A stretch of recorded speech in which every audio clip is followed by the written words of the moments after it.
Let's Okay. go. You got it. Ladies and gents, we are back, and hopefully, let's use this first few seconds to just double check everything because I just got back from a business trip and we're still making sure everything is going to work fine. So, guys, we are joined here by Mr. Sass. Sass, what are we going to see here today?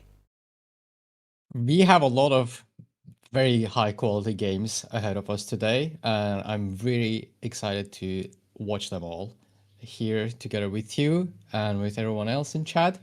And first, we have Anotand against Corvinus. Yesterday, I think Demu, for those who are going to ask first, Demu couldn't make it today, as far as I know. So we have Corvinus playing against Anotand today, which they had a very close series yesterday, by the way. Corvinus was up 2-0, if I remember correctly. And Anotand, as we all know, he qualified for the Red Bull already, and he's, I think, officially top 4 player. And he's been doing great this year, and always a pleasure watching him. And we can see they both ban Sengoku, and Anotand ban Japan, and Corvinus ban Ottomans. Well, Are you ready for the first game? we are, and we'll go a little bit Okay. deeper into the bans and so on right after. But, ladies and gents, let's go on into the game and see what these two boys are cooking up for us.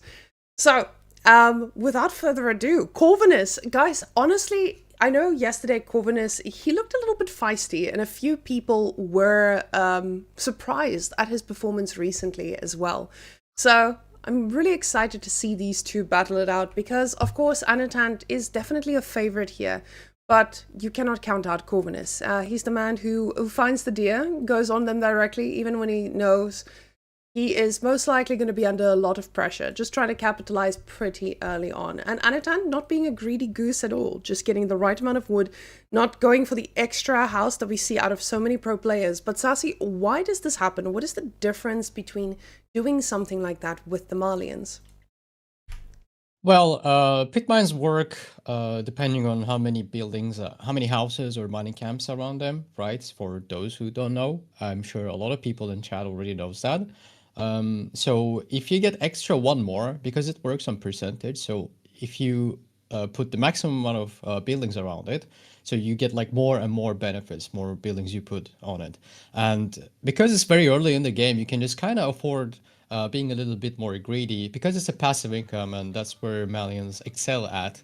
So that's very good to do, especially if you know already that your opponent is like starting deer or going a bit more economic approach, I would say, in the beginning. So you can like afford to be a bit more greedy in the Dark Age. So now we have Corvinus just grabbed 117 gold and just left his gold.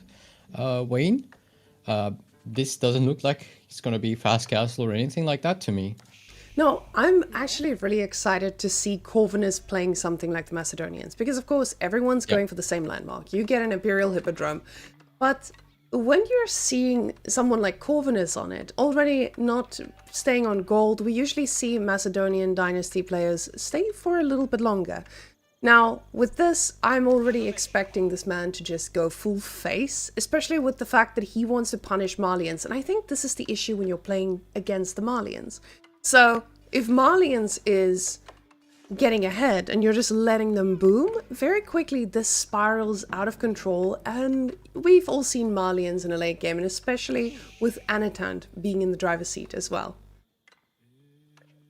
Yeah, exactly, and this is an interesting matchup, in my opinion, because these civilizations they both work completely different than each other. Because Malians they want to boom with the cows, as you said, or they go for quantity.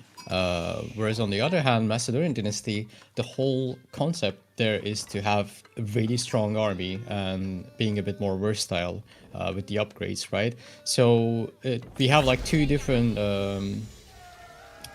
Civilizations here clashing against each other, and Corvinus looks like, as you said, is going to be very aggressive. I expect him to be, and let's see how Anotand will manage to stop that. And Anotand is already heavy on wood, so he's probably going to drop some barracks and probably even stables first, because he knows Corvinus is on that deer already. Maybe first a stable will come.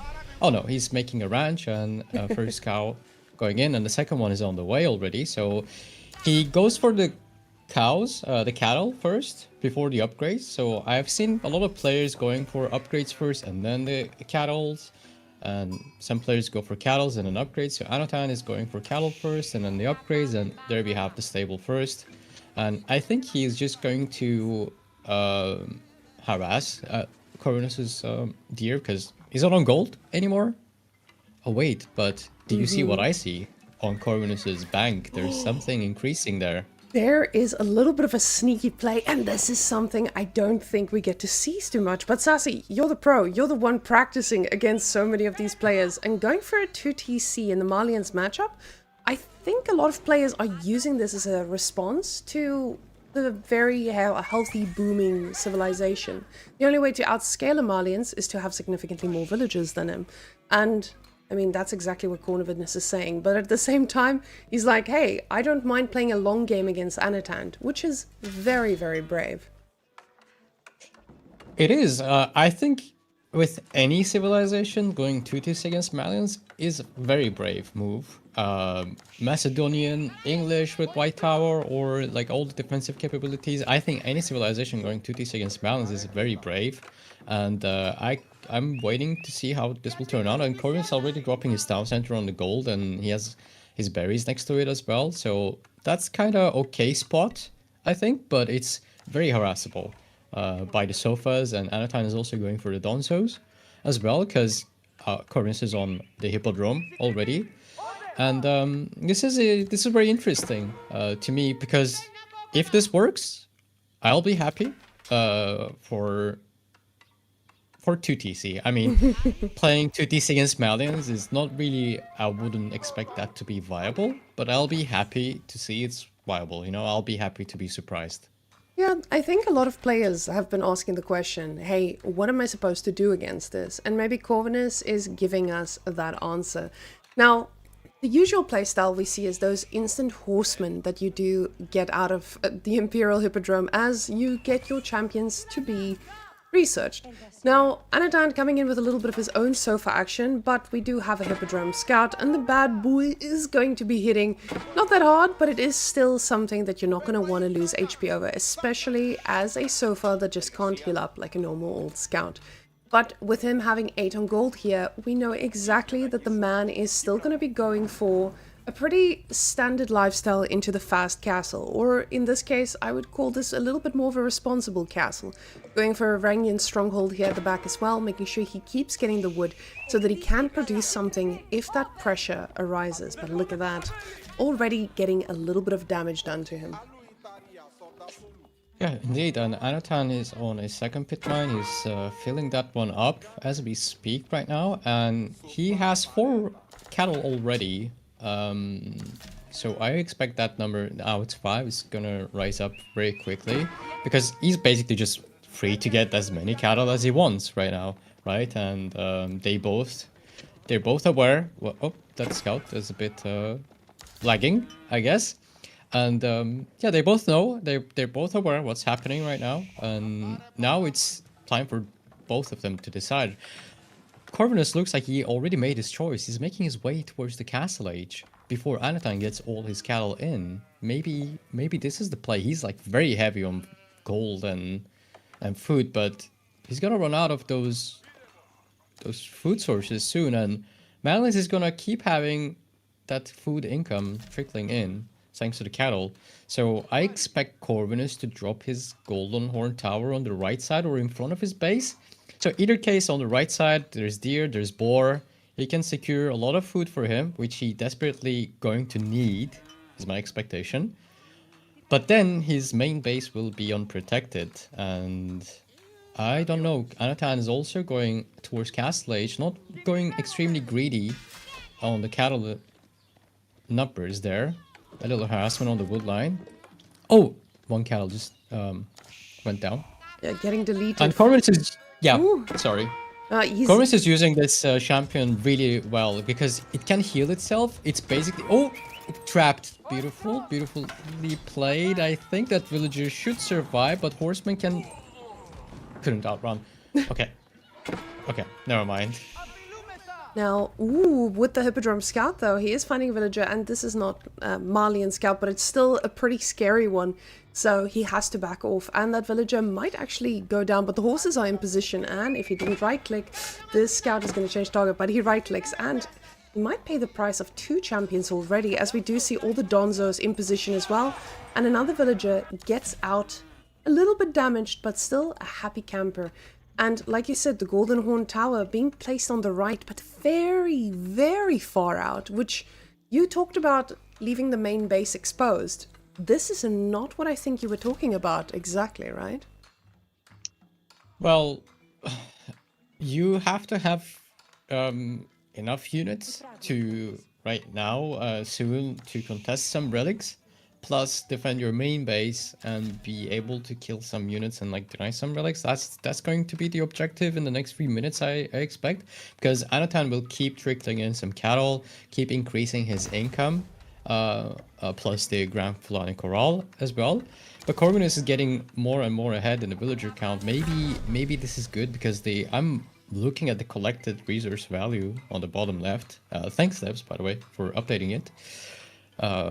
This caster mode for us, and it's getting closer and closer. Anotand was like ahead by 1,000 resources first, after the town center was dropped, but now it's getting more and more closer, and now Anotand hits the castle age, and then his income just spikes again.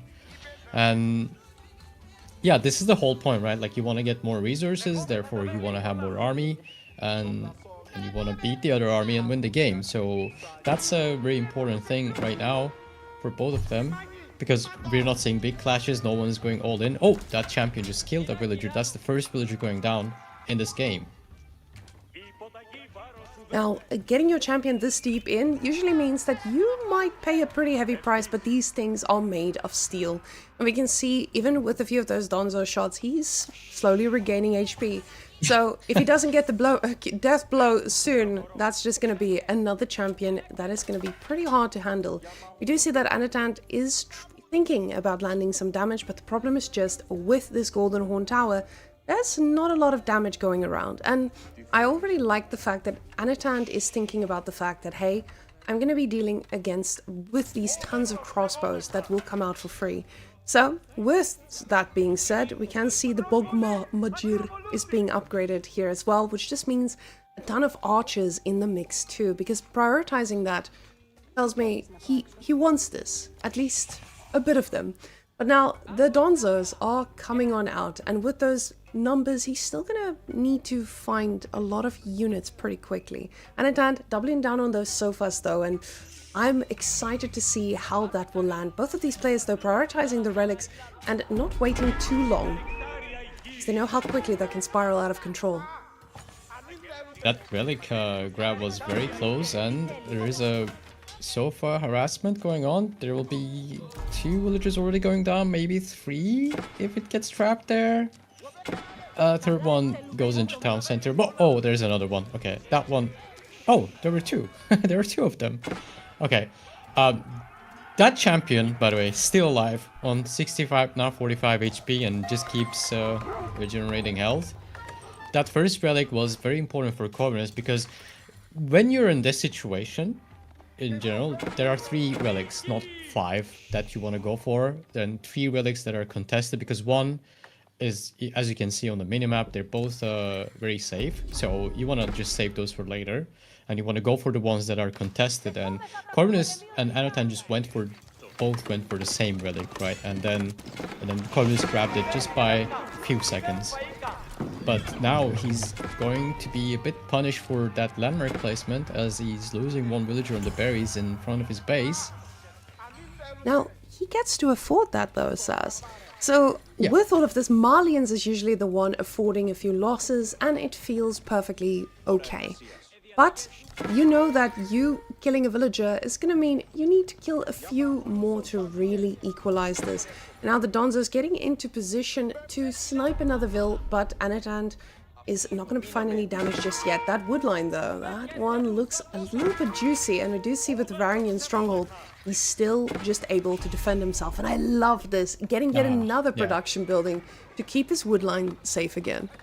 Yeah. This is very well played by Corvinus. I really like this what he's doing here right now because his landmark is on the right side as we spoke about this, and majority of his villagers and his main base are on this wood line right now, and he's definitely just fortifying this position with 4 production buildings here, and Anotand is having some second thoughts about going in there or not, right? And he's looking to raid on other spots with some sofas that are going in, but there are some, well, free crossbows. They're going to help a lot with the sofas, but Corvus needs to be careful with that main fight there. Does he want to really take it? No, he doesn't want to take it. He's backing off a bit before the amount of losses increase. Oh, the sofas are making really quick work of those villagers. I think he just killed like 4 or 5, and then there is a main fight happening under Corvinus's main town center. There are some donzos and sofas that are attacking, and Ridar are trying to hold this. I think he holds this, but at what cost? He kind of lost like 11 villagers already and some more idle time. And Anotand, this is kind of affordable for him, but you always want to be safe and sure that you want to throw away some units for villager losses or some idle time, right? Because Corbin is still on 2 town centers and he can remake those. And Anotand, he's on 13 cattle actually. He's not on 20. I thought he was on 20 cattle already. So maybe this is not really affordable for him. Yeah, I am not sure. What do you think? Usually, when you're a Malians just sacrificing all your sofas, you feel pretty good about it. You don't feel the greatest because they do cost gold, but at the same time, the replaceability of them is pretty easy. Now, we have to keep in mind, the food for Anotand per minute is going to stay constant. Corvinus, he wants to have the same situation for himself, and I love this with farm transition he's already got going. He is slowing himself down for a little bit to spend the resources in this way. But with the deer running out, he knows that this is a limited time for him. So right now, it's a little bit of a recovery period here for Corvinus, even though Anotand has sacrificed so much.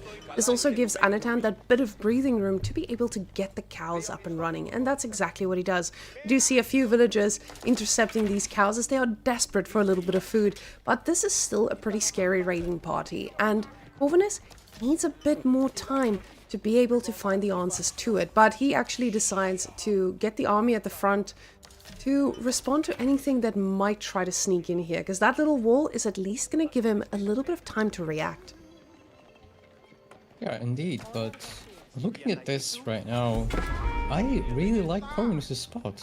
I'm not going to lie, I really like his spot. He just dropped in some more farms to compensate against like the cows income, right? The cattle income, constant, and he's competing on that food income where Malians excel at, and with the army numbers, he's already competing there too. And army value, he's 2.5 thousand resources ahead. Yes, he keeps getting raided here and there, but he's not losing a lot to this, right? And he keeps killing 1 or 2 sofas every time there's a raid coming in, and more villagers and more army that Macedonians get, so basically late game, you get more benefits from the silver income, right? Whereas Malians, they kind of fall off later the game goes, because once you hit the pop cap of 200, oh, there's a lot of suppers going in right now. Corvinus he's a bit out of position there. He's rushing back to defend his base. There's some considerable amount of idle time, but there's some crossbows and Ridari just helping with that and successfully defending yet again. I really like his spot. Yes. I don't know about you, but I really like his spot, and I really like Macedonian late game. And Malians, we're passing that time where Malians is most scary at, right? He's going for poison archers right now, which is great. They're very strong with Malians. But on the other hand, we have 3 armor plus 3 armor Ridari there, and the army value is almost double. It's getting close to double, and now Corvinus, now he knows it's his time to push out. And taking a fight out here is usually a really nice position for Malians, because your army is always just so much bigger. And you get to remake it the moment it dies. Corvinus says with his composition, he's not going to need to be thinking about remaking anything. And something I think that's massive to look at here is the fact that Corvinus was able to stay ahead with the collected resources. And in all of this, now finally finding an opening to push forward. And with this front line of Radari, nothing can actually work through them. Very quickly, Anotand is trying to snipe everything he can, but this Macedonian army is devastating.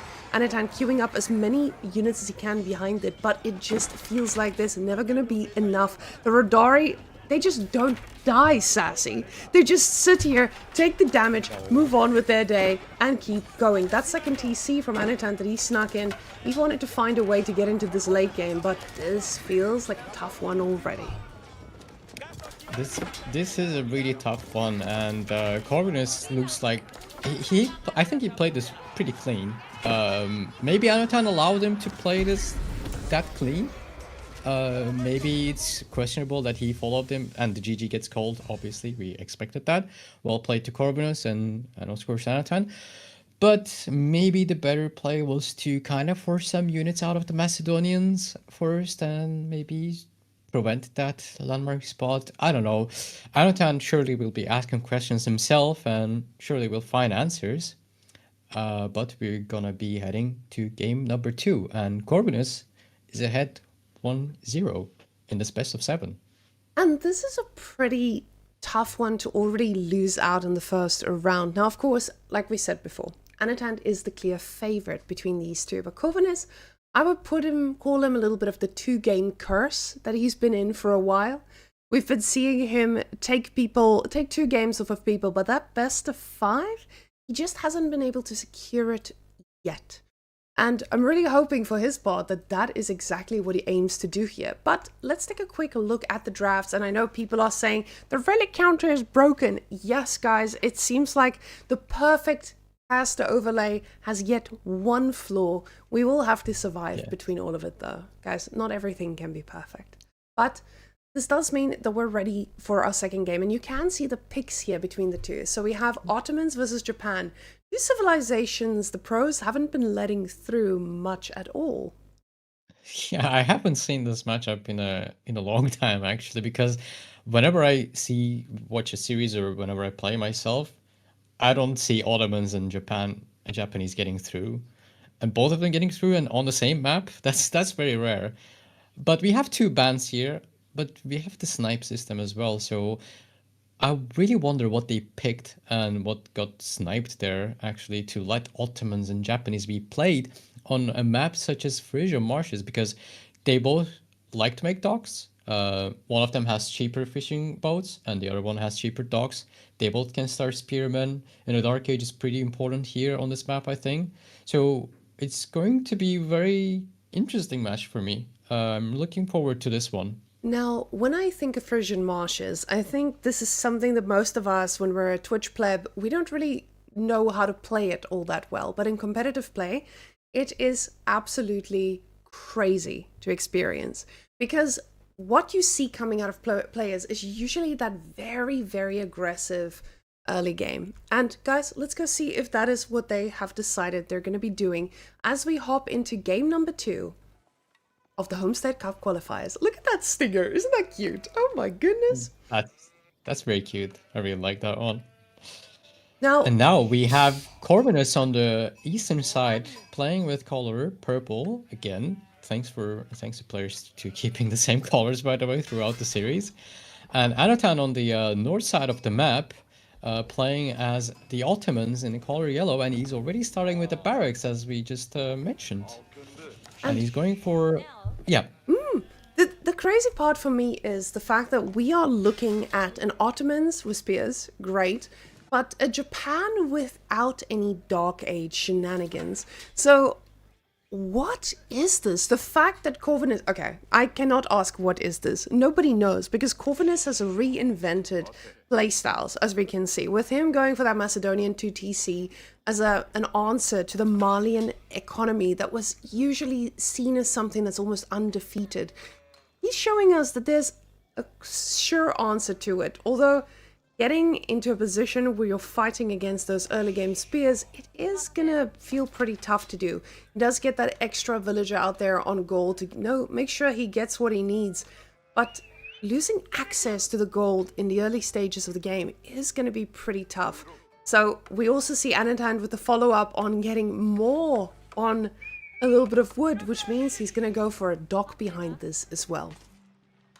Yep, he's definitely going for dock behind us as well, and I think he's just I don't know. I'm just thinking myself if I would really want to do this, because first you're kind of also losing your blacksmith early in the game. Now Corbin's just leaving the gold. He's not defending it. He didn't drop a tower as well there. Plus you also lose in that stone income. You can see he already gathered like 31 stone, and that's kind of an important point for Japanese as well as Sengoku Dynasty, because you want to have the Bannerman, especially for your Yumi. Extra damage on your Yumi is great. And he's just kind of giving up all the map very early in the game to Anotand, and he will get his dog. He will have his own spearman. What's the next step for Corvinus here? Because this doesn't come as a surprise for him, right? Because No. he knew he picked that sniping. I don't remember what he sniped, but he allowed Ottomans to be played, and he knew he was going to. Okay, Coca Township. And Okay, that makes. Yeah. Pocket Township coming out of Japan is something we see on hybrid maps very often. But it hasn't been something that we haven't seen Japan in a while. Actually, let me rephrase that. We haven't have had the opportunity to see something like Japan coming out for a while. So getting the Cocker Township, it feels like a nice surprise, even though, like I said, we are still on a little bit of a water fight here. So of course it makes sense. You want to disable the dogs, you want to do some sneaky little damage, but it is still an interesting choice, as the problem for Japan usually is the food too.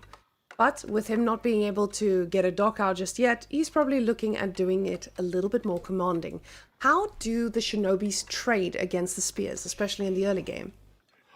Well, they beat them very hard and very fast. They have a lot of damage early in the game. Like, they 3-shot villagers, so I think they will just 4-shot the spearman, the arcade spearman. But Anotand, I think he has enough spearmen to deal with it right now, and or maybe he can add like one more, at least to deal with the first one. But I don't expect him to do it. And Corbin's, we can already see that he wants to get the Shinobi out and then drop an outpost on that gold, get the access to gold back. And Coco Township, I really like it here because there's a lot of food on the map, right? Because if you're getting Coco Township, if you're not getting the farmhouses, like farms, well, like that's the trade-off, right? Like you get the Shinobis, but you don't have the free farms throughout the game, because it will be a lot of map control. They will be fighting for a lot of map control. Same for this landmark. So when you see these tournament maps, you often get to see the landmarks that are not played often, like on ladder, because usually we don't have this much food on the map on ladder, right?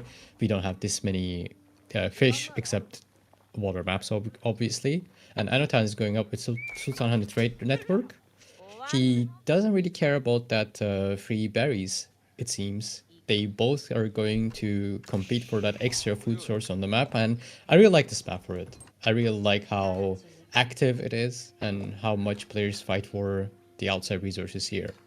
And you can see that Corvinus is not thinking about going for outside resources anytime soon. This man's going straight to castle. He's got the tower up, he knows what he's invested, he says it's more than enough, and going straight for the castle. The problem with this is, you mentioned there's a lot of food on the map, but the problem is getting to that food. Now, of course, once you let the game snowball out of control with your mounted samurai, it feels a little bit easier to get control of the map.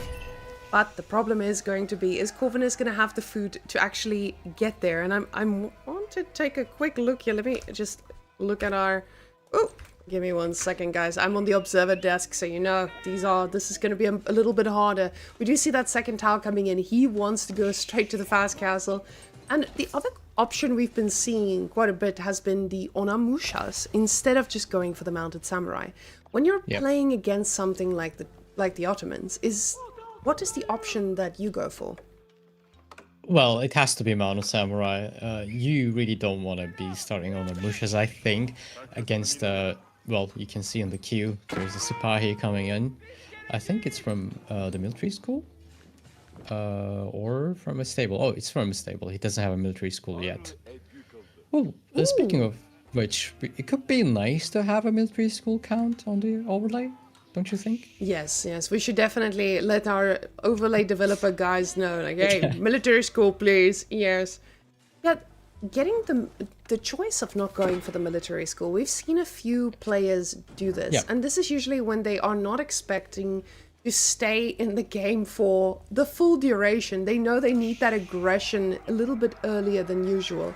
And now we can see already forced off the berries, and this kind of means that Corvinus is going to be in a little bit of a harder spot once that age up starts. Oh, a villager already being pulled back to repair this. This is massive.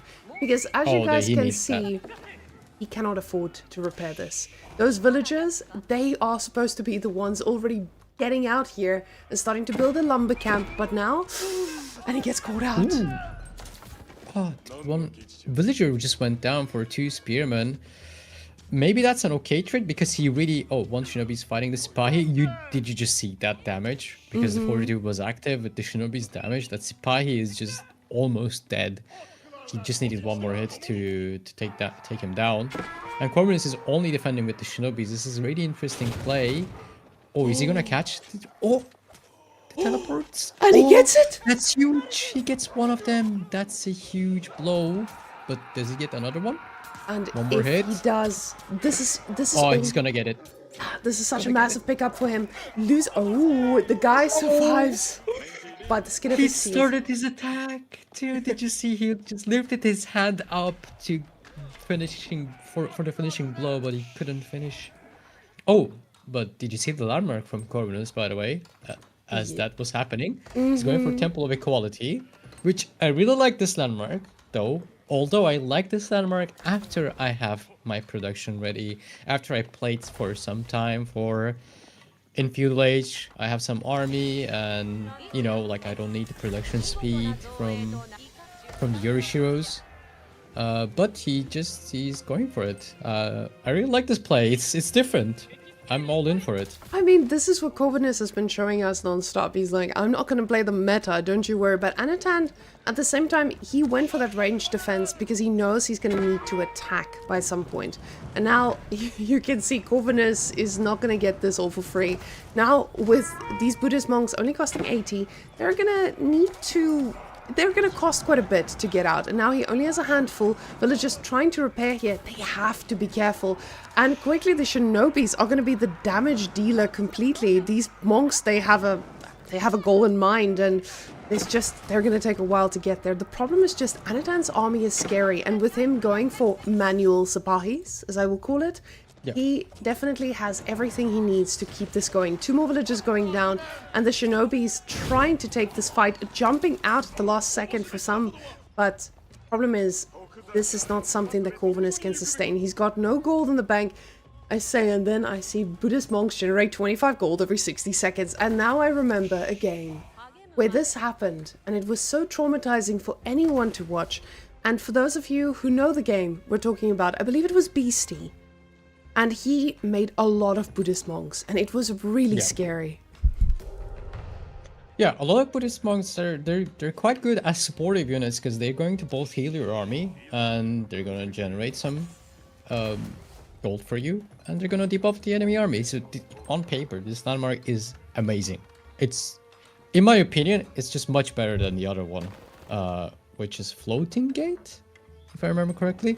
But you need to have an army, you need to have some more economy going on for you, but that's not the case for Corvinus right now, because Anotand is just increasing his dock numbers, increasing his fishing boat numbers, and he just keeps adding Sipahi. The military numbers are not there and not going to be there anytime soon, as Anotand picks off another villager there, and the shinobi, just 3 of them, are not going to be holding against all this Sipahi horde right now.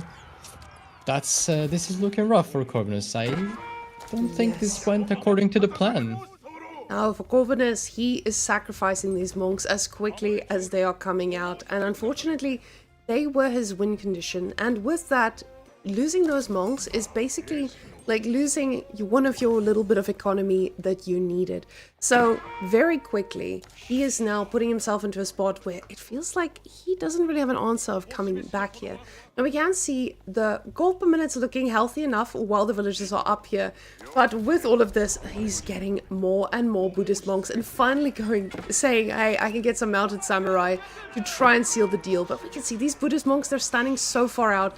Villagers might just pay the price if they keep moving out here, and this tower is very much vulnerable to any type of push, and that's exactly what's going on. We can see Anotand's feeling confident enough to dive under now, and he might get a few Sabahis here, but the Buddhist monks are just not enough to keep these shinobis alive. Oh no. Yeah, the meter goes down, so that means -1 armor for those Sipahi, and it was turned off for a brief amount of time there, but now, even with the reduced damage there's just nothing to stop them, and the town center doesn't have +1 attack for Corvinus, so these Spy are not dying anytime soon, and there's a lot of 6 villagers already went down. It could be 7 soon. Okay, Anotand just leaves, and there's only 2 Mounted Samurai in queue, and I believe he has enough Spearmen and Sipahi to deal with them, and now Anotand is going to be healing. That Imam surviving, that was so important for doing this, because now these guys are all going to be healed, that Imam on 10 HP. Now the Imam might actually be in a little bit of danger as this continues, because now the Mounted Samurai, it gets scarier and scarier, but just as I say that, I see yet another monk getting picked up, and it just shows you Anotand's not gonna slow down anytime soon. With those 2 Mounted Samurais, he gets a charge off, but it doesn't really do all that much. The tower trying to focus on anything that's low HP and gets a spear between all of this, but this is not enough. And you can see the tower only now getting reinforced. Corvin is ready to sacrifice a few villagers to keep this alive too, but that upgrade is coming in just a little bit too late, and more villagers will fall. The monks desperately trying to heal up anything and everything, but the Sipahi numbers are just so scary. More Mounted Samurai in queue as well. And now, with everyone being pushed off of gold, we can see that the monks are going to be the only thing generating the gold he needs.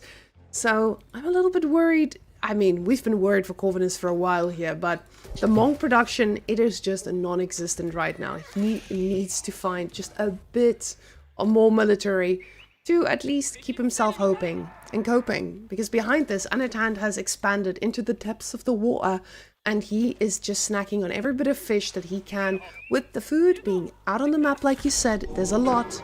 He just needs to get it. Yeah, indeed, there was a Volado attempt, but it just wasn't successful, as there's 16 Sipahi on the field. That's more than enough to kill 4 Mounted Samurai and rest of the villagers and everything Corvinus has. Oh, the deer, there's a lot of villagers there. Oh, the spy are just going to snack on all these villagers. Oh, the villager losses, let's see that. Oh, the 17 villagers, and half of them, like more than half of them, are just like half HP. And now the spearmen catching the the Mounted Samurai, and the spy here chasing them. And there's even more spy there thanks to all that fishing income. And he's just going for it. Oh, trapping the Mounted Samurai. That's gotta be it. That's gotta be it. You have no way of coming back into this game. Well played to Anotand. And now we have a tight series in our hands. Now, honestly, I think this could have worked in a different dimension. If Corvinus was playing against anyone who is not Anotand, this might have been a much, much more difficult game for him to be in.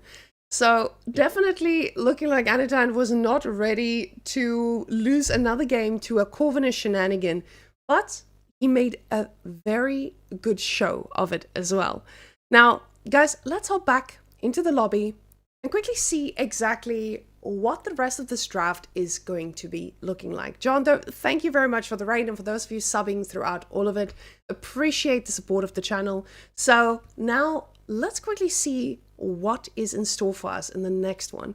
So Sassy, as we can see in front of us here, we have HRE in English, and honestly, HRE, we've seen it on this map time and time again, and only every now and again does someone feel brave enough to pull out the English.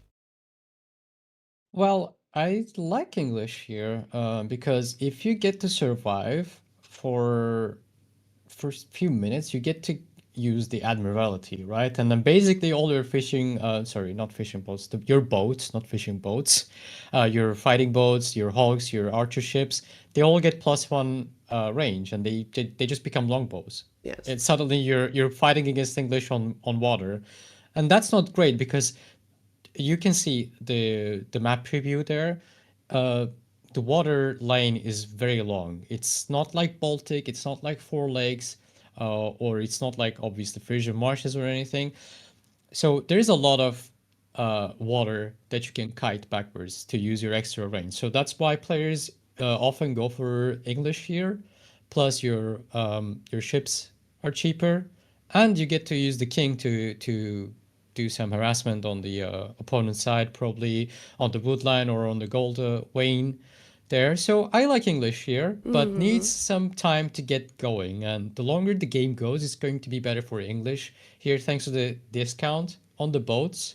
So more docks and more boats, so you save more as the game goes. And HRE here, the best thing will be, as we jump into the game, the best thing here will be maybe Burgrave Palace or some Aachen Chapel. So like that early game economy is going to help HRE a lot. And I expect Anotand to be going for Castle Age play or a lot more aggressive thanks to his increased income. And now we have Anotand in color yellow again on the northwest side of the map. And he's going for a dock. And this is all standard start on Holy Island for HRE.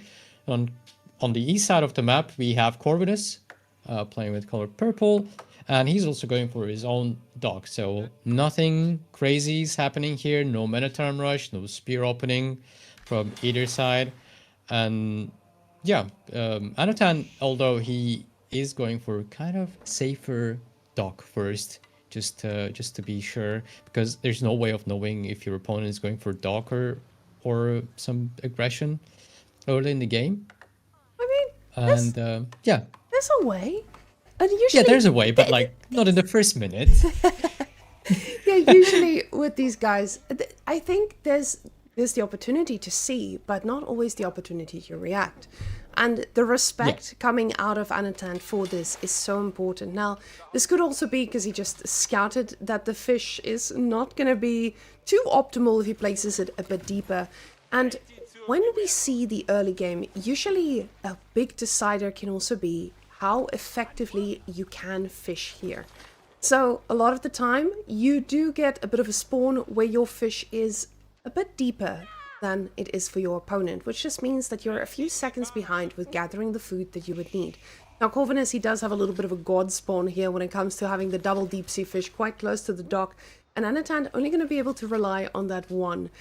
But I have a feeling Anatan's not the kind of guy who's going to make that too much of a factor here. Now, you mentioned this Castle Age play, and this makes a lot of sense. When you're up against the English, you don't want to get into a position where you have to out-micro them significantly to get those favorable trades. But again, we have to keep in mind this is Anotand. And Anotand, even though he's from Belarus, he knows how to control the oceans. So he might not have been born with the Vortex and Lucifron buff, but he definitely has shown us time and time again that he is not scared of anyone on Holy Island. Now, we've been seeing this from top players time and time again. A little bit of a Burgrave play here, and I'm so excited to see that. But I feel like Corvinus has something else up his sleeve, because for the last two games, he's already shown us he has something up his sleeve, no matter what we might think. that is all true, and I completely agree with you. We could see Burgrave here, and Corvinus, maybe he has something else planned here, because, well, he picked this map since he lost the last game. So the loser of the last game picks the next map. And I don't know if this was his home map, one of his home maps. I don't really remember that, but he picked it nevertheless. And they both have very exposed gold mines there. I would hate to have my gold forward like that if I was Corvinus, but it is what it is, right? And Anatan is pulled his sheep towards the backside of his town center, and that will be probably Akron Chapel. I don't expect some mine work coming up, so to buff all the sheep income as well. And now Corvinus is making his way to age up. Anotand is not going for it. I think he's being a bit more greedy, right? There's no landmark coming up. He's not too far off. He's not too far off. But Corbin is definitely defending his second lock placement. Some little scout harassment there. And the fishing boat counts, we can already see Corbin is going for an age up earlier than Anotand. He's already 4 fishing boats behind Anotand right now. And he will get the king faster. Maybe he will be able to stop the gold gathering for a while.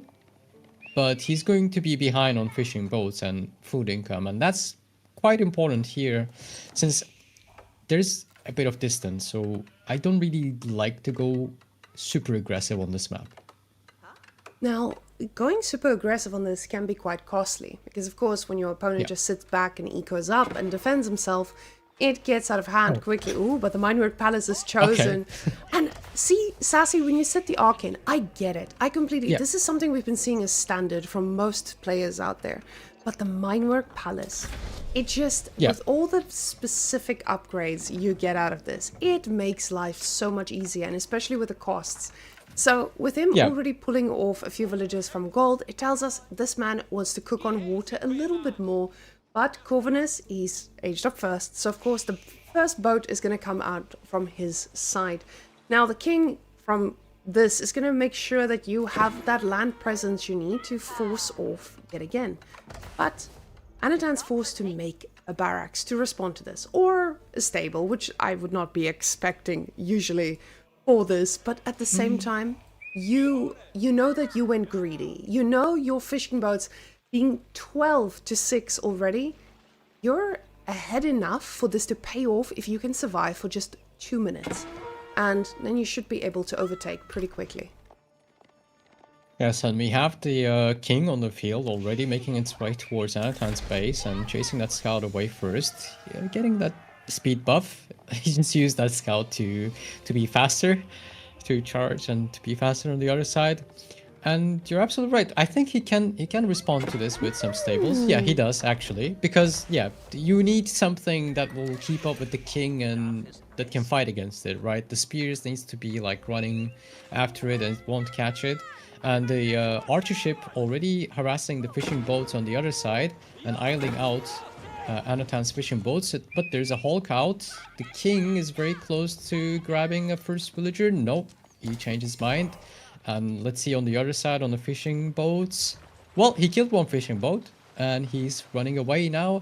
Fishing boat counts 11 to 10. Now it's much closer than what it was just a minute ago. And what's the follow-up here? I think Anotand can keep spamming a lot of horsemen with that Whamenqt buff. I like Whamenqt, by the way, and in my defense, it could be the reaction to Corvinus's earlier age up. Or maybe the plan was that all along. Maybe I was just being wrong. And now he's defending his gold with the with the horsemen and with the extra attack bonus from Whamenqt. They can fight very well against the king. As you see, the HP is just melting, and now they will be able to chase the way back to the base.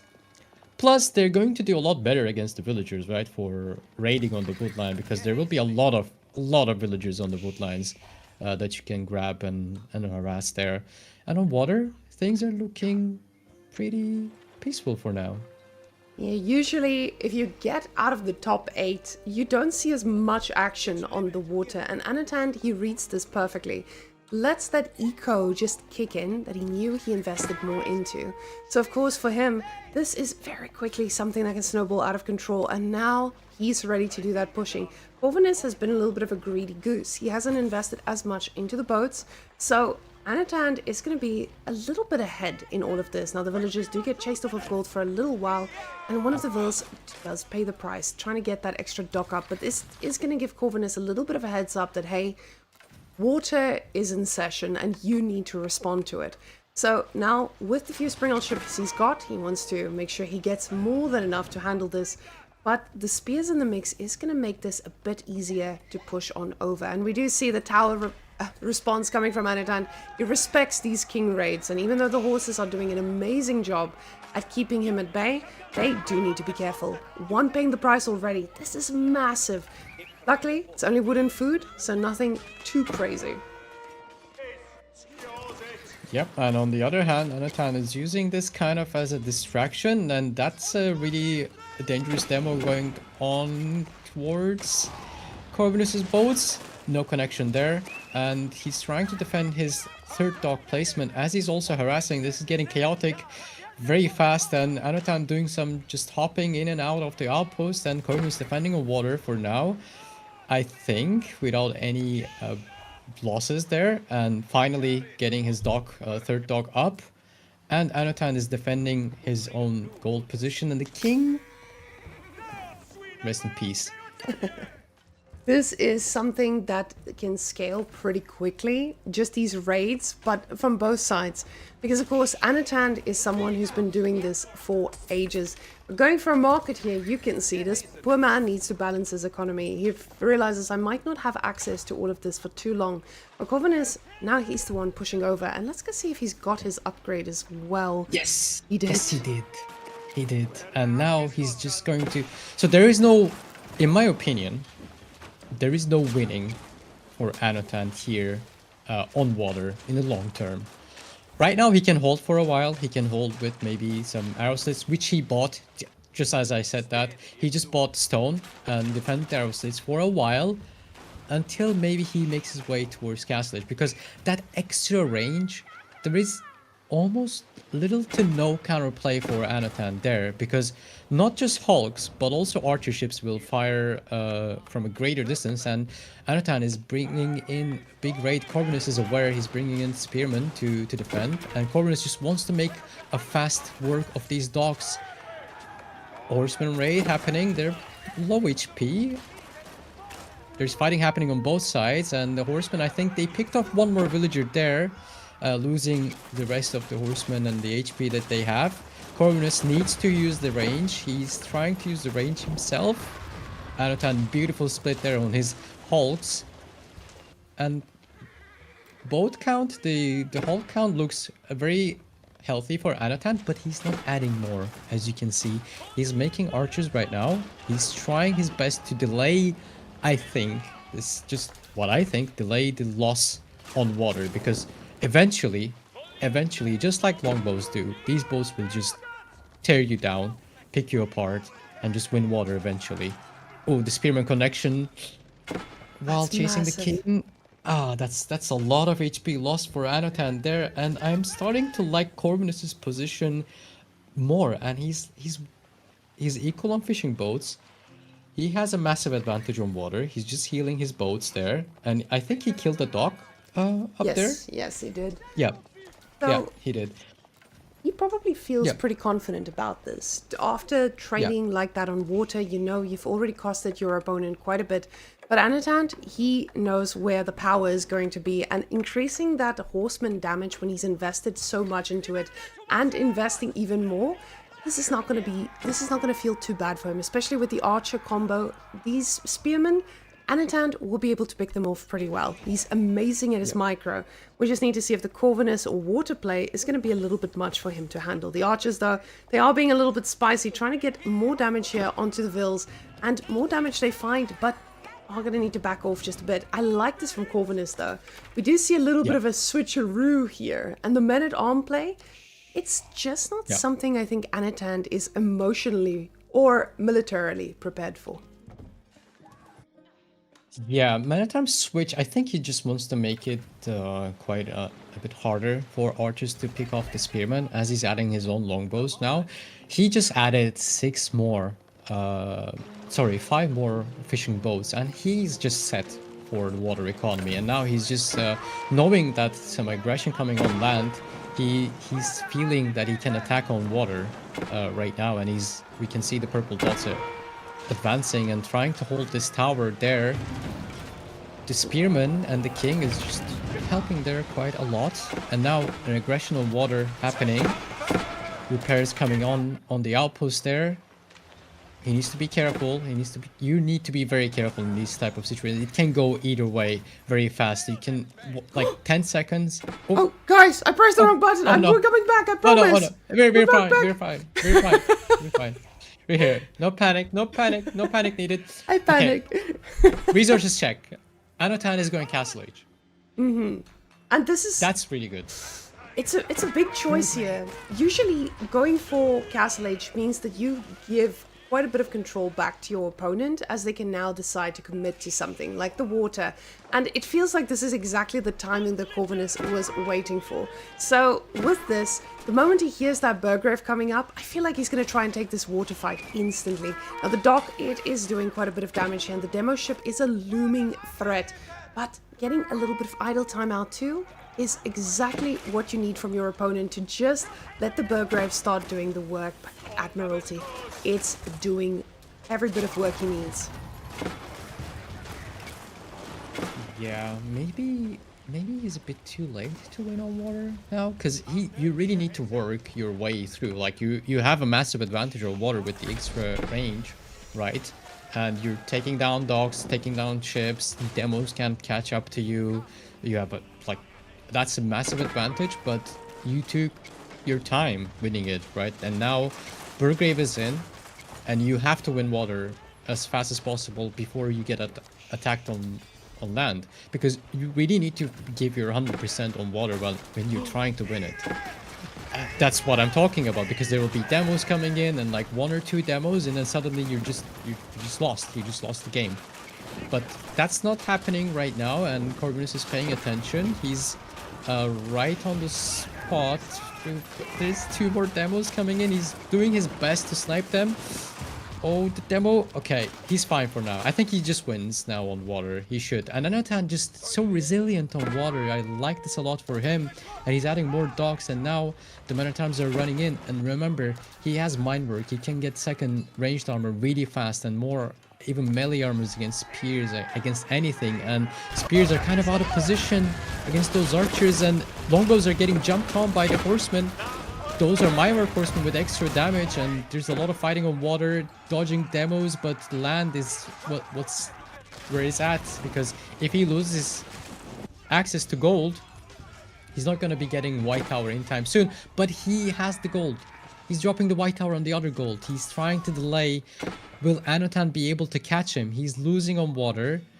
That's 27 villages. That White Tower is going up. No doubt about it.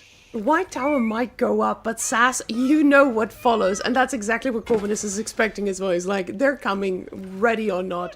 So already abandoning the main base and going straight for the other wood line makes a lot of sense. The king now, he is trying his best at stopping these villager losses that will be coming in, but the water has not been as fast as Corvinus would have needed it to be. He hasn't shut down the fishing completely until now, and now with it being down, he's going to be able to boom back up. But this is usually the type of harassment that we see from people when they find a way to win without water. So this is still a very scary game against Anotand here, and Corvinus knows this. He's seen the top of the top lose against others just by playing a great game on land.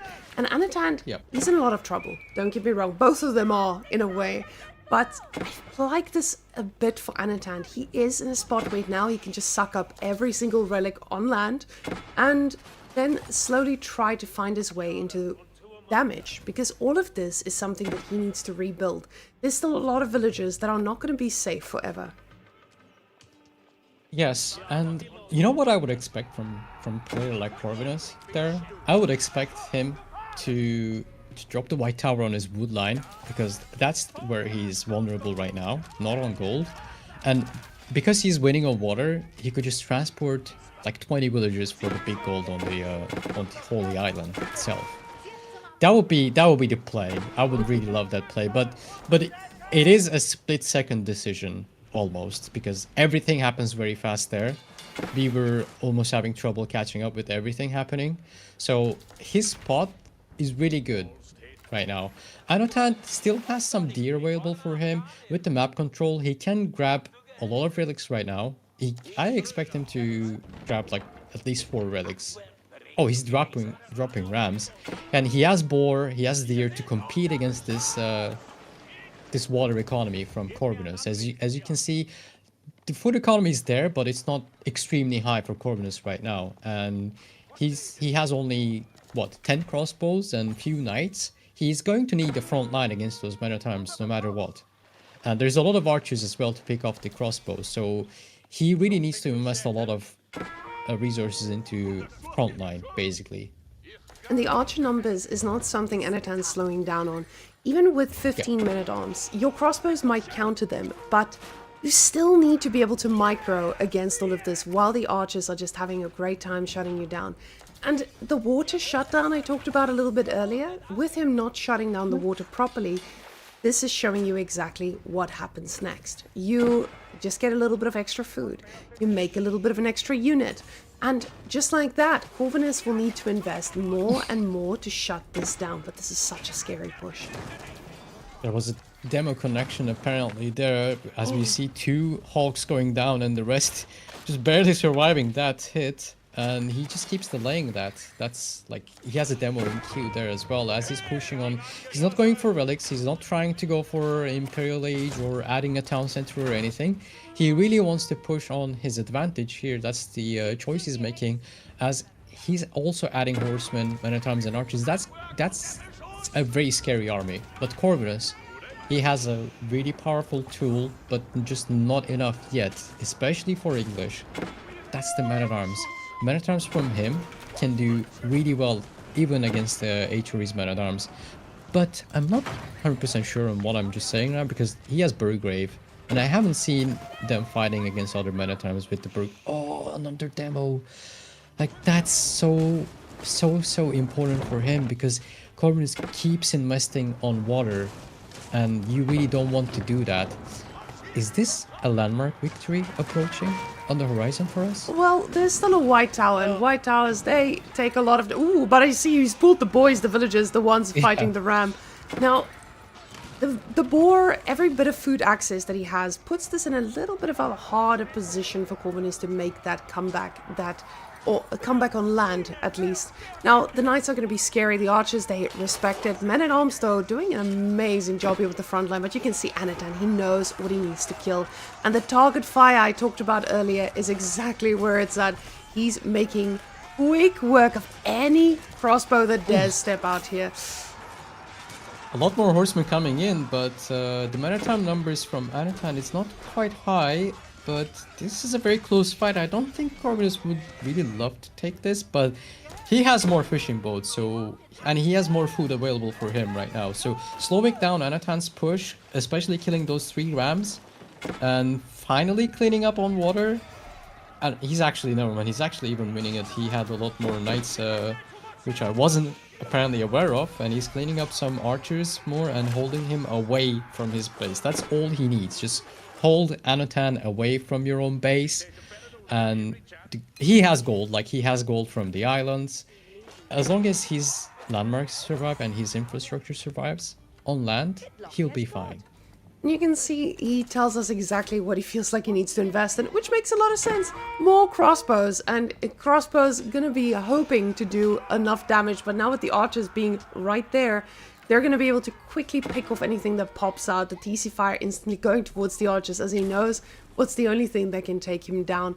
Now Corvinus making a little bit more of a move here on the water again to try and regain this control he had for a while. But you can see the fishing boats. Anotand feels like it's worth it to invest. Every time I lose them, it's all right. There's more. I can make this happen.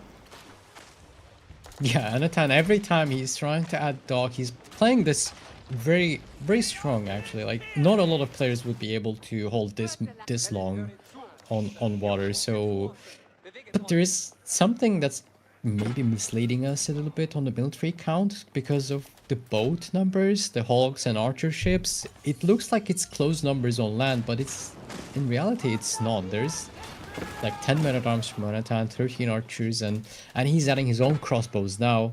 And Corvinus is full on pumping now land army, finally, using everything available for him, all the water economy, because he's ahead. He's like very ahead. 23 fishing boats against just 1. And Anotand is running out of food on the map. As you can see, he's on 2 boars, as we spoke about it, I think. He's on 2 boars, and he's on his deer. He needs to make something happen. Otherwise, the game is just running away from him. The victory is just further away from him every minute passes by. And Corvinus, there's a sneaky horseman switch. What do you think about this? You play a lot of English. So yeah, a lot of English, but definitely not at the level to understand exactly how Corvinus could be doing something. But the horseman switch is such a fun answer to this.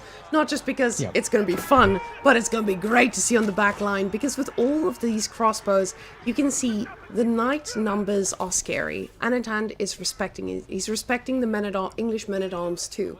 But the horseman switch is more of a necessity. It's also something that he needs to now go and use to shut down Anotand's economy. Because sure, Anotand is technically behind, but you wouldn't count out a ban who has a significant showing in any type of comeback. And that's exactly what's happening here. You can see Corvinus, even with all the food he's got, he needs more. Those villagers, they are getting further and further away from safety. And this is usually where Anotand can make something happen. But I say make something happen, but this army of Corvinus is scary. The water has been completely cleaned up. And now Corvinus gets to add more docks if he pleased. He gets to do anything he wants on water. He's not going to need any gold access soon. Oof, this is not a fight that I think Anotand can win or even afford to lose this army. The horseman switch maybe caught him off guard a little bit, and there's really good number of longbows there. As you see, they're just sniping all the crossbows away, and they have to kite their way off. And well, the front line from Corbin is just kind of just melted really fast actually, but he has all his ranged units available, and he can just kite back his way to safety. And there's a Springle Tower with the relic inside, is doing a lot of work there. As we speak, Anotand grabbed a lot of relics. I don't know how many. I think he grabbed like 4 relics already. And there's one more upward grabs on the east corner. He can grab that one too. And Corvinus is running out of gold on land, but always he can just transport to the island and grab some gold there. And he's actually trading. How many trade ships he has? Let's go see. With trade ships, you have a pretty good answer to running out of safe resources, but he has to be careful here. He is not in a position to keep the water forever if he keeps moving his ships like he is. So now maybe thinking to himself, hey, I need to keep an eye on this, because very quickly you do see players like Anotand drop down 6 docks and try to just disrupt the economy that you think you're getting for free. Now, the trade is pretty juicy though, and Corvinus, with all of this, it just gets him further and further ahead. Now it's not just fishing boats that we need to think about, it's also that extra bit of trade. The villager, he's desperate to keep this alive, and even losing this one relic is a massive loss for Anotand, because his resources are getting less and less, and he's also the one going for risky things out on the map. Yes, indeed. But Corvinus looks like he's having a bit of trouble keeping the military number alive. That's a lot of villagers in that screen. They're also trying to help the longbows. They're short bows, but he has no front line. Is he trolling this game? That's like, what is that? That's like 50 villagers, 60 villagers on the screen. But without front line, those ranged units are not going to be doing great against this army. That's like 50 villagers on the same screen with a trap and just ranged units, but front line. He just needs front line. And you can see maybe he's trying. So painful to see all those villagers just walking. So the villagers, I don't know. They're trying to find something to do here, but with the farms they're putting down, this is not the thing you want them to do. You don't want them to be building, but it's all they feel like they can do. Short bows are realizing, hey, let's fight back. We might be able to make something work. And even though Corvinus, he got a ton of idle time, this is not the end for him if he now switches back into getting at front line. And you see, with 12 veteran spearmen in queue, he's looking at getting this back up. 0 villages on gold now. So the gold, he's not going to be able to go for it. He isn't going to be able to make that play. So the trade ships, they're going to need to do the talking. And this is a little bit of an opening for Anotand. The moment your opponent is doing a bit of a farm transition, doing a trade transition, this is where you get that breathing room to try and snowball. The wood lines, they are getting thinner and thinner and getting further away from the White Tower. So this means that this horse army can be absolutely devastating. And you guys can see, he's just trying to get every bit of food up and running. But the problem is, with all this food, is he going to have the other resources to keep making units? And right now, those units that I keep mentioning, they're just spears. Well, as long as he keeps his buildings alive, he's not going to need a lot of wood, as he can just spam that famous English uncounterable army, which is men-at-arms and crossbows, right? Like, that's a very strong composition for English, and he's like, you can mix in some spearmen. He's going very heavy on spearmen and horsemen right now with all that food income that he has, and he's dropping in farms. Like, as long as the buildings are alive, you don't really need that much food, and he just needs massive front line and just keeps feeding them again, because Anotand just running out of food. Like, he's eating every possible food on the map. At some point, this has to stop, right? Like, this should stop at some point. Anotand's going to need to do a little bit of a transition, and with no chapel to fall back onto, it just doesn't hit the same as a HRE going through a standard transition. Now, keeping in mind, guys, this might look like an even military count. There is quite a bit on the water, so it is still in the favor here of Anotand for now, and with the composition he has, I don't know if Corvinus has an answer to it just yet. The men-at-arm numbers are pretty scary, and 10 crossbows are not going to do the work you need them to do. This White Tower, he's trying to repair it to just make sure that this doesn't spiral out of control, but I'm really just surprised not to see him producing from here. Trying to get that military mass up even quicker, because he does have the resources to do so. And you can see still these horsemen are circling around, the relic now going to be picked up, and I feel like Corvinus, there is a second here where he could lose this, but the longer this goes, the better it is for him. Yeah, you see, he had like almost no military just a few minutes ago, and now he's back to 83. We can subtract like 15 from there because of the boats, and he's adding in some springles, which I really like it. But what I would love to see would be more English men-at-arms with ironclad upgrade. They will be very helpful in keeping the front line alive longer. They help with the spearmen too, with 33 spearmen that he has, and he has a lot of resources in his bank, a lot of food. And did I hear some deletion? Did he just delete? Oh, because he's almost 200 pop. Okay, that looks healthy for him. That looks very healthy. But now White Tower is down, and is that the green light for Anotand to go in and attack? It looks like it is. Horsemen are making their way on the left flank of Corvinus, and he keeps firing down on that White Tower, and he's adding more and more outposts to creep in, some maybe sprinkled emplacements there, have to have some more firepower. Corvinus is kind of not afraid of going out and fighting this with 3 sprinkles that he has, but the spearmen are maybe venturing too far off. The longbows are making quick work of the crossbows there, and the spearmen are trying to defend those sprinkles.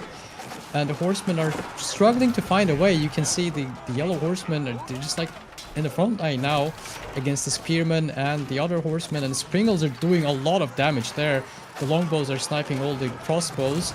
The Trebs keeps firing. This looks really good for Corvinus. Is he finally holding and pushing out? Oof, and reaching to victory? Oh, that's a lot of outposts. Holy, that's a lot of outposts.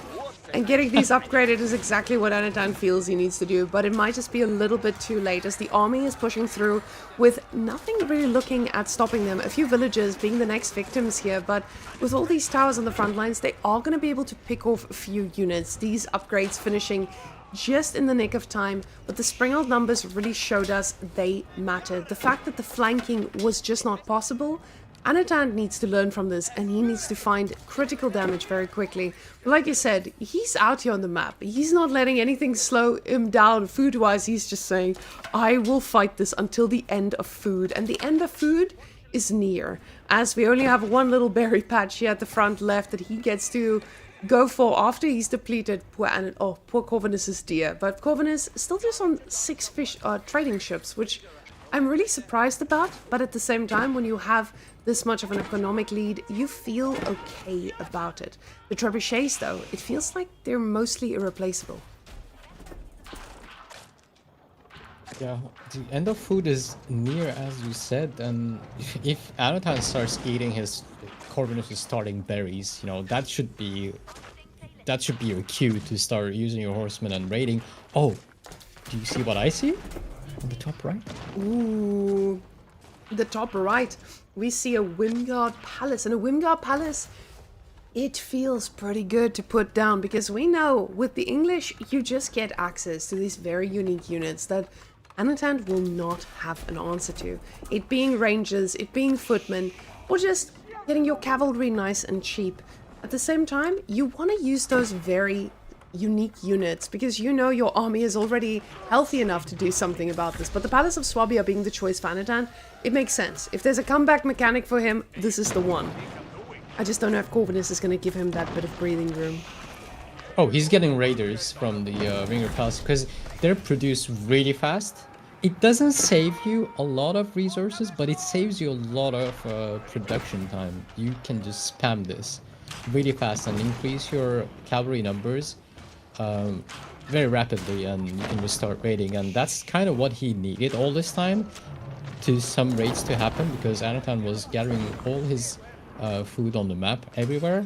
And Anotand also has some Palace of Swabia. Now he's going to be compensating for the loss of water.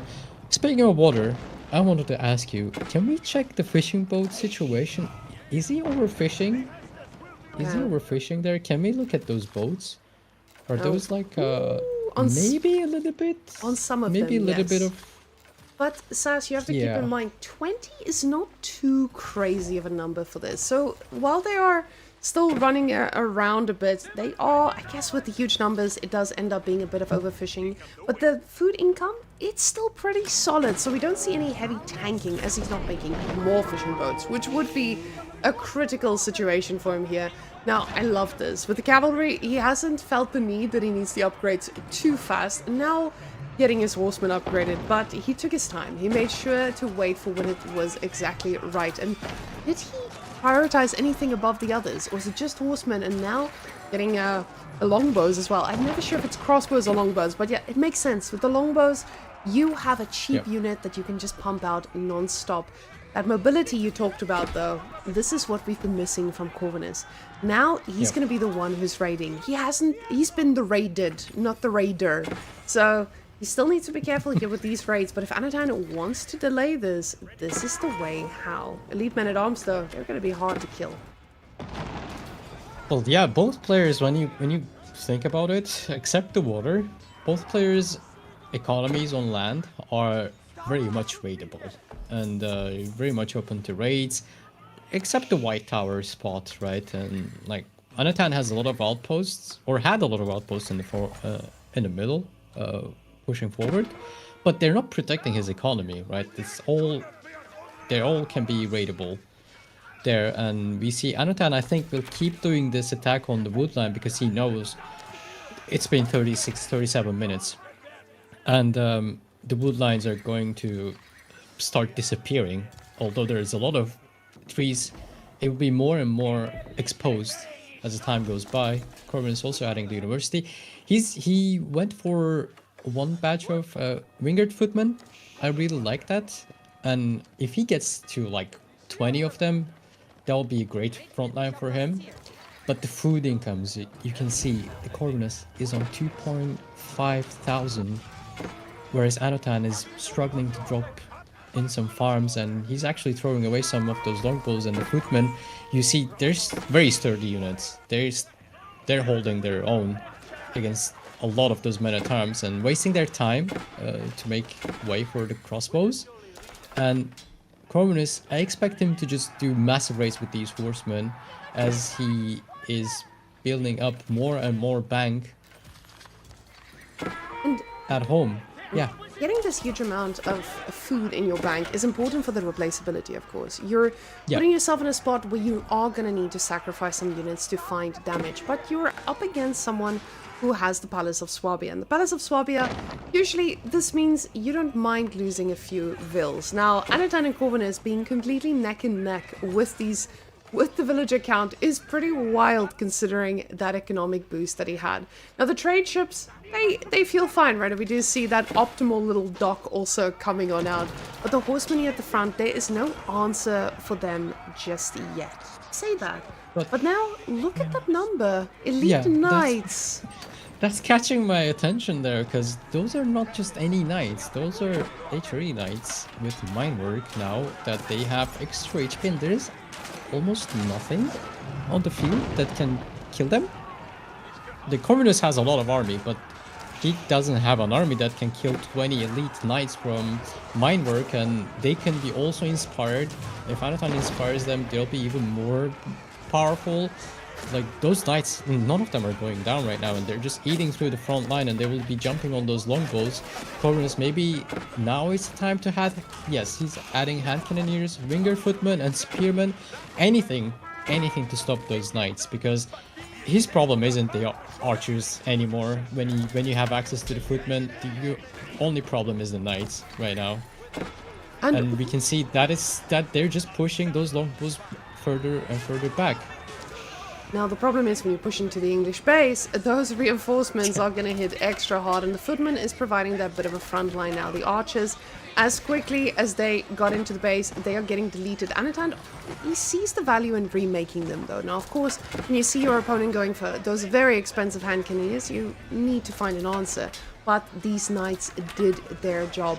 Corvinus though, he's sacrificing quite a bit of villagers. I don't think he minds this at all, but the switch that he's going for is those spears, and getting the spears to protect your siege and protect absolutely anything is going to be so critical. The archer numbers from Anotand though, they are the answer that he needs to handle any hand cannoneer mass coming out of this. Corvinus, even though it looked like he had the game, he's still ahead, but it just doesn't feel like someone who had the control for that long. Anotand is just showing us again and again that he knows how to push and capitalize on every bit of map space, I would say, as he has control of every bit of this map, except the one little corner secured by the White Tower. This is wild sassy. Anotand is just... he's just showing us a different level of play here. He does indeed. He's showing why he's considered to be one of the best players in the game right now. And it's been 42 minutes, and... oh, wait. I hear gunshots, yeah, from the water. He just sneaked in one dock, and now he's not only on land, he's also going to be attacking the economy of water. And one more thing to note, those villagers on the island, they're about to finish that gold mine, I think, or they just started it. Okay, they just started it. I lied. Never mind. We'll forgive. But they will be harassed. Like if Corvinus can't shut this down right now, as soon as possible, this is going to be harassed. And now Anotand knows about the trade. Maybe he suspected before, but now he can confirm it, right? I don't know if he saw it before. And Anotand really wants to harass on water, because he knows most of the income from Corvinus is coming from the water, from fishing and from trading. And with that keep next to the docks, he will be able to get more docks and more fishing boats. Look at the unit in queue. It's been so long since I've seen one of them. It's the Black Rider. Now, Black Riders, why don't we get to see them that much? Is it just because they're that expensive?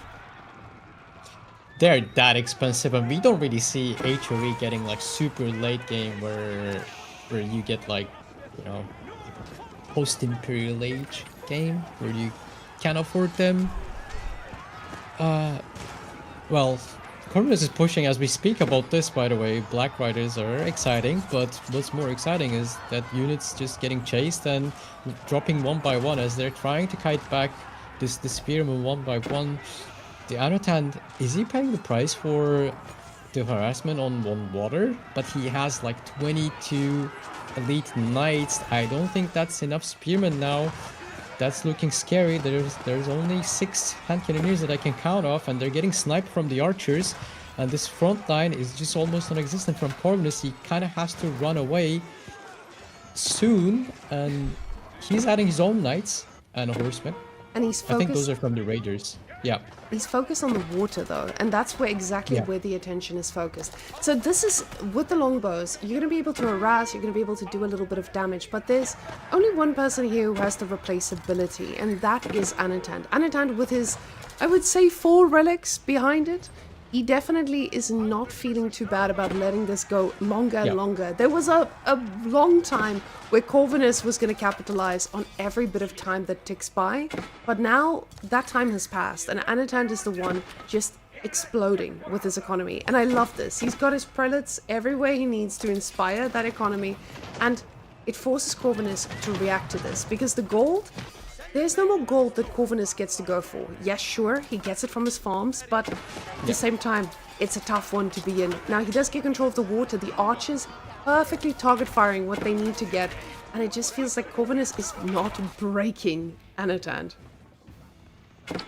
Yes, he just needs, what he really needs there is a ranged unit that can deal with the knights, right? And that can only be elite crossbows with fire arrows, which he already has, or a lot of hand cannoneers, but he just seems to be struggling every time he's pushing out, every time he's losing some hand cannoneers. He cannot just make up that mass, because every time, just look at those archers just sniping the hand cannoneers, and Anotand is making his way into Corvinus' base one more time, and as Corvinus defends on water, his trade and his fishing, now he's pushing out yet again one more time. Well, that's a lot of...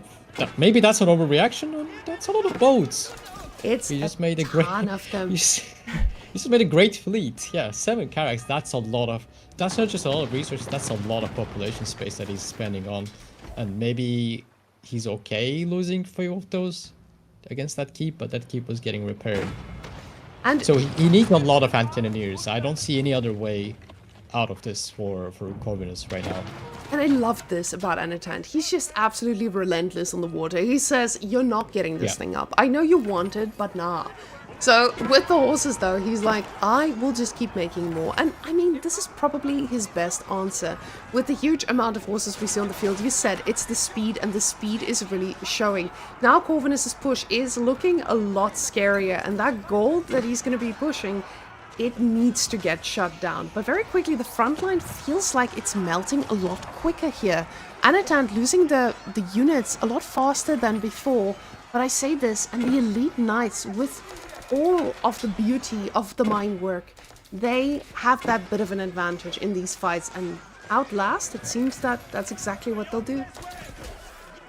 Yeah, Corvinus is connecting them, but he's just lacking the damage and which he needs from his backline there. And we see more and more elite knights are in queue from Anotand, and as he's dropping another keep on that one big gold vein staying on the land, and that's just like going to be almost unstoppable amount of knights very soon. Yes, now Yeah, it's that's it's very never impressive right ending. now. The Yeah, question, it's never ending. the problem is there's a little bit of wood left here. And yes, if this game ends in the next 10 minutes, the wood's still gonna be there.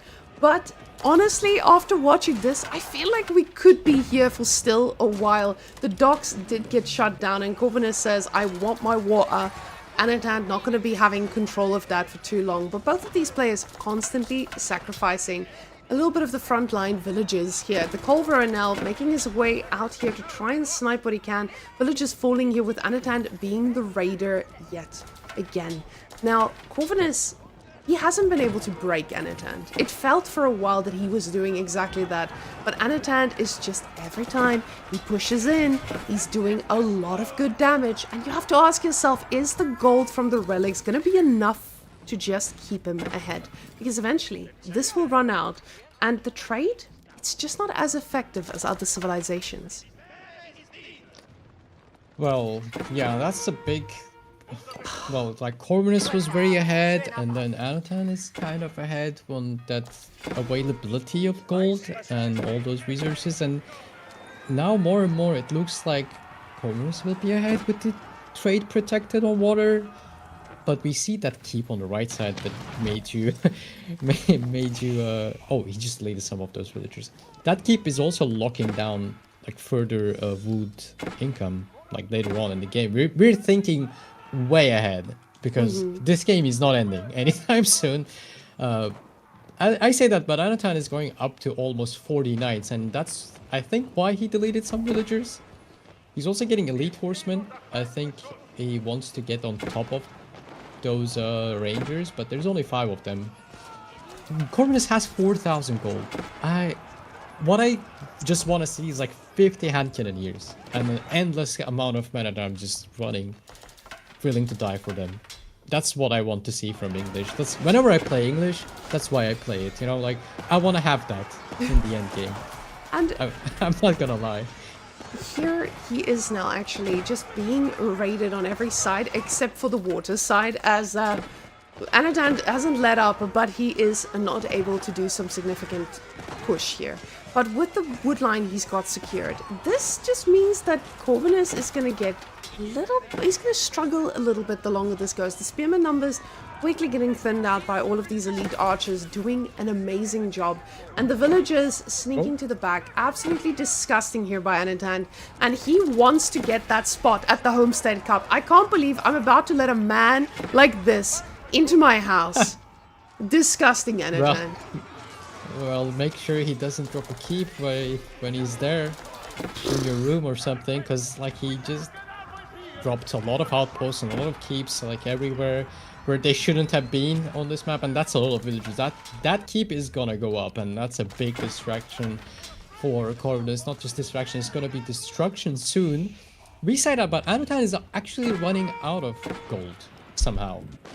Can he trade on land? Okay, he has 5,000 more, but his gold income is pretty low compared to Corvinus' bank and the income that he has. He's Now, maybe going for the landmarks? 1 or 2 doesn't landmarks need there. it. Sassy, he doesn't need it. He's done a little bit of a switch. He says, hey, I think you overestimated how much gold I need here, yeah?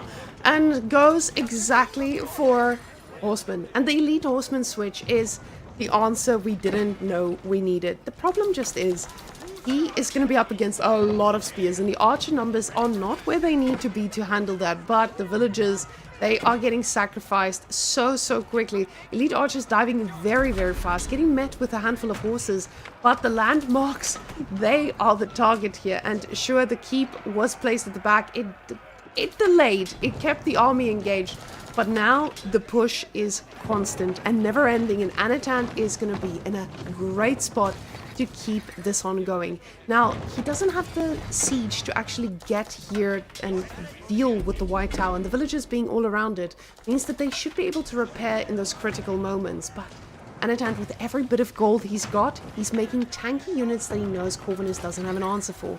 So a handful of men-at-arms in the mix between the horses, it's going to add up so quickly, and I don't know if Corvinus is going to find an answer to this just yet. You keep talking about the gold, the hand cannoneers. I'm begging exactly the same. Where are the hand cannoneers? Because you're going to need them. Why spearmen? Like, I think I would love to have endless men-at-arms instead of the spearmen, because they're just going to die very fast. And I mean, he has 5,000 wood. He could get a lot of siege as well, which he has 2 traps, trapping down those outposts and the keeps, creeping into his base. The gold, like the gold income, the trade income should be winning him the game, right? But he's just struggling to have that military mass, the quality military mass. He has 40 spears, don't get me wrong, he has the mass, but he doesn't have the quality just yet. And Anotand is adding some men-at-arms as well, and some horsemen. The White Tower upgrade is coming in only now. Finally! And this is so surprising. The fact that Network of Castles was not prioritized, even though this man was getting dove every single moment of this game. And now the army doing a pretty good job here at the front with the towers, not being reinforced to snipe anything out yet. But Anotand, we have to take a quick look at his resources. The gold, he's spending what he can, but he just doesn't have that income that we see on the side of Corvinus. Now, the keep here, trying to defend it as well, but it will eventually fall. And that means that eventually the woodline access, it's all going to be dependent on this side. I say this, but at the same time, I feel like Anotand might disagree and just build yet another keep, as he's already placed a blueprint for a tower. This man just wants to make sure that he causes chaos. Now, the keep here on the water, it's finally gotten to a point where this guy is not going to be able to get any ships for free. Corvinus knows I cannot just keep investing on the water here. Only having 2 of those Carracks is going to mean he's going to respond to most of what people try to do. Let's go see those upgrades. Incendiary ships. Wait, are we getting demos? Or are we just finding a way to spend gold? Is he gonna try to demo down that keep that is maybe bothering him? No, Corvinus would never do something like that. I think he Does just that has even too reach? much gold. He's got too much gold. Uh-oh. Well, you can never have too much gold. You can always spend it. you can always spend it on something, you know, like cannoneers and knights and all that stuff. But now, maybe losing all those villagers was kind of good for Corvinus in the end. Now, with the lower quality of the units like spearmen and horsemen that he had, he just needed more of them, and he's kind of holding on his own outside his base for the first time in a very long time, pushing out with the trebs and his own units. It looks like a very close fight here, but it's much more affordable for Corvinus, right? Like with the gold income and with the huge bank that he has, with the amount of units, like look at the right side on the unit cards and look at the left side. That's just like on the right side there's chaos. There's diversity. That's diversity. That's too chaotic for me. He's a Hungarian living in Sweden. He was born to be diversity. Anotand, Belarusian in Belarus. Man, this man, he knows how to commit to a unit. Says men-at-arms are the way to go. Corvinus, no, he's traveled. And what I like about this composition is the rangers. Now, rangers, he can afford unlimited amount of rangers with that bank. Sorry to interrupt you. Yeah, it's just like he can have 50 rangers, and 50 rangers will do good. Like will do fine against anything. Another keep. Another keep. Another keep. I wish. Wait. Maybe we do have it here. Oh. Oh well, I just realized Twitch may not have heard that one. It's just for you and me, Sassy. Guys, we were listening to Kakari. Oh, never mind. People might be hearing it anyway. But guys, it looks like the keep will be denied. Corvinus, he's trying to shut down what he can, but the army numbers is still on the side of Anotand. But this feels like Anotand's doing this push, and it's not the push.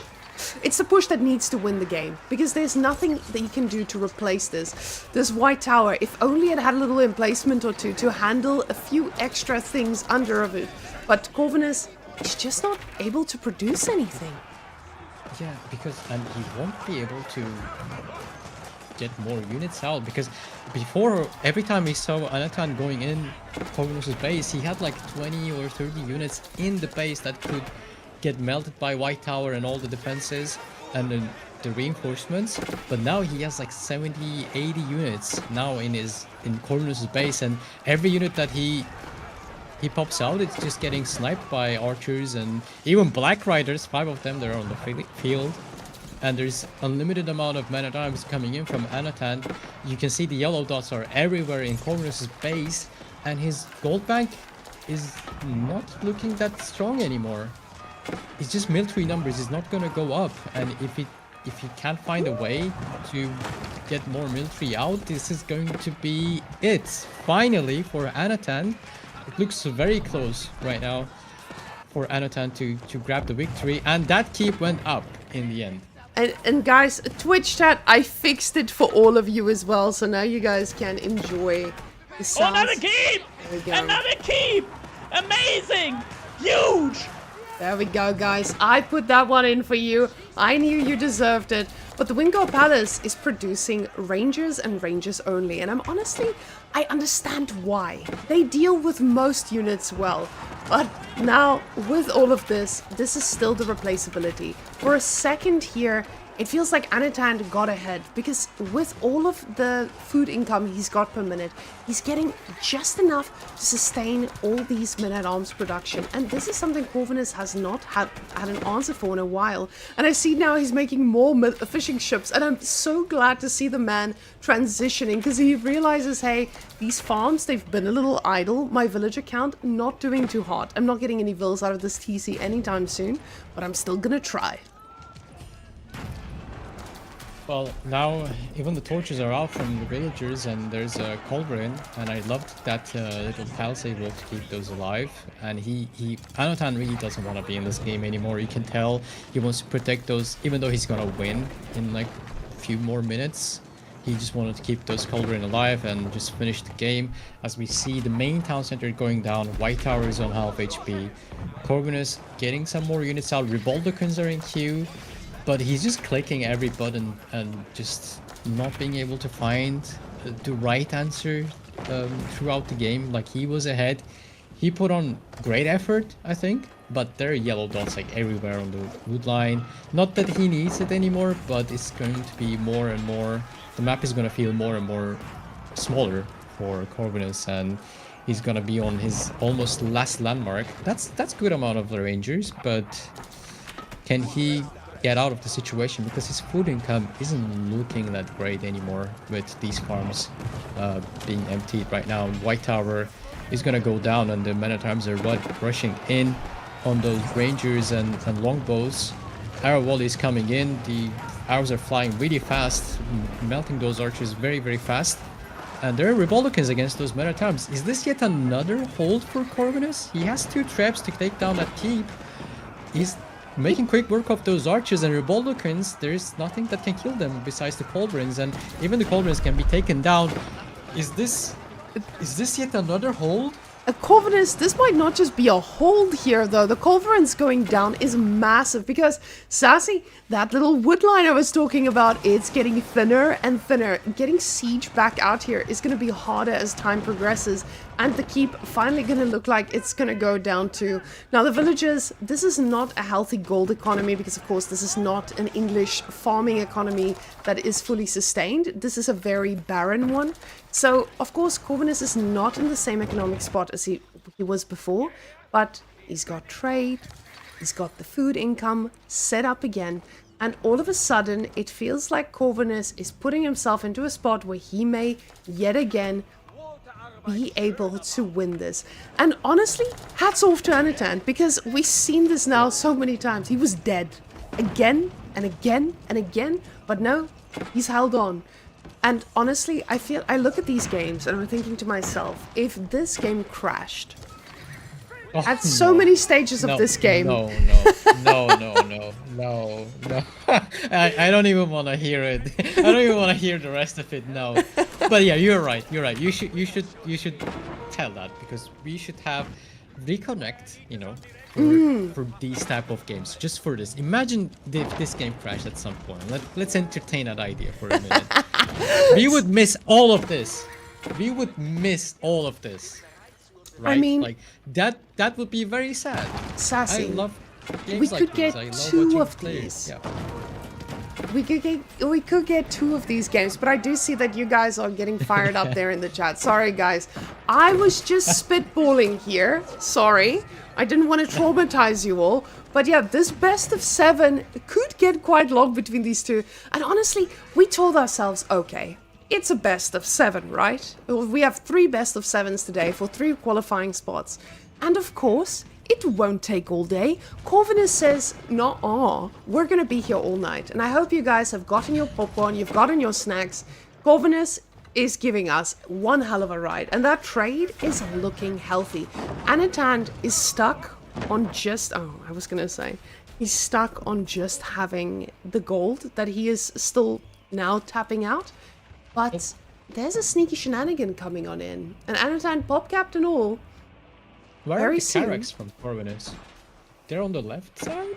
They're on northwest corner of the water, I think. There are 2 dots I can see. Oh, he wasn't patrolling there. Now he's gonna feel it.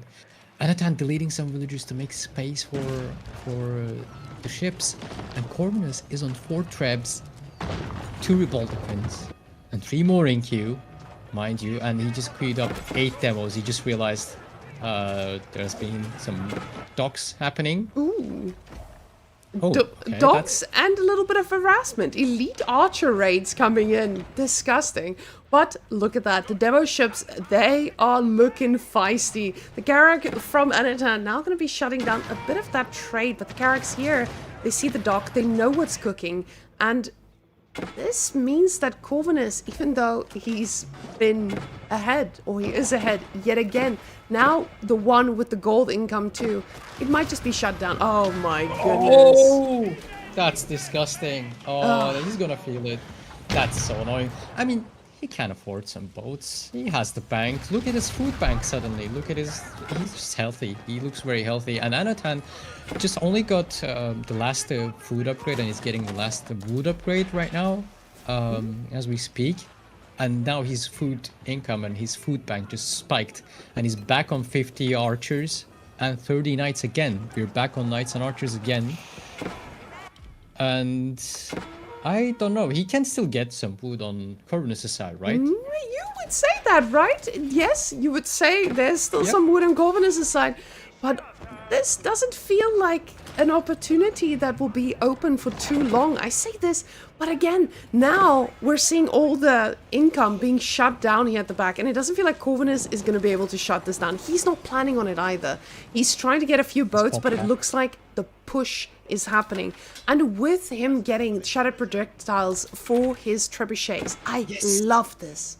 Yes, I love that tech. I love it. I love that technology.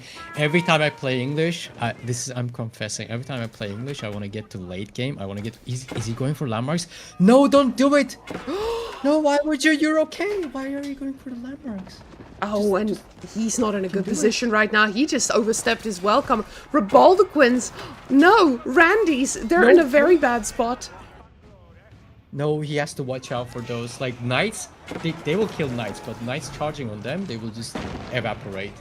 Shattering projectiles can make quick work of those buildings and the archers. And every time I play English, I want to just say this, confess it, and be done with it.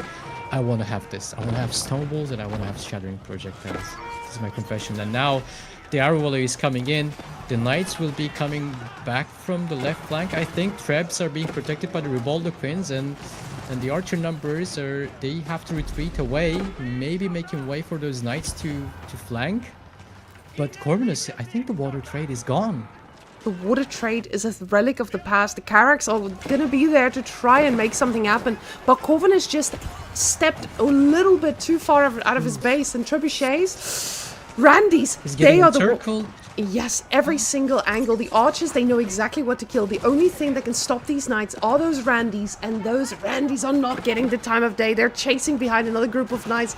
Trebuchets needing to back off a bit. He does pick up all of these rangers behind it though. But the Randys and the trebuchets does look okay. He does look okay. He held it. Actually, the rangers did really good against those knights. I was really scared for him because Anotand played that really well, encircling him, taking down the numbers of the front line from Corvinus with his archers. He was kiting back, and he was also cleaning the water trade, but the rangers and some Rebaldequins, they held on.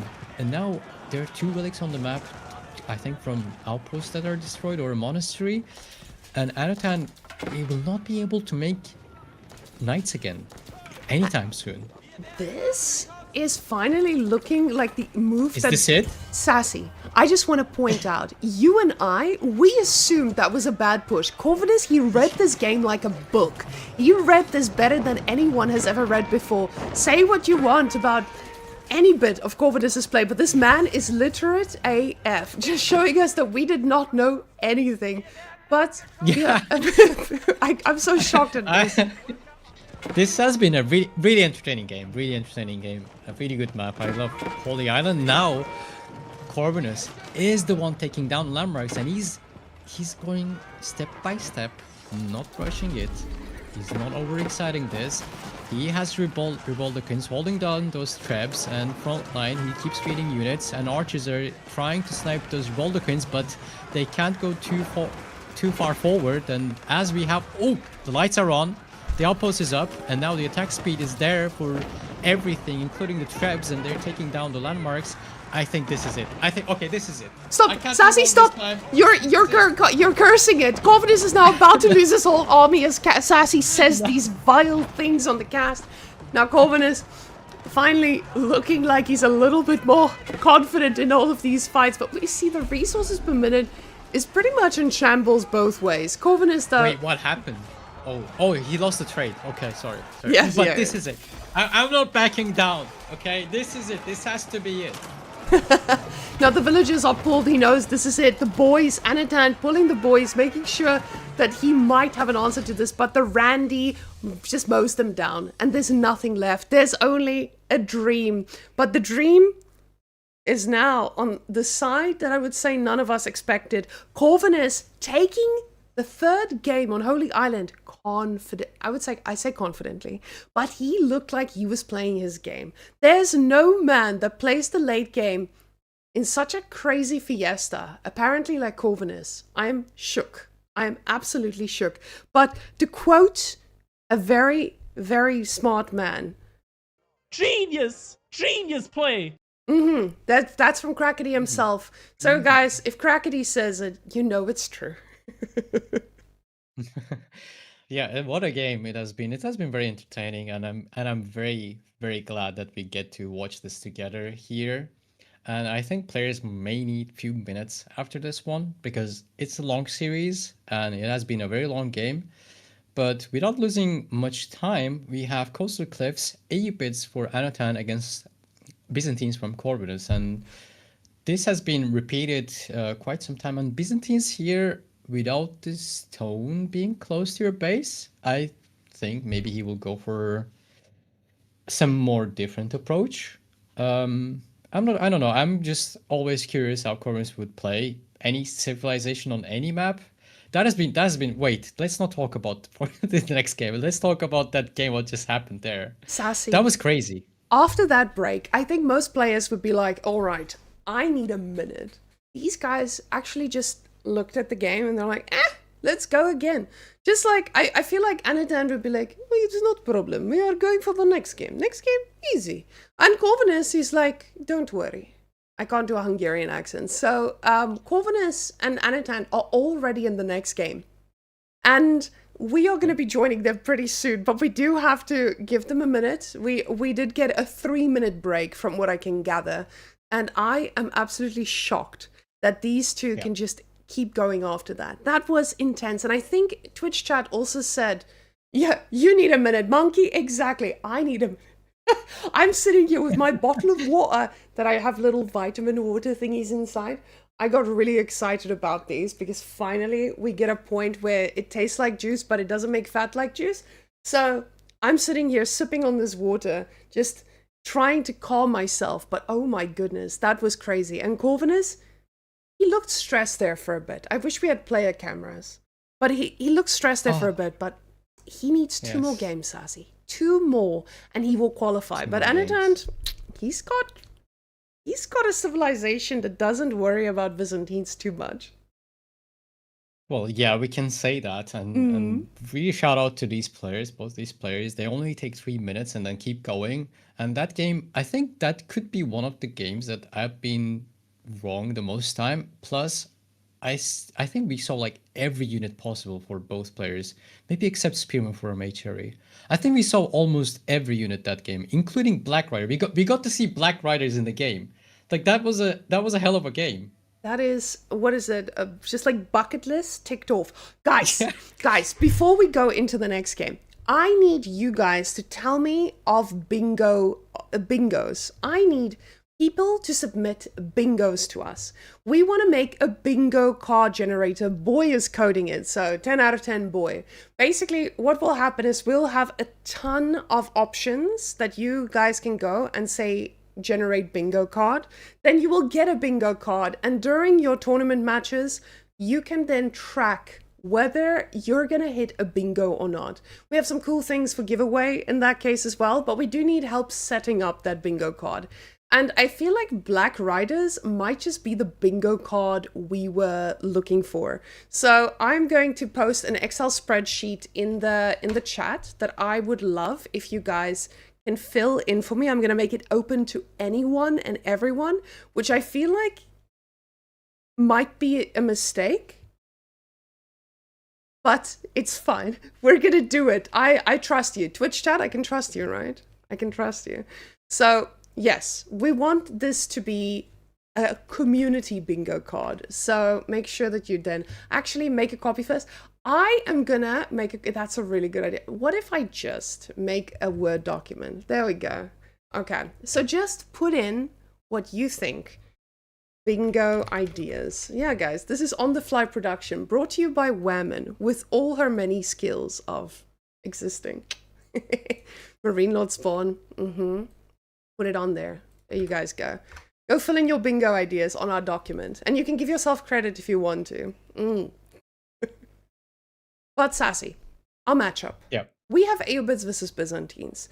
Aeobids versus Byzantines has been something I think most of us have seen, have felt, and have been traumatized by. Because Aeobids, they just get Manganiques, and they handle absolutely everything and anything that a Byzantine may build. So, ladies and gents, let's hop on in. It's time for game number 4. Oh, sorry, I struggled to count there. It's not a priority in South African schools. So, yeah, 1, 2, 3, 4. We got it. Corvin is in purple. Yeah. He's ready to roll. Yeah, and Corvin is starting with... Oh, he's actually going for the stone. That was one thing I was curious about, because this is Coastal Cliffs. This is where you have your starting stone a bit further away than the standard. So he actually went for that stone anyway, with 2 villagers there. That's his starting. And yeah, this matchup, I can see it going for both ways, but I would probably prefer to be Byzantines. Oh, the villager has to come back and drop the stone there on the camp. I think I would prefer to be Byzantines, yeah. That's an interesting call to make so early on. The reason I say it's a little interesting for me is just the fact that Aeobids, it feels like they set the pace of the game pretty quickly. And if they can land a little bit of damage, it just skyrockets out of control. Now, of course, we have to ask ourselves, how greedy is Mr. Corvinus going to be? Is he going to be the 3-cistern greedy goose? But at the same time, he is dealing with the front berries. And the gold being on exactly the same side, with the deer also being quite far out. So there's no real possibility for him to fall back onto something. His spawn... I feel like if the gold was on the front here, maybe, and the wood line did not exist, then maybe this would be a beastie spawn. But this is still a pretty rough one, especially when you're up against something like the Aeobids. Yeah, but comparing to Anotand's spawn, it's quite similar, right? Like, they both have most of their food sources out there exposed. Anotand may be a bit easier for him. Actually, Corvinus has, like, kind of slightly better deer spawn than... It could be easier to hold for Anotand if he gets to have that deer on the left with the berries. But one more thing to note is that Corvinus can eat a boar later on. That's a difference. Oh, he wants to be... That tells me he maybe will go for some units in Feudal Age. Yes, units! Maybe a lot of archers. Yes, units! They're OP. I heard they're OP. Yeah, wow. Like, in Feudal Age, I mean. No, I'm not memeing you. I'm just memeing the fact that we actually get units from Aeobids this early. Yeah. And guys, I took an extra look here. I was like, is this broken? Because Master Smiths, we've seen it being pulled out in Castle Age, but seeing it in Feudal, Sassy, like you said, that's going to be units, and I am so ready for it. With getting that +1 ranged attack instantly, and your ranged defense, you just open up a whole new world of problems for your opponent. Because with the Byzantines, you don't mind going fast castle, usually, but you do mind not being given the time to really get the benefits of having cisterns. And with the archers that you speculated towards, you get to shut things down pretty quickly. And most things down, whatever Byzantines tries to make, you have an answer for. That is correct indeed, because Desert Raiders are one of the best, like one of the most useful units throughout the game, I would say, from Feudal Age to Imperial Age, and Imperial Age where they get to be really powerful, like very powerful, as they can switch their bows to melee, and they get fire arrows as well. But for Feudal Age as well, they are basically mounted cavalry units, and they can do quite well against anything that Corvinus make, except the longbows. But he needs some time to get them out.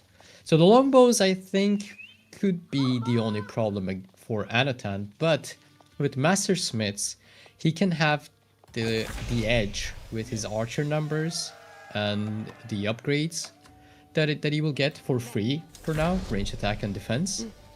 It's not just like +1, he's also going to get the defense immediately, right? So that's going to be, I expect that to be useful against longbows if Corvinus chooses so. He could go for javelin throwers as well. I wouldn't be surprised. Oh, the market has really good units there. Very good units. This is a very nice little market to stumble upon, but Corvinus is going to need to work for it. That's unfortunately the difficult part for him. He doesn't get that all for free. This is something he needs to survive for. And with Anotand already just getting... when I see double broadaxe, when I see wheelbarrow, and I see the secondary production building being made, I just see a lot of problems, because Aeobits, this is how they keep up. This is how they do it. And now, villagers gathering rate for plus 10%, this is something that you already have to keep in mind compared to the Cisterns. The Cisterns give you that bonus, but it just makes sure that Aeobits doesn't fall behind. And it also allows Anotand to go out on the map and get the resources that he feels like he deserves. Now the scout, he knows exactly where he needs to attack, and the Limitanei already being out, that's great, but remember, we're playing against a guy who doesn't really care about that. He just gets to make arranged units and handle any bit of Limitanei that you want to get out here. Very quickly at that. That's true indeed, but by the time Anotand is able to send some units forward, Corvinus already has the oil to get out some... queue up some longbows or other things. He just needs the mercenary house. I expect that to be being dropped very soon, and with that scout he's being successfully annoying there on the gold mine, because that will mean just like one unit needs to come there and maybe chase the scout away. Now the Desert Raider is going to be using his mobility against this Limitanei, and even with the shield wall he has to just leave because he can't catch up there. He needs the longbows to stay there. That's a good amount of damage for Anotand, pushing those villagers back to sheep and stopping the oil income. So he's going for the javelin throwers, right? Yeah. And that's what I like. Javelin throwers, this is usually a big question. And Twitch chat, I would like to ask you guys, because Twitch chat, of course, I know every single one of you would be able to beat Anotand. So you going up against someone with the javelin throwers, it feels pretty good because they have the highest base damage. You can respond to most in these small numbers, especially in the early game. But this can usually not look the same as someone who goes for the huge amount of longbows. Oh, but the surround comes in, and the camel stays alive, sassy. The man, smooth like butter. He buttered that camel up and it slid right out. Disgusting. Oh, yeah, he did, but did he? He wanted to be a hero. That Limitanei, he saw his future as a hero that took down a camel, but it's not there. He hit the wrong camel there. But one thing to keep in mind, Aeobits, yes, but he's without healers right now. So that camel, just as good as dead, because it's like very low HP. It's not going to be healed up anytime soon. So Anotand is harassing that cistern where Corvinus will be defending with the javelins and Limitanei now. But now what do you do as Anotand? Like, keep spamming horsemen against these Limitanei and javelins doesn't feel great in my own experience, I would say. So, and he doesn't gather any gold right now, and Corvinus is back on gold with a lot of villagers, 11 villagers on gold right now. Thanks to the updated overlay, we can say that instantly. A blacksmith is coming in, finally now buffing up all those units with the free upgrades for Anotand, and he's going to get some deer soon. Little harass is coming in, but Limitanei are on position to defend that, and I think he's just struggling to find some damage here. I don't know. This is a scary spot, actually, because Corvin has stopped investing in units here. And yes, Limit and A are standing at the front. They are trying to soak up anything the horses may do, but that is beautiful micro here from Anotand. Sure, he just sacrificed an archer, but he is going to be able to pick off Limit and A here and there. And he is actually committing to a little bit hard of a feudal game, because now with those heavy amounts of upgrades that just all came in, Corvinus is going to look to age up. This just means, again, he's not making the units, and he's going to be cut off of gold pretty soon. He gets us around, and 2 villagers will go down with a lot of extra style points for Anotand, because that is exactly the type of gameplay we expect from it. And after this, the problem is your food starts to run dry. We don't have the sheep we need to fall back on. Now this is going to be a very, very awkward farm transition, at a point where you definitely don't want to be doing that. Yeah, maybe the Castlage call here could be early for Corvinus, and he could get punished a lot for it, because he doesn't even have an outpost on his gold, which that's what he will need to upgrade his units and maybe get some, maybe cataphracts out if he wanted to do so. Well, when he has javelin throwers to counter the desert raiders, he could maybe do that. But he's sticking with Limitani and javelin throwers right now. And that's a scary amount of archers that can one-shot the spearmen, I think even with a shield wall. So, well, goodbye Limitani if they ever engage against those archers. So he has to back off, he has to stop getting gold. Was this too early for Corvinus to do? We will find out. And I think Anotand also wants to make his way towards the Castlage as he's mounting up the pressure on the gold mine here. It's not just about him, about this being too early. And I don't think it is too early at all. I think the question here is more about, did Corvinus have the access to resources available to deal with someone who's going to feudal pressure? Because that is the name of the game here. Even if he delayed this, it would just mean that he's delaying getting free units. So maybe this was just the hardest spot for him from the get-go. And now with the gold access being cut off, he's not able to get Limit and A upgraded, and advancement coming out. Culture Wing, he wants this as quick as possible, and just because he's gonna need this as quick as possible. He's gonna need to get those upgrades, because for this, he wants to make sure that he gets that fight done well. And with the javelin throwers, he's gonna have a decent amount, but horsemen are eventually just going to be able to flank by and take down anything and everything. Corvinus now has access to the gold again, but for how long? And only 1 minute to go, and Anotand will be able to make some of the most hard-hitting camels out there, and that's exactly what he's preparing for. We can see those 2 extra stables being placed down. This man is going to go in hard. Yeah, he's gonna go in hard now. The Limitani upgrade is finally in for Corvinus. There was a moment that could be very scary for Corvinus there, as he was moving back on that gold. But Anotand, I think, didn't notice it, or just chose not to, because he was aging up. But he's making sure that Corvinus is in his base. He's not grabbing any relics, and he's not making any cataphracts to raid him. I think he's in a very comfortable spot right now, as he will be aging up in 20 seconds, and he's reaching Golden Age 2, just as we were talking about it.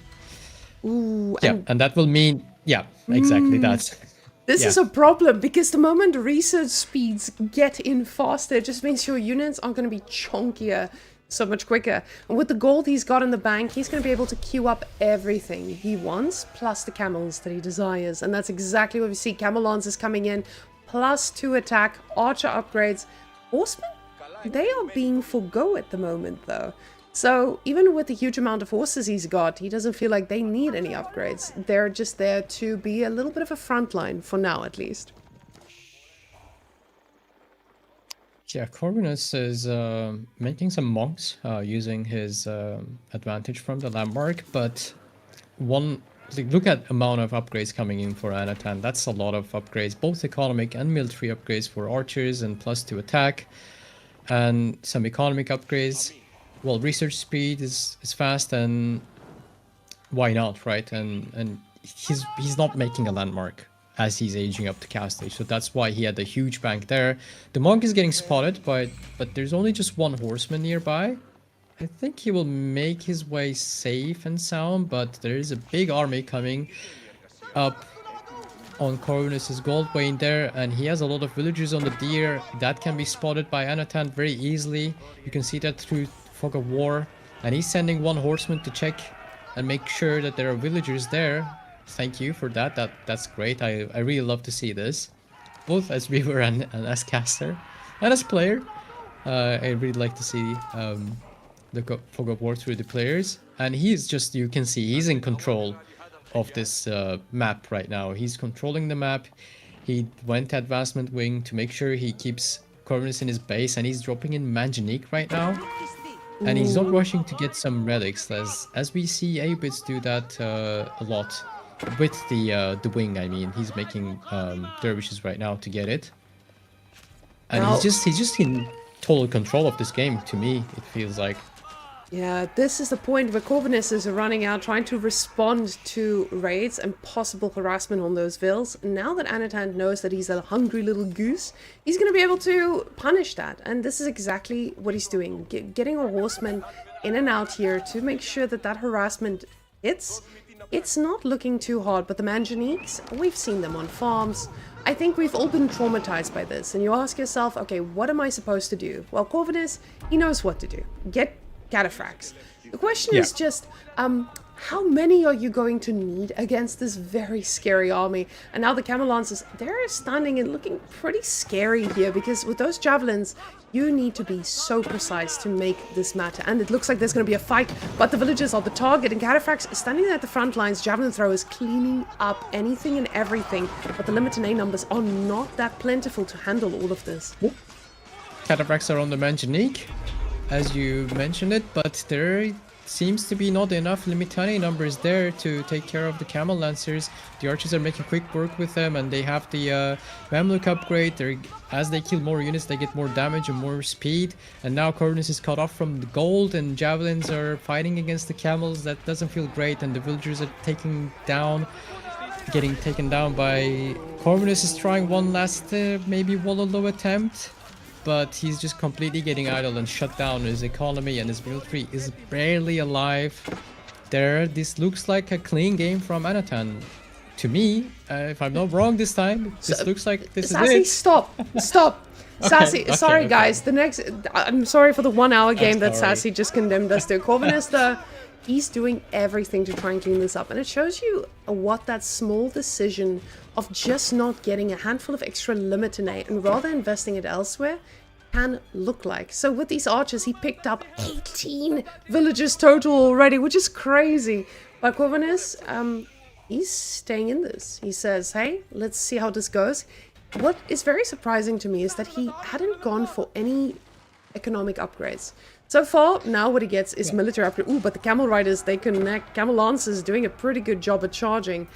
He is showing us that a little bit of overcommitment into these jabs might just be a bit too risky here, because those are just not replaceable. He doesn't have the farms for this. He just doesn't have that economy to back this up. He's got quite a bit of wood, but we do see the villagers now being pulled out here to try and get something else. I just don't know what that something is going to be. Just desperately trying to claw at any bit of food he can get to make a unit. Yeah, he will try, and he has only one relic available for him right now, and that's gonna bring him some oil. That can mean more camel riders or more javelin throwers. By the way, most of his army is from oil or from the landmark. That's how important the oil is for Byzantines. Let's just let's let that sink in for a bit. And he has only 5 Limitani actually, like that he paid for with food. But Anotand is just like, I don't think he's the type of a player that can let this game go in some wrong way for him. Like, he has 2 sacred sites. I think he has 4 relics, and he's healing up his army, probably just preparing for the killing blow, because he knows how many villagers he killed. I don't think he knows he killed 18 villagers, but you can guess. You killed like almost half of the economy from Corvinus at that time. And Corvinus is adding in more farms, but will that be enough to hold against Anotand? No. Or can he even decap I at was this gonna, point? I was gonna say farms aren't really known for their ability to hold against any unit because they melt and they look so feisty when they do. I absolutely love seeing those olive groves melt when I'm on the opposing side. So him investing in farms, it makes sense. This is what you need. But you need a lot more than this. And we see that with now Anotand just getting every food source. He knows Corvinus is hungry. He knows the situation, how dire this is. Corvinus's villagers now getting sniped by that tower, and this just feels like an impossible fight. But the javelin throwers, he's giving it one last hurrah to try to get on top of them. The limited name moving very far out, and we saw exactly what happened last time. He's cooked. Yeah, this is not looking great for Corvinus here. And yeah, he calls it. He knows. He maybe kind of went a little bit too greedy there, or maybe he didn't expect the play to be in that way from Anotand. But damn, we have tied series yet again. Maybe we will get to see all 7 games between them, and I'm okay with it. I'm fine with it, even though we have more series. I quickly want us to take a quick look at the bracket because I see Twitch chat asking, so guys, we're going to refresh your memory here. What happened here is a little bit of a situation as Demu informed us that he could not play today. So, of course, this leaves us with 2 choices. What do? Do we give the victory to Anotand, or do we get that best of 7 that we all deserve and want and bring it here? And that's exactly what we did. Corvinus not looking like he was second to Demu at all. Already going up 2-2 against someone like Anotand is absolutely insane. I think most people, when they see a matchup such as Anotand against anyone, a lot of people will be like, hey, this could be a 4-0. But Corvinus, he's keeping things fresh. He's keeping things spicy. And maybe surprised not just us, but also Anotand. So yes, we are seeing a lot more of that. But let's quickly go back and see exactly what is in our lobby here. So you guys, we have a little bit of Golden Horde, and they are fixed, right, Sassy? It's partly, yes. From what I know, partly they're partly fixed. Yep. So, They are. Yeah, this is not a matchup I've seen a lot. I would say Golden Horde, I think, is very strong civilization, especially late feudal age and when they hit castle age with that extra armor and wood income that they get from it. It's a passive income in the end, right? Like it's very strong, and the amount of buffs you can get on your units and amount of I think flexibility it offers you makes it very dangerous civilization to play against, and Torguds are a great front line as well. But Zushi's Legacy, on the other hand, they've been always great on Gorge, even though we had professional scouts nerfed before. Well, what are we talking about? We're talking about Corvinus anyway, so I don't expect him to just go for just, classic things. I think I wouldn't be so surprised if he went for like very fast castle, 6-minute fast castle for the Bolt Bongs. I forgot their name right now, sorry, but everyone knows what I'm talking about, right? the Bolt And now we Boys. have a game in our yeah, They have yeah, another name, Sassy? they have Shaolin monks. Oh, thank you, Twitch Right? chat. I hope so. Well, Yeah, it should be. It's not in Twitch chat. I just remembered it myself. oh wow, okay. Sassy, are you a Yeah. pro player or something? Well, I kind of have some memory, so That's good. That's good. No, yeah, I can remember some things. for those people who were asking what was the bug with Golden Horde, they had an infinite Keshik bug, where Keshiks would pour out of this civilization like there was no tomorrow in Castle Age. Now, we know that our pro players are not bug abusers, but when a civilization gets a fix, you have to keep in mind that it might not always work as intended. So Golden Horde, they got fixed in that regard, but now there's another bug, but it only pops its head out a little bit later into the game. So most likely, if we can get this game done in Feudal, we will not be seeing those types of shenanigans, and there are ways to play around it. Now, we are getting a nice standard opening between these two civs. No Dark Age, because With these two civilizations, there's absolutely none of that, ever. So, no shenanigans here today. But while we're at it, I just want to highlight, we did have a pretty stacked amount of pro players of trying to qualify for this event. Now, keep in mind, this event is funded through World's Edge, and they are supporting us in terms of the prize pool. But production costs and everything are running at around 20,000 euros at the moment. So Beastie and I are funding the full cost of this event. So because of that, we are not paying for the transport and some other costs of the players. So due to this, not all players are able to participate because, of course, when you're a pro player, you need to pay for stuff yourself as well. It does start to add up as a, how can we say that? As a self-funded pro player without a team supporting them. So this is why I would say that maybe Papipo and Wham might not have been trying to participate. But we just got word that we got an extra 5k from Microsoft. So our prize pool is at $20,000, or technically $20,750. So yes, we are going to be putting up some donation goals in the following weeks for the players, for if you guys want to fund your favorite player to come to the Homestead Cup once they have qualified. But we are going to be popping down the links in the channel. If any of you wants to support the tournament, please feel free to. And every single bit of money goes towards the cup and the players and, yes, everything else that goes on around it. But anyway, now we are back here. And guys, we are finally aging up. But Sassy?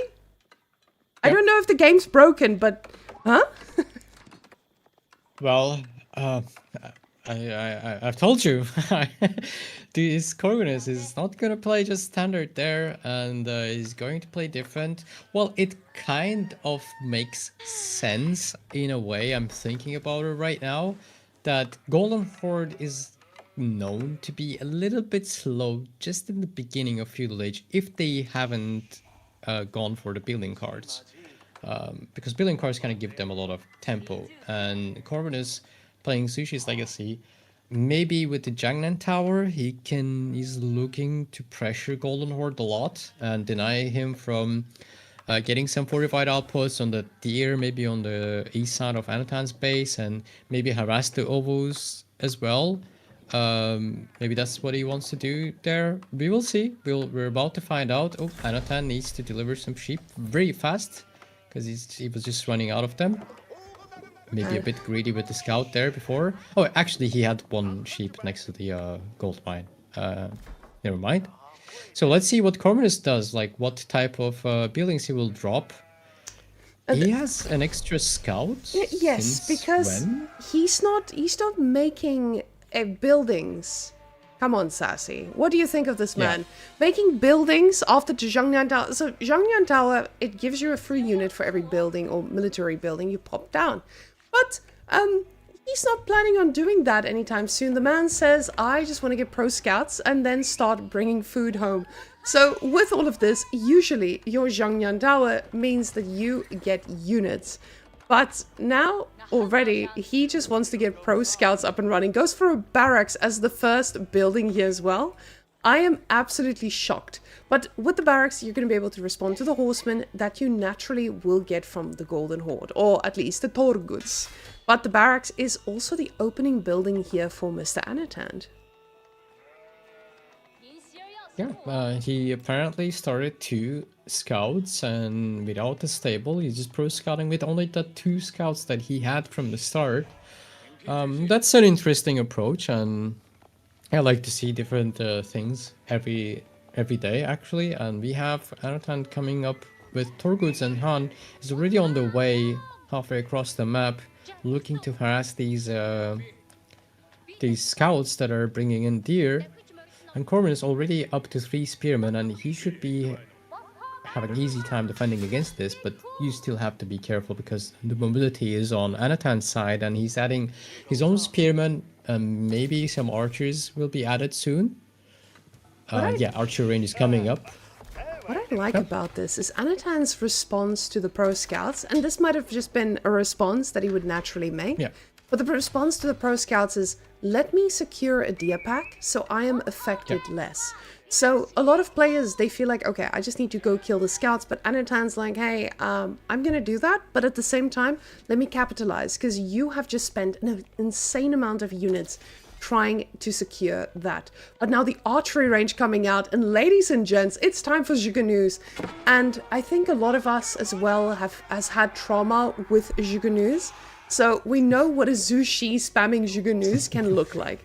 And I'm ready for it, Sassy. I did not know we were going to be expecting anything like that today, but I'm in. I'm committed. Yeah, I like that too, but Golden Horde is not one of those civilizations that would be afraid of extra bolts coming in their way, since they have Karash available for them, and Muscovy Yasak for Castle Age that's available for them. Corvinus needs to be very careful with these scouts, by the way. Remember, he does not have a stable, so he cannot really replace them. The second scout that he has just came from his town center at the start of the game. So their Golden Horde is not really afraid of the arrow fire as the game progresses, because, well, Torgoods and extra armor from Karash and the age ups. So, but for Feudal Age, I really like this for Corvinus, if he can get out of his base against all this mobility that Golden Horde, Torgoods and Han provide for Anotand. And they're both not looking to slow down anytime soon. Now, this is a huge amount of units to also feel like you need to respond to. What I like about the Pro Scouts is he wasn't forced into making a stable. He went and he got himself another scout from his TC and just got the deer in slowly but surely. He's not overcommitting to the deer. He's not over-reliant on the deer. He's just making sure that this is a pretty balanced economy, especially with the amount of sheep that he got. So pretty evenly split, but at the same time, he needs to ask himself what's next. Azushi's legacy, they can respond with a lot of things, but usually that requires a bit of gold. Now, with the taxes coming in, he's gonna have a pretty healthy helping of that anyway, but he's being very responsible about this, still getting spears and still Jugonoo. Every bit of gold he needs, he's putting straight into Jugonoo, and again, not going for military upgrades, which I'm honestly quite shocked by.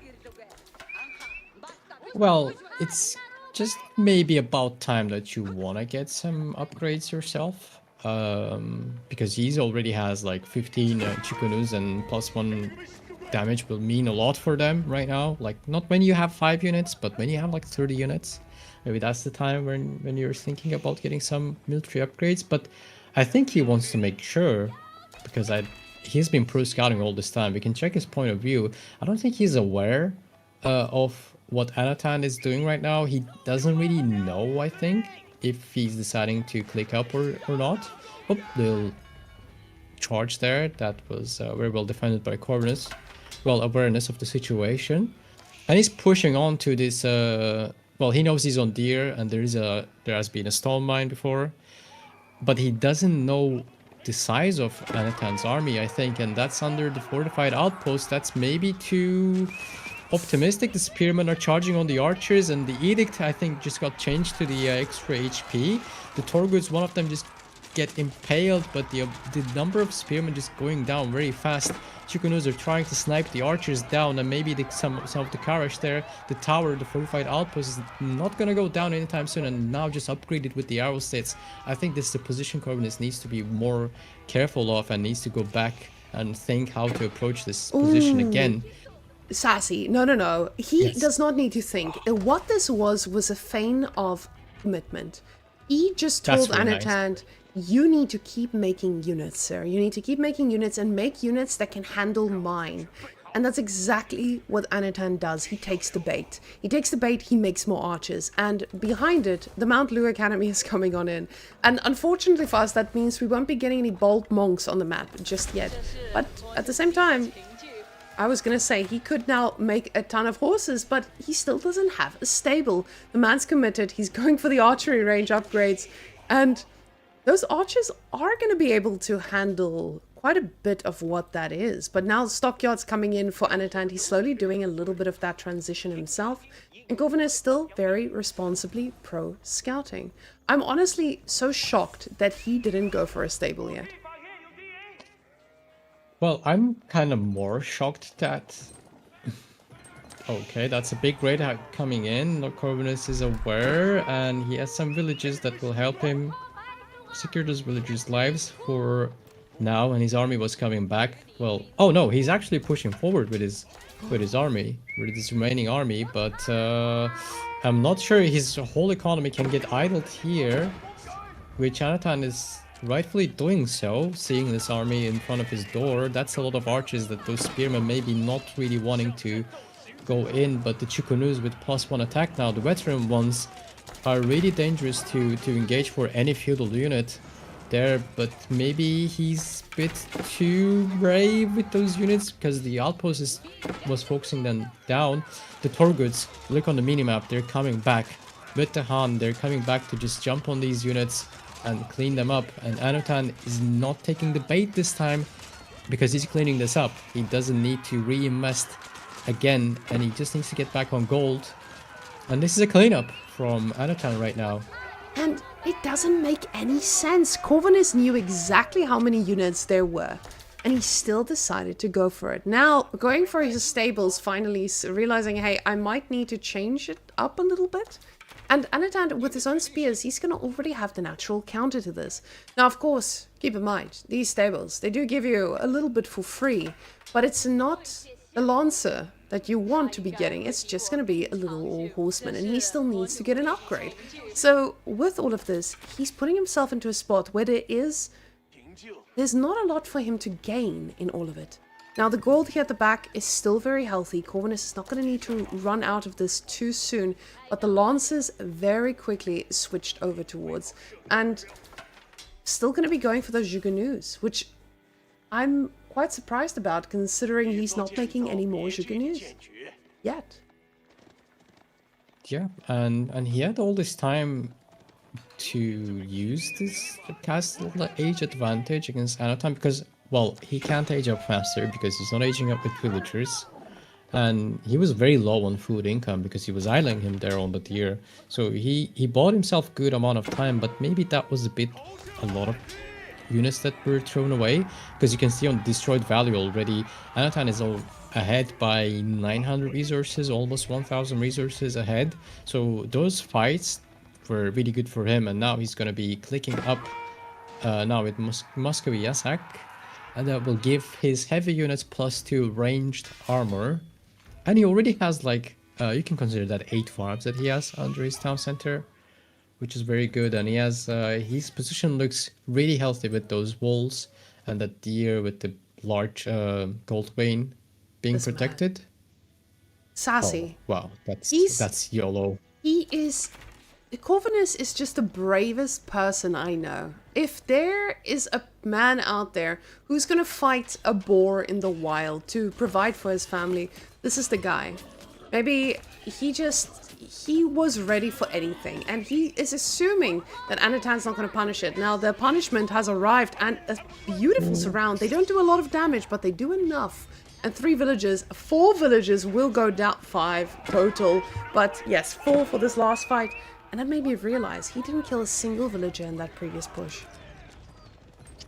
All of them were safe and sound on that fortified outpost, but keep in mind all the production from Anotand is placed here, except the landmark. But maybe does he have enough to fight this? It looks like he does have enough. While he's aging up, the Chukunus and some of them 2 crossbows are there, but the spearmen are not going down fast, and those lancers from Corvinus is not finding really great connections. But as I say that, they're cleaning up the front line, the remaining units from the front line. We have a raid happening from Anotand in Corvinus's base at the same time going on. He's idling out all this food income and grabbing one of the Imperial officials there. And that's a hold from Anotand, and now he hits the castle age. Those units in Corvinus's base, now they have extra armor. They can sustain this town center fire a lot more now, and they can stay here all day. You have to have units to respond to this. And with all of the food finally being tapped out as well, this is just Corvinus giving the last bit of TC fire towards all of these units right there, but it's not going to be enough. Feels like Corvinus is almost ready to tap out. He's given his whole army to that fortified outpost, and the retaliation is on the way. Anotand, he's got what he needed. He is now ready to push forward and make sure that Corvinus understands those shenanigans do not work with the likes of him. Now, what I really like about the way that Anotand played this game is he has seen now what Corvinus does. Corvinus can be a little bit wild, and he does take risks. And those risks, as long as you play safe, you should be able to outproduce them. It did look pretty scary there for a while, but Anotand knew as long as I have new units, I'm going to be able to respond to this. And he found himself some damage as well. The villagers, they take out their shivs, they want to fight. But you can't just do that. Oh, Lancers becoming kebabs so quickly. And Golden Horde, stemming from the Mongols. You know, horse is not a very uncommon meat to be going around here. But I see a lot of dots. And these dots are running for their lives against the Torgut. The Torgut, you see Corvinus trying to get his one villager to safety there. And this Torgut still looking to charge. Absolutely disgusting micro here by Anotand.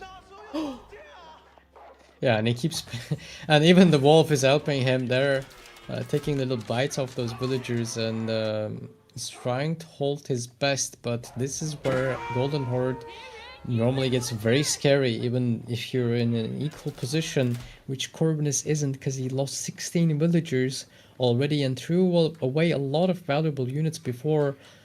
Even if you were equal, this is where Golden Horde gets really scary with their extra armor, third OVO being available for them with the extra income, and just everything comes together for Golden Horde at this stage of the game. And yeah, Corvinus is trying one more push, but that's a big army just at his door.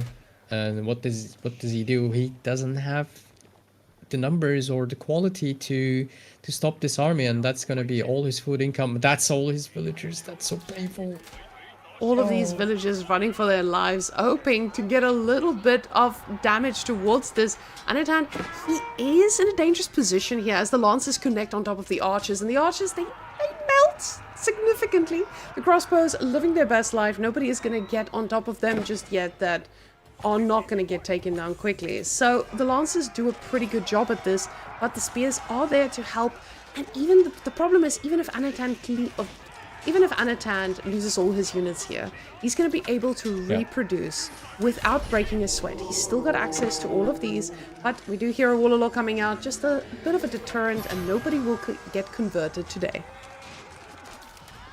Yeah, like Corvinus is cleaning this up, but there's still some cavalry with Han keeps circling around his base, and they will idle more villagers. And you can see in the collected resources there, he has like 30%, almost 30% more resources than what Corvinus had, and it's not going to get any better for Corvinus from here onwards. And are we seeing Anotand taking the lead in this series? Well, do I dare to say it? Unless I think there's a power cut. Anotand, he's got this under control. Villagers are now fighting back. They realize they can't just stand there waiting to die. And now the Batu Khan, that one hits hard. He does take a little bit of damage, but he will prevail. And we have Golden Horde taking another dub without even getting a ton of Keshiks. Well, yeah, Torguds are good units. We can say that, and Anotand played it very clean. Corvinus not really played the standard. He didn't drop stables. He didn't go for meditation gardens. I think maybe he was trying to bait Anotand, thinking that it's going to be a lot of units with a lot of production buildings with Jiangnan Tower. I am not sure. That was a very interesting approach from Corvinus, and it looked kind of scary for Anotand at some point in the game, like early on in the game. But he used his mobility. He didn't let Corvinus to do a lot of damage on him, so he's taking the lead pretty convincingly. These last two games have been very clean from Anotand, and now we have Mongols against Knights Templar on Cliffside. I've seen Knights Templar on Cliffside a few times now. And I understand why Corvinus has chosen this. There's a little bit of undiscovered territory for a lot of this that I think we haven't seen in tournaments enough, because KT has just been chosen on water and hybrid maps, but Cliffside. And oh, Nanyori tells me our list of bingo is coming along. So guys, just for those of you who weren't here earlier, we have a Google Doc that I would love for you guys to go and fill in to help us build our bingo card for the Homestead Cup. That is what we're gathered here for today. So please take a second and go fill in any ideas that you have for a bingo card that we can put up a ton of ideas for. Oh my goodness, there's absolutely no ideas. Come on, guys, we need ideas. I thought you were being serious. Oh wait, did I forgot to. No, it was the wrong one. Oh my goodness, Sassy. You know, sometimes when you are not a confident driver, that's what I am some days. And sometimes I forget to take the steering wheel and steer us in the right direction. But there's also a Discord channel where this is happening. So I'll send you guys the Discord channel as well, so you guys can go and join. We don't really know how we are going to be. You ring the log doc. Of course, you didn't see them. Oh my goodness, guys. See? That's it. My goodness. Okay. We will get the hang of the steering wheel soon. But we have Mongols versus KT. And now, how does that play out in Dark Age?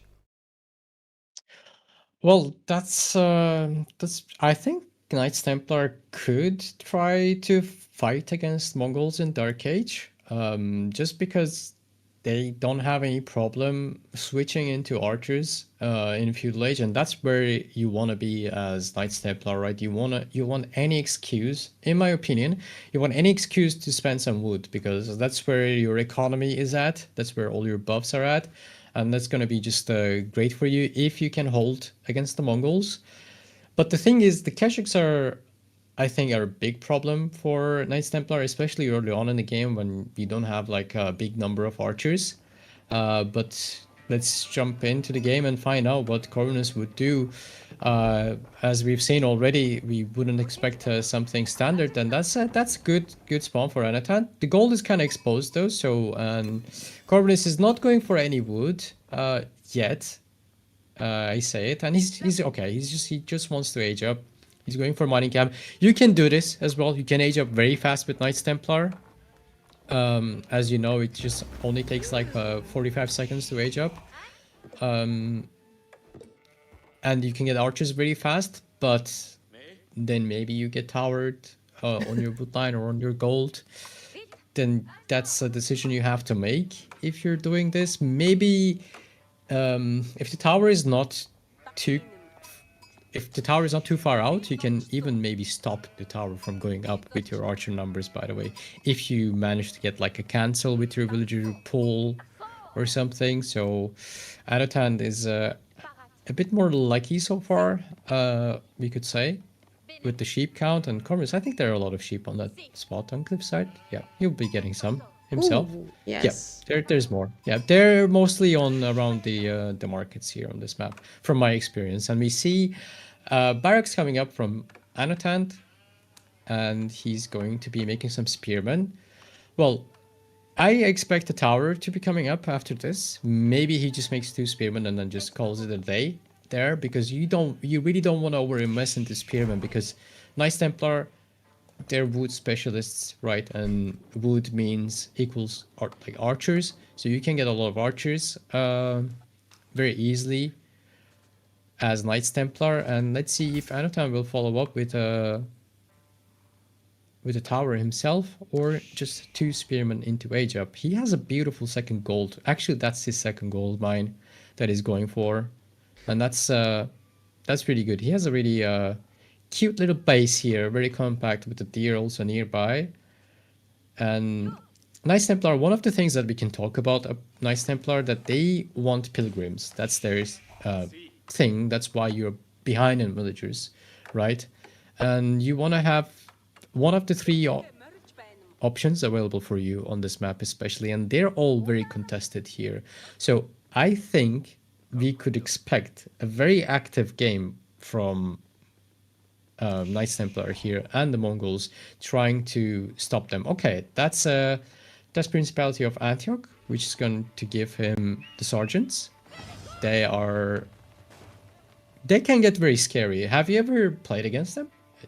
Did you I or have. beat them? And Yeah. I don't have much to report on it because KT is definitely the bane of my existence. I have not had a lot of luck against this civilization. When I saw Bella picking KT in our female tournament, I was thinking to myself, "Oh goodness, she might be the only one who knows how to play this civilization." So definitely not something that we face too much in, especially in our female scene, and that is why with Knights Templar it's like a big black hole, and the only times we get to see it is when it doesn't get banned, and it definitely does not get picked on these maps usually. So how is this different from how we usually see KT getting played?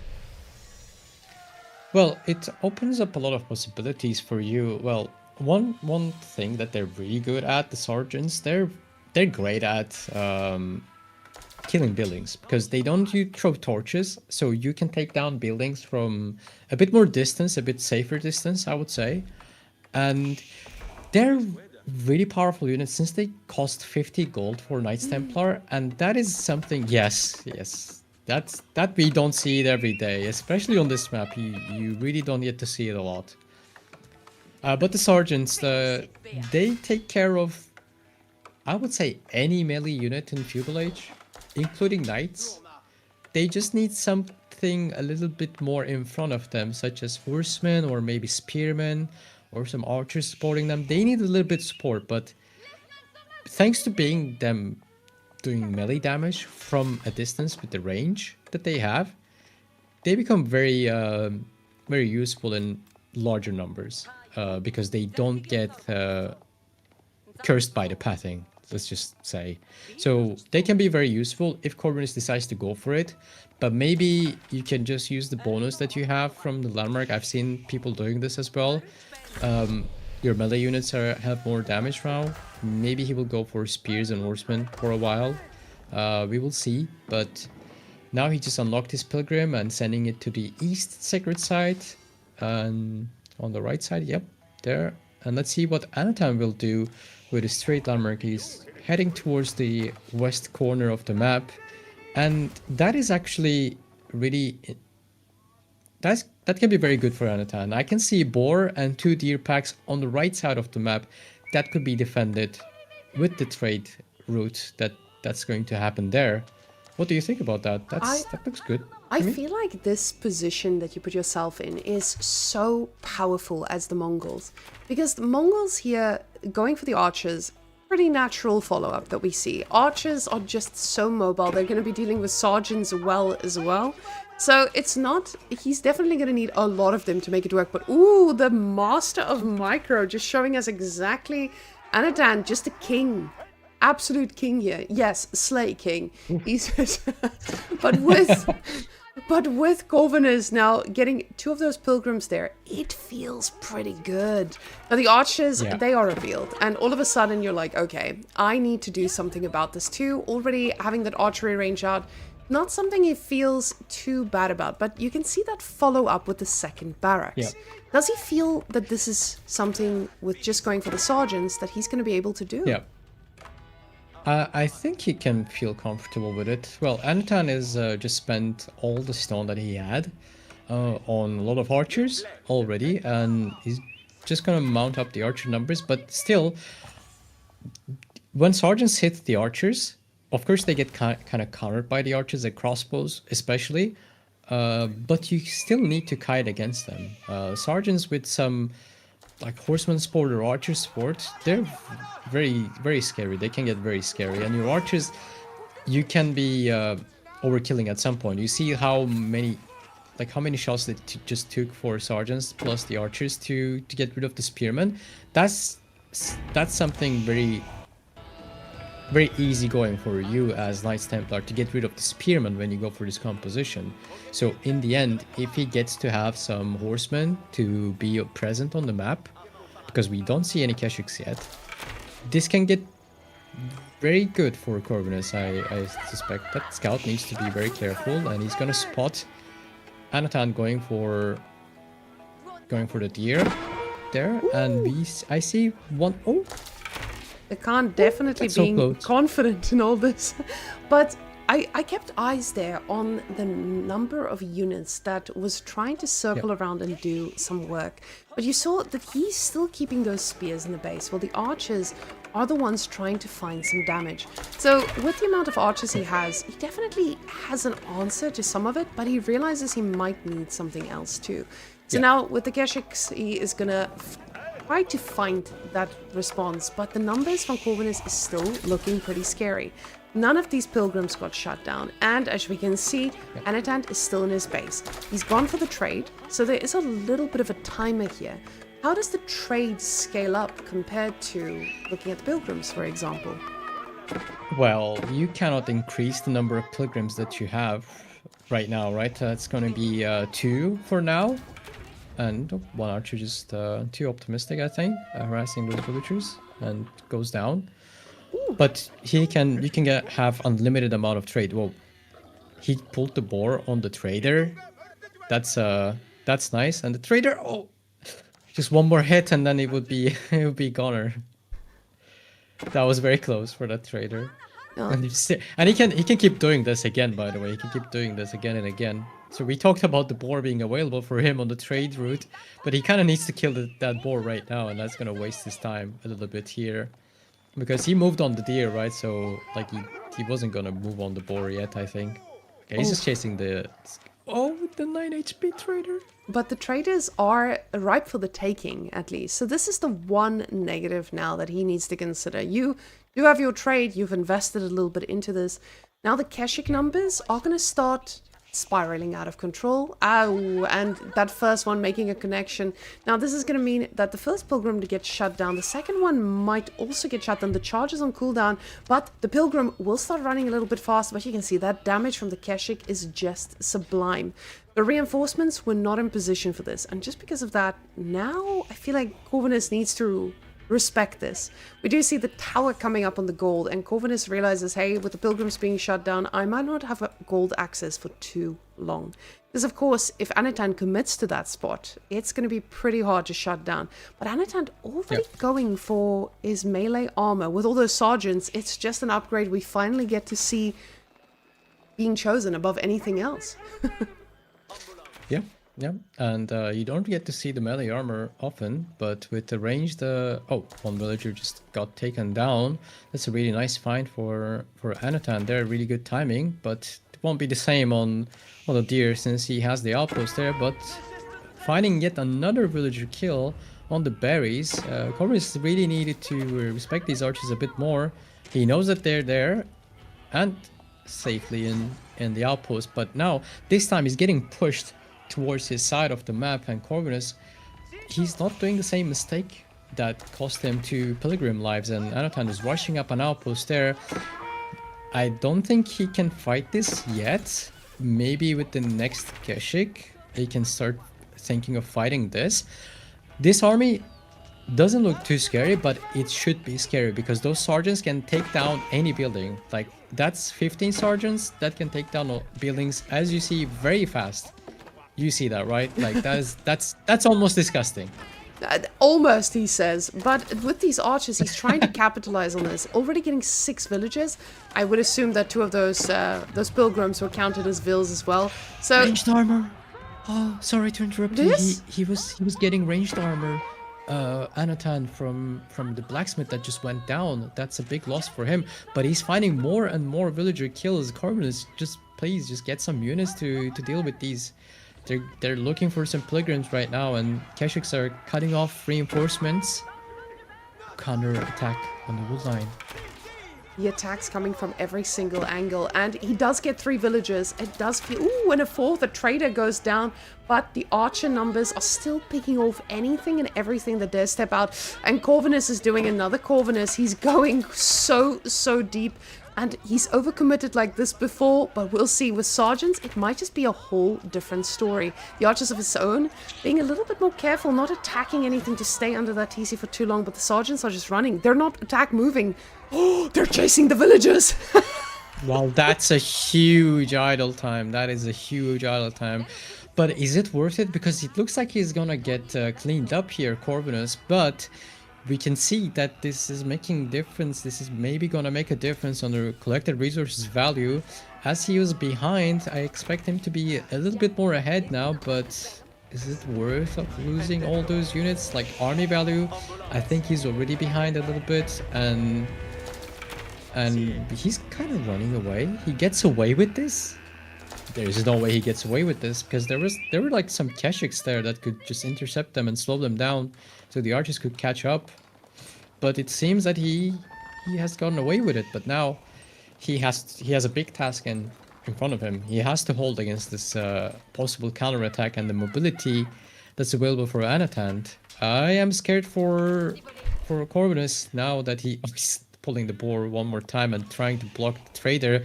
That's pretty annoying for Anotand, and Anotand, though, he's one of the best players in the game. He's not getting too distracted by it. He's going for those 2 pilgrims that's gonna probably go down to those Keshiks now. Now, losing these pilgrims is massive at this stage, especially because you know your opponent is a little bit ahead of you with the traders. Now, I say a little bit ahead, but there's only 2 traders who are currently actively doing work. Or is that 2 traders total? It feels like he had a significant amount more. I guess the raids just really worked. But the Keshiks are not here. And this army is about to not find... Oh, he doesn't know. He doesn't know that he's there at all. He didn't even scout that part. And the Keshik raid is happening on the berries. That's a beautiful find for Anotand with the movement speed arrow, I think. I just come in, those Keshiks are eating those villagers, and they can stay under the town center for a while. 13 economy kills in total, including the pilgrims, I think. And the Corvinus has to push forward a bit more, because look at Anotand's resources. He's making his way towards the castle age, and if those 40 archers gets to be a veteran, even without veteran, with the cruel tie, there is nothing. I think Corvinus can stop it. Like, it's gonna be too much, and some spearmen are trying to hold the base against the Keshik raid, and Corvinus is looking for the damage. He's looking for the economy. He's just not really able to find it yet. Yeah, this is a very hard read to make and understand, hey, where did this go wrong?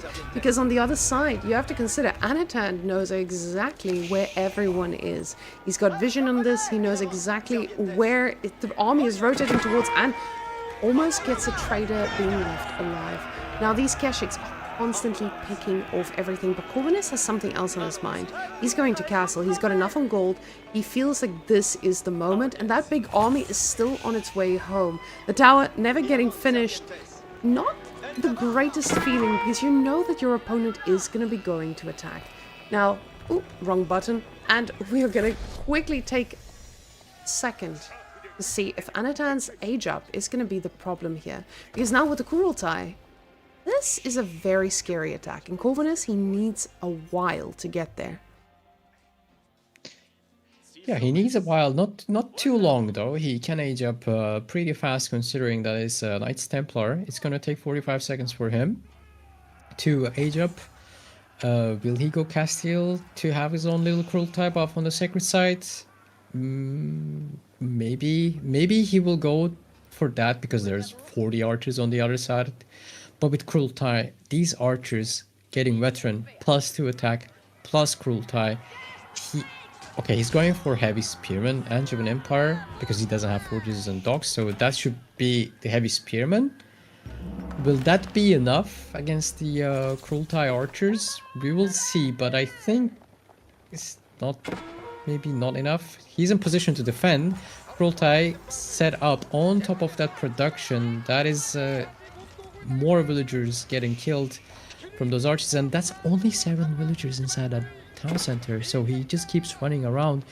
He's losing some units, but not as fast as it would if he was completely full. And cruel tie getting pulled forward. Sergeants, as you see right now, the army is just melting. And the outpost is also empty. The Keshiks are tanking some of the fire from Sergeants and the Archers. He's trying his best, force heavy spearmen in queue. Can he hold this? And even if he holds, will that be enough? That's a lot of cruelty time under his base.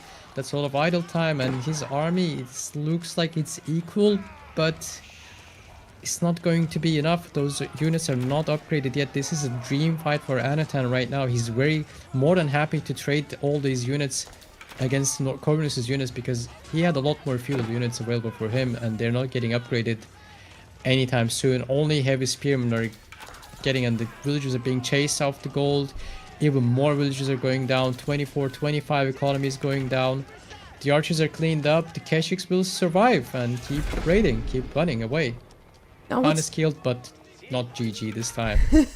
What's pretty crazy about all of this is that for a while, sure, this was scary for Corvinus, but with the villagers, he lost a little bit of control of the TC as well. TC was idle for most of that fight, even though he had the food in the bank to do something about this. Now, Anotand switching to the crossbows, he knows what he needs to do to secure his spot at the Homestead Cup. This man says, I need one more win, and he's looking ready to take it. Now, with 30 population, this is, 30 villagers, it does feel pretty rough. The 2 total traders, you can see he's been kept under control. I say kept under control, but at the same time, 28 economy that were killed, it feels pretty rough. Anotand here, now, he doesn't have the military for this, and we have to keep in mind, there's still a very scary amount of heavy spearmen in all of this, and even though these archers are going to stay in feudal for a while, they are going to be able to handle crossbows pretty well, at least for the time being. Anotand now trying to get a tower here. Ooh, it realizes that villagers are a little optimistic for all of this. Yeah, going for boar is a really nice move from Anotand right now, since he knows his opponent has been on infantry all game long, and there has been no stable addition happening from Corvinus before. And I think he wants to hold with some outposts, and crossbows are coming in. He already has 5 of them, and he's double producing them, I think. And he knows he's ahead economically, right? He doesn't need to do some big moves anymore. He killed a lot more economy, and Corvinus is on the right track there, sniffing out those villagers away from the gold mine. But can he find some damage, some counter damage? But because if he can't, those crossbow numbers are climbing up very, very rapidly. Yeah, this is something that is just a constant way of keeping your opponent busy. Because with him just spending all of his time chasing behind, it means he's not going to be able to react to the things that he knows are happening. So in the fog of war, he is able to see that the boar has gone down. He is able to see a lot of this type of information. He knows the trade is up and running. But with these spearmen, he's just trying to find the villagers. Now men-at-arms coming out for Anotand, and this makes it a lot scarier. The archers are veteran, so they are going to be able to respond to a bit of this army, but the problem is there's a cruelty, and it's going to heal up pretty quickly compared to what you can do. Oh, the heavy spearmen, they are just melting. 18 crossbows make them look like they're made of paper. Well, not only that, he's also lacking the second ranged armor under Cruel Tide. Those ranged units are very scary, and Anotand, I think he's going to just jump on this army and clean this all up. As Corvinus is trying to get rid of these outposts, he finally found out where the food was coming from, but the Cruel Tide is set up there, and the army from Corvinus just looking very tiny compared to Anotand's, as we see all those economic losses just finally showing here in the army numbers. Corvinus is trying his best to run away, but Anotand is just on top of him. Some pilgrims make their way, but Anotand is aware. He's taking all the map control. You can see the yellow dots everywhere. Well, some of them are Gers, but yeah, Corvinus knows, he calls it, and spares the lives of those units. In the end, there's no way out of this. He can't outrun it. There's no more tricks left up on his sleeve, I would say, and we have our first qualifier. Anotand makes it through. Anotand qualifying all the way to the Homestead Cup. And guys, I am so... wait, lobby. I forgot to press the button. Sorry, guys. It's my first day back, and the production still needs a little bit of work as Whamenqt needs to click all her buttons. But we do have a little bit of a treat coming in, and this is the first time we actually do these ones. So Mr. Anotand is standing at the ready with his interview. So guys, let's hop on in to our interview scene. I just need to find the right button and not make it break. So, Mr. Anotand, you're here. Oh, wait, we can, well, you have to unmute yourself in Discord as well. Are you allowed to? Oh, yes? He doesn't look muted for me. No, we're not picking up your mic in Discord. Oh, he's stuck, guys. Sorry. Oh. Is it being used by the... No, usually microphones are more than single output. It's just webcams that are the evil ones that get stuck. Yeah, guys. Not yet, Anotand. Defeated by Discord, he says. Let me see. I am just gonna double check to see if he has all the permissions he needs. But yeah, he does. Is he stuck? He's stuck. Sorry, guys. Yeah. Anotand. We'll see him soon. We'll see him soon. Lost to microphone. Yeah, be Corvinus. He dealt with KT. He dealt with the biggest of shenanigans. But the microphone, guys, the microphone's the real goat. Right. See him back in the Discord channel. We're halfway there. It's a beautiful background. That's lovely. Okay. Okay. Yes. Anotand, big fan. Yes. Big fan. Big fan of you, Whamenqt. Big fan of you, Sas. 1 second, I will fix my webcam. I see Slav say Anotand's an AI art. Actually, we got this art done like ages ago by Angelica. I believe this one is immune to AI, guys. Calm down. Calm down. We don't want to hate on the artist. You guys remember Angelica? The MVP streamer we had for a while? Yeah, now she's a great variety streamer. I think my webcam is back. Okay. Yeah. Okay. Yeah. I just need to change the link. Don't worry, guys. I'll get it fixed up in a second. So Sassy, go ahead. Ask the questions. I'll fix up everything. Well, Anotand, congratulations on qualifying for Homestead Cup after Red Bull Volodov. It's looking a great year for you so far, and hopefully it will keep being like that. Thank you a lot. I really surprised. I didn't play it shitty, but to be honest, first few games I was crushed, right? Wow. I'm still in shock, to be honest. Is Corvinus... Well, first... Is he just that crazy? I just have to ask. Is he just that crazy? Or did you underestimate the build? I feel like he's really good, but it's super hard to play with him because he's doing like super creative builds, right? And like sometimes this kind of build, they just killing me. Like he killed me with Macedonian, I think without any chance. But like sometimes he overcooking, right? Like with Byzantine, with Jussi, it was a bit meh, right? I think if he puts a bit more time to like took all his ideas and okay, these good ideas, these shitty ideas, and if he'll play only good ideas, I think he might be super dangerous. Yeah. Yeah. He looked very dangerous in the first few games, especially the ones that he won. The Holy Island game. I think we've seen almost every unit in the game there available for both of you. That was a really I thought I was performance winning, by both but of you. Yeah, apparently his bank was OP, right? He had like 6,000 gold at some point in the bank. Okay. Yeah, he looked very, very strong and well played for both of you. And I definitely agree with what you said, because the last few games from you played great, and his plan wasn't really maybe that accurate. It felt like, to me at least. And you played very clean and very convincingly. You won the last games, and congratulations again. But I want to hear about the Holy Island game. But Did you think that you can mass like maybe Black Riders a lot more, because we don't see those units every day? What do you think? Because in the end, I was 100% sure that the game was over when he had Cold Prince pushing into his base. But then suddenly you were out of gold, and suddenly he had like 80 units, and then he mounted up to 100 units, 120 at some point. And even the last fight was very close with Ruboldokins holding the trebs. You were encircling him very well micro there, but it just didn't happen. And well played for both of you. Yeah, I know. He beat me on water. Like, I usually don't lose water, but he just killed me on water.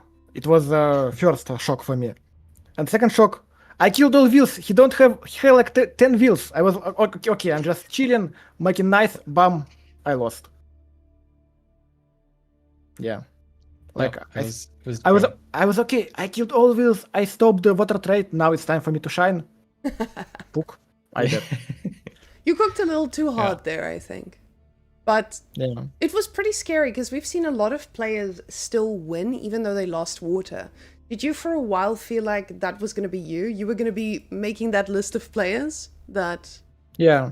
I think I was inspired by Beastie. Like, I think he never wins the water. He like usually loses it like 5-minute mark, and then he trying to struggle a bit. So yeah, I watched a bit of Beastie games, tried to copy him, but lost.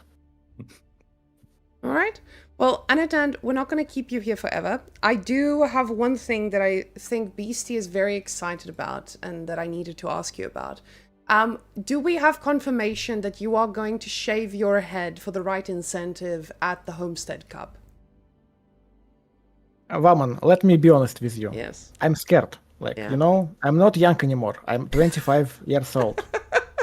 I feel like once a razor will touch my head, it might be never grown again.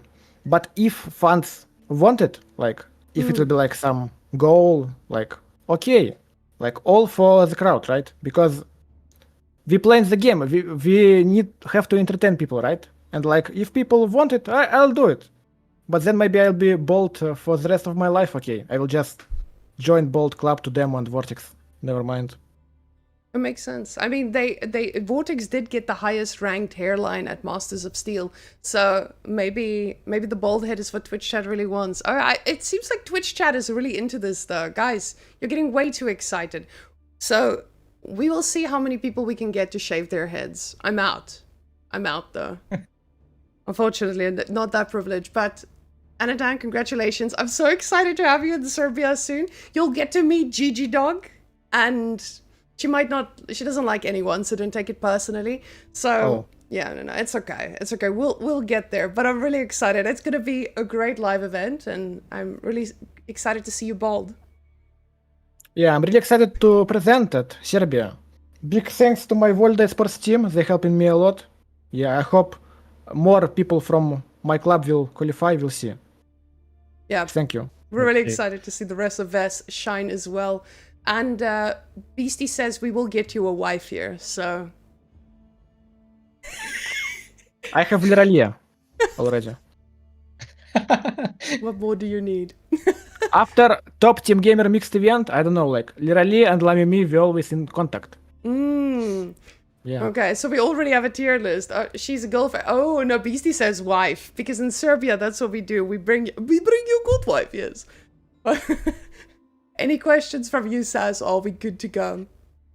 Well, we can just ask about his predictions for the next series that we have before we wish him good evening. What do you think, Lucifron against Beastie and Vortex against B? Do you have any predictions? I mean, I can't bet versus my sensei. Like, I think Vortex a bit better right now, but I will bet on B still. I think B is super good. And he might, like, push Vortex. So I'll bet on B. And to be honest, Beastie lose, I think it might be really close. I think, yeah. I'm afraid of Lucifron, man. Like, Vortex not playing with anyone but him. So I feel like they play in 100 hours, and now they will show all his strat to Beastie, and yeah, I hope he will survive. So yeah. And the Slavic brother. Okay. No prediction for Beastie Lucy. I think it like 3 it's to gonna be like, close. Yeah, 4-3, 3-4. Like anyone can win. Okay. But last Series B will win for me. I hope. Be our Okay. goat.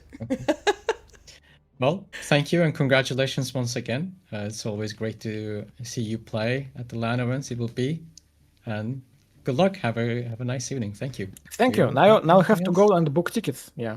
Have a good day. Thank All you. right. We'll see you soon then. And guys, that means that we're going to take a quick break. See you guys back here in 3 minutes and we'll continue with the next set.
All right, ladies and gents, we are back already. I know you guys might be like, wow, you just finished. Yes, I know. You didn't even get to see our faces, but you get to see the faces or the gameplay of the two biggest chads out there. I'm a huge Lucifron fan. I love myself a good Lucifron. And already seeing him out on Golden Horde, I'm excited for this. The thing about Byzantines is you want to shut them down early. And Beastie not playing against the Civ that does Dark Age aggression, that might be a scary one. Yeah, Golden Horde, we've seen this not too long ago, and I wonder how this, which approach Lucifron would take. Golden Horde, in my own experience, it doesn't feel too bad against Byzantines here, and yeah, as we see, there's no Dark Age opening happening, even though it's Byzantines, but yeah, now, oh, the sheep count is looking okay, looking good for Beastie so far. Well, this is a GC Gorge, and sheep are a lot more predictable on this map. And yeah, BC has 3 on stone. He's going. He really wants all those 5 cisterns up and running as soon as possible. Maybe extra ones for some arrow slits as well. And yeah, Lucifron is gonna be aging up soon as well. Now, And yeah, you say as well, but Beastie is being a greedy goose, and I think this is something that might pay off. Of course, if you're playing against someone like Vortex, I would be quaking in my boots right now to say like, hey, I am going to be going for a ton of cisterns, and I have 3 on stone all the way. I'm not pulling off at 120. I'm going for more. Okay, he pulls 1 off, starts building already, and this greedy goose is going all the way out here to the outer berries. He's feeling confident about this, and this is a dangerous one to be in already, because Lucifron, he's playing Golden Horde. Golden Horde, they age up a little bit slower, it takes a while longer, but at the same time, you have to ask yourself, is Golden Horde slow enough for this not to get punished? Because still, Sassy, he's not pulling off. yeah, he's not pulling off, and he's gonna be aging up only 2 villagers right now. Okay, that's okay. That's what I call greedy. 3 on stone, I think you can get away with it as Byzantines, and that's what you want to do. But 2 on the landmark, that's pretty slow. Maybe he will pull more later on, but yeah, this is very greedy because there will be Han soon and followed up by Torguds really fast. And well, you're making the cisterns, you're making the aqueducts, but aqueducts can be taken down very easily at this distance, especially away from your base. And Golden Horde is slow to age up, we could say, and slow to get going. They need to get another OVO, right? They need to invest a little bit more. But once they start getting going, that's when it can be very scary for any civilization, even in feudal age. And I think it could be maybe just my idea, but I think even building cards could counter this pretty well. Like the amount of units that you can just pump out when you have building cards for you, that'll be very fast. Maybe too fast for Byzantines, this style of play. I would love to see that, but nevertheless, we have Han and Torguds coming up, and we will see if Lucifron will do the same as we saw from Anotand, going for that deer on a very similar spot from that game that we watched earlier this evening. And let's see, he queues up the Han. Beastie is not speeding up the age up, or he's not dropping an outpost yet on his berries or the gold, because they're both forward there. Okay, he just pulled the villagers, hearing the age up, and Torguds are also in queue right now. This is from moving on to deer. This is all pretty standard. Let's see how Beastie actually will deal with this, because he's going to need barracks. Yes, obviously, barracks first to deal with Torguds and Hunt. That's the most annoying thing, I think, playing against Golden Horde. You kind of have to do this, just like French. Usually playing against the Khan, you feel that bit of pressure. I mean, usually you don't feel this much pressure, but this is like your budget knight. So it does get a pretty decent charge off. And already that slow reaction, ooh, a slow reaction or just a bait. Well, now that villager is being very confident. And Beastie not pulling back. Greedy, that's too greedy. Goose. Again, and this just means that this villager is going to be ripe for the taking if the charge comes in later. But the villagers do get pulled back, and it looks like a tower will be the response. Now, up until now, Beastie has felt confident enough to do this slowly, but you can now see that he respects it. And this Illuminate is taking a very heavy fight, especially with the reinforcements coming. Beastie doesn't have that second Illuminate here at all, and the slow HP villager needs to pull back. And this is such a tough spot already. This is a disaster. This has been a disaster. He didn't respect the Han. Even if he kept attacking him before the Torguds arrived, he could just heal later on. And now we see 2 archers pulling up. The outpost is getting cancelled, and another Limitani is just going down. Look at the army value there, and the destroyed value 0 to 230. I mean, I think it counted the outpost getting cancelled. Now, I am honestly shocked at seeing how quickly this is snowballing out of control. We're 7 minutes into the game, and Beastie is already getting a lot of idle time here. I mean, another tower gets cancelled. We see the mercenary house finishing up, but ladies and gentlemen, this mercenary house will not be producing anything for a while, as another villager gets way too low and will be very juicy to snack on a bit later.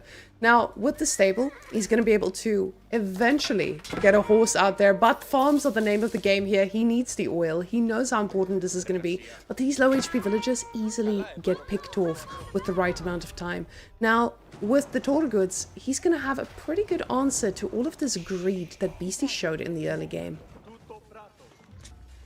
Well, this is a very rough spot for Beastie right now. He needed that. If he had that outpost prepared before, I think he could be still fine with some arrows that's there.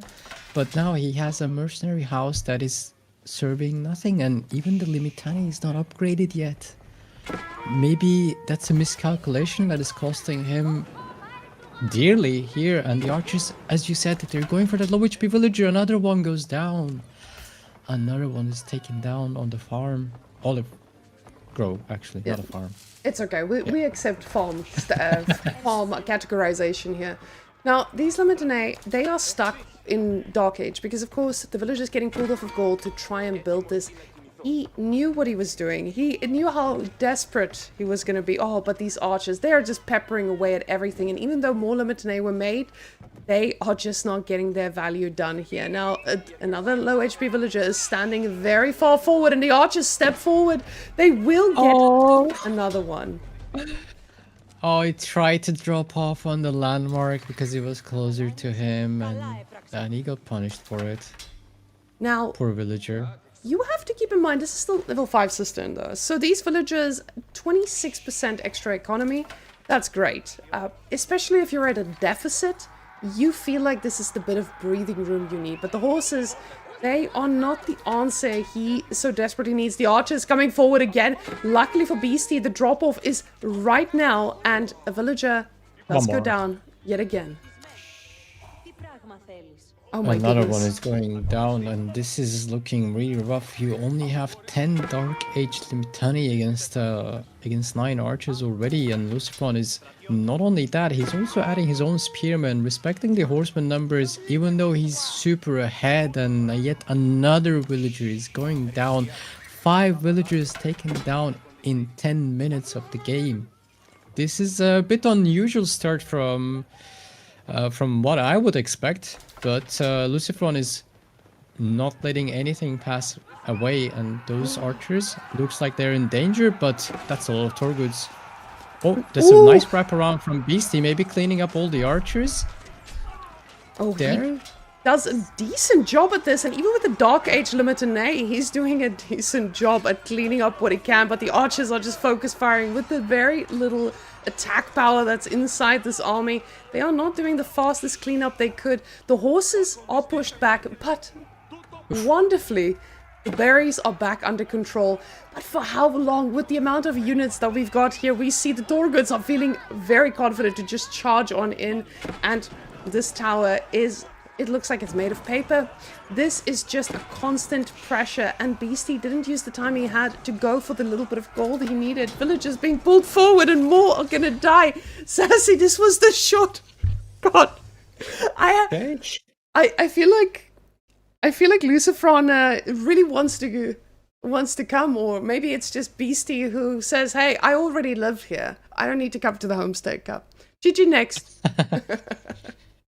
Well, maybe this has been maybe let's just call it for now. I think a miscalculation at the start, and that can cost you dearly, and especially against a civilization like Golden Horde. Not just Golden Horde, it's Lucifron, right? He's one of the best players to punish any mistake that happens in the early game like that, and yeah, that's just what happened. I think you just shake it off and go for the next. And very interesting, actually. Now that I see the draft, Beastie banned French. Am I reading that correctly? Yes. Or Lucifron banned from. Okay. Yeah, Beastie. Yeah, sorry. Oh no, Beastie's Lucifron French banned god. French from him. Yeah, and because he has it. Yeah. Mm. That's how much he values it. This is like one of the first times I'm seeing French getting banned. Now this Recently. Yeah, French gets banned against Beastie every now and again because this is one of his most comforted picks. And you can see our next map is going to be Cliffside. So we saw a little bit of action on Cliffside earlier. Now, after that whole interaction, you saw Beastie losing one of his earliest picks as well. Byzantine's very, very contested. And that being your second pick already, it feels pretty tough. But Rus and Delhi going on up. And I remember the days when Delhi was just absolutely dominating Rus, because Rus didn't get to go for that fast castle without actually getting punished. But in the current meta, Rus does get to play a little bit of feudal. How does this matchup stack up between the two? Well, this used to be great for Delhi, especially on open maps with the when Rus was on its peak, I think. It was close, but I think Delhi had the advantage because of Ghazis against horse archers and the tempo that they had and free professional scouts at some point. It was, I think, quite hard for Rus to keep up with Delhi before, but maybe now with the hunting cabin change, because I haven't seen this matchup in a while. I can't say I did, but this is Cliffside, and Rus used to play here with Kremlin and two town center when it went back when it was bad, and that's like almost 2 years ago, I think. So I'm curious because Lucifron, I think Delhi, we could say that's his comfort pick as well as his French as well. Delhi, Lucifron, and both Lucifron and Vortex, both Spanish bros, are very good at them. And let's see what will happen here. 2 hunting cabin opening from Beastie. That's the standard. And on the east side we have what? But Sassy! This is again a little bit of a greedy goose hunting cabin opening. Both of these hunting cabins being outside of the DC range. This one gets a little bit of preparation time, but it's just because he wants to capitalize on the maximum amount of trees. And this is, as small as it is, it feels like, again, Beastie just saying, I have to be a bit greedy, let me get that 1 extra gold by just putting it further. So, the man is showing us what he's here for today, and it's to put on big plays with big returns. Even though this might just be a 1 gold return that you get from it. Sorry, now you may continue. Well, but still, it's important, as you mentioned, because it's going to be against Delhi, and Ghazi Raiders will come out very fast on the field. Beast is making a third scout. Sorry, correction. Third scout on Cliffside, and can we see the sheep counts, please? Yes, we may. Let's use the okay, 12 to 9. It looks normal so far, because you would expect to have less sheep than Rus because of extra scouts. And Lucifron is doing fine so far, I think.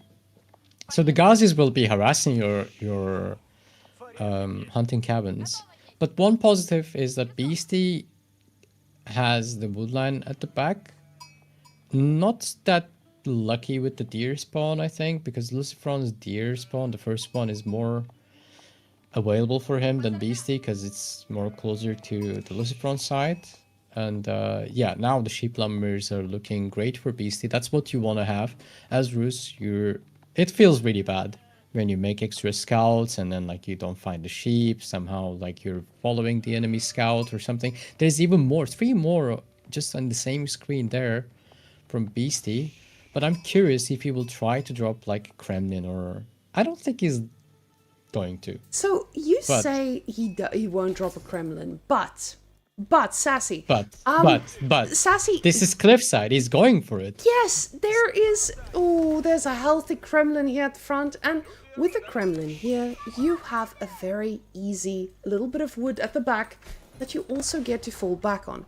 Now, the Kremlin is something I've been hearing whispers about. Not confirmation, but just whispers. That Rus players are saying that the Kremlin is actually a viable choice. Now, the Kremlin has... Sassy, It is. are you just confirming it fast now? Very nice. But Sassy, this means he does have to go on gold eventually. Now, for this is something where you're foregoing your opportunity to go for that easy pro scouts or easy switch up, because now you don't have the Golden Gate economy access. So with the Kremlin, getting this access though, I'm feeling pretty good about this. This is usually not something you would be able to go fast castle against, and with him going out on gold, I don't know if this is just something where he says to himself, hey, I need to get as much gold as I can, and then we see what's next. Because usually you want all of your villages on wood. So how does this play out after the Kremlin?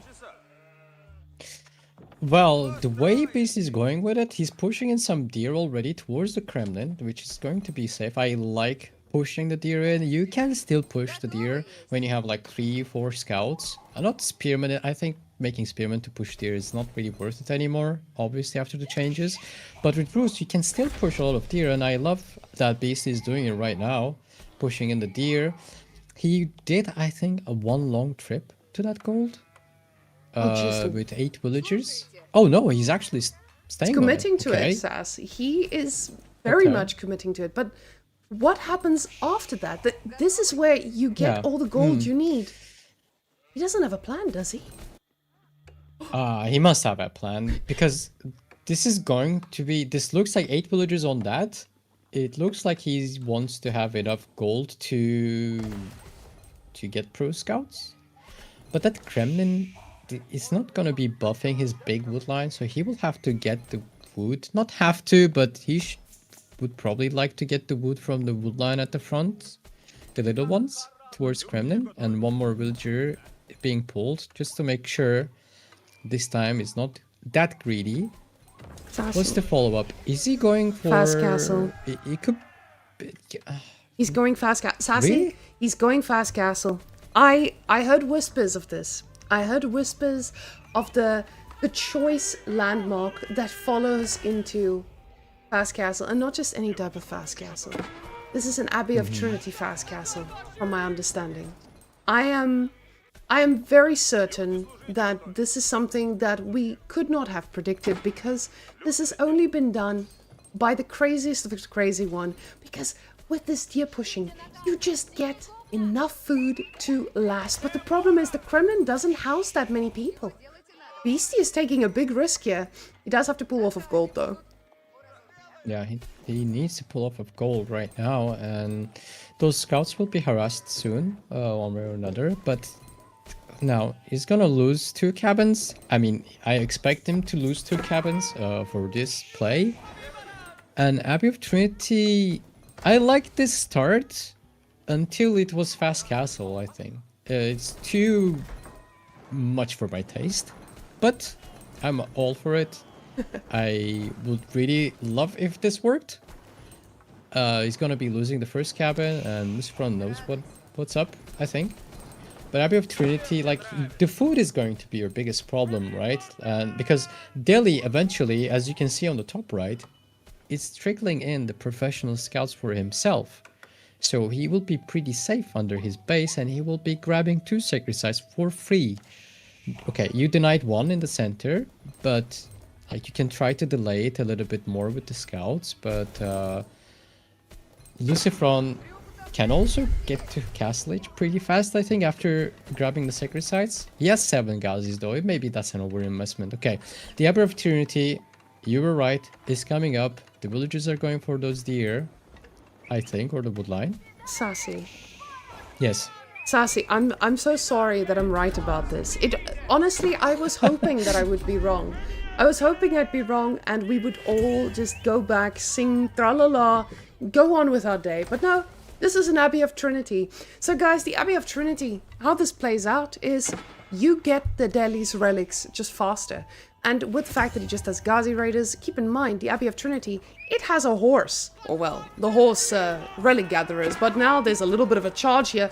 And the militia coming out. And Militia! Lucifron's like, what's that? Militia, I haven't seen them in a while. Yes, and with this, he does pay the price of 2 villagers at least. As you said, there isn't enough space for it. He has already taken down 3 villagers from BC. I'm looking at these two games that we've just seen, and these games don't look like Beastie games to me. Like, I wouldn't take Beastie as someone that would take such risks. And he's going for horse archers now? I Sassy, think that has to be horse archers. I, Yeah. I feel like he's playing on his stream right now. He has a spin the wheel for strategies. And he was like, well, let's go put the landmark in. But we might be wrong. Beastie understands this game on a different level than you and me. Yeah. He's been constantly... he hasn't been always someone who reinvents the wheel. But he definitely makes interesting choices. And with this, he gets his first relic. He paid the price of 3 villagers, but the relic is secured. And Kumbaya, we will sing as the militia is now going to decap the sacred site. And this is actually something I completely forgot about. The fact that you can use these bad boys to actually do something. So now with the relics, he's going to be able to secure maybe 3. The problem is just with that militia, he's now given a little bit of a warning bell. Like, hey, I might be out here doing stuff. Ooh, the militia going to attack the Ghazi Raider. Stops the decap there for a second. And Ghazi Raider will keep that for yet another day. You know what I would really like devs to be doing about militia to not lose HP anymore. Maybe that will be good because you're paying for them. Like when you didn't pay for them, you know, that made sense that they lose HP over time. But now that you pay for them, like maybe they could just keep their HP a little bit more. Maybe at least a little bit more because they're all on 1 HP now. Oh, that's a big dive on the wood line. Lucifer knows all the villagers for food and wood. They're all here. That's only 4 horse archers. That's a lot of villagers gonna be down or idled. The archers are focus firing down the horse archers and they're trying their best. The Waldo attempt is coming in. The town center is trying its best to help, but this is I don't know how we hold this in this way. That's just not a lot available for Beastie right now to defend against Ghazi's, as they have their ranged armor and Beastie doesn't have the ranged attack yet. It's just coming in only now, and there can be only 23 spots for his villagers to be hiding, and he has 26 villagers now. Anyone that is staying outside would be killed. That is a horrible day to be a Beastie villager, I think. Yeah. Unfortunately today it's just didn't happen as maybe he hoped for, but I'm not surprised the dive is coming from Lucifron. That's a lot. That's 19 villagers, down to 19 villagers. Now Beastie, he secured his relic. He's securing some archers that are focused on running past. But these horse archers, the pair of them, they are trying to be the feistiest in all of the land. The TC is idle, Beastie is idle, the whole game is idle, except for the villagers, now chopping some wood, living their best life. Horse archer, hoping to perform miracles, but the Ghazis are here. More have arrived, and the 3 villagers chopping wood is gonna be next. Beastie giving us a very quick game number 2 and game number 1. Oh my goodness. See, Sassy, this is why it's so hard for me to... Beastie actually earlier today was like, are you casting today? And I'm like, yeah. And he's like, no. Well, oh no, then I guess I'm cooked. So that shows us, again, maybe I am the... See, guys, I did not know that my alerts are going to go through. And, oh, never mind. They're only for me. I'm the only crazy one who has... Oh, no. So I feel like I am completely cursed with all of this. Well, you could be. I'm starting to believe that you could be cursed. So Can they can't hear it, Sassy. It's just only me? you and me. Okay. It's only you and me. Sorry. So, guys, sorry. someone gifted subs, and now we are just stuck in a tier 1 sub. Thank you very much for the gifted subs, but we're hearing voices. Let's just say that. I think Beastie was hearing voices too. To be fair. Yeah.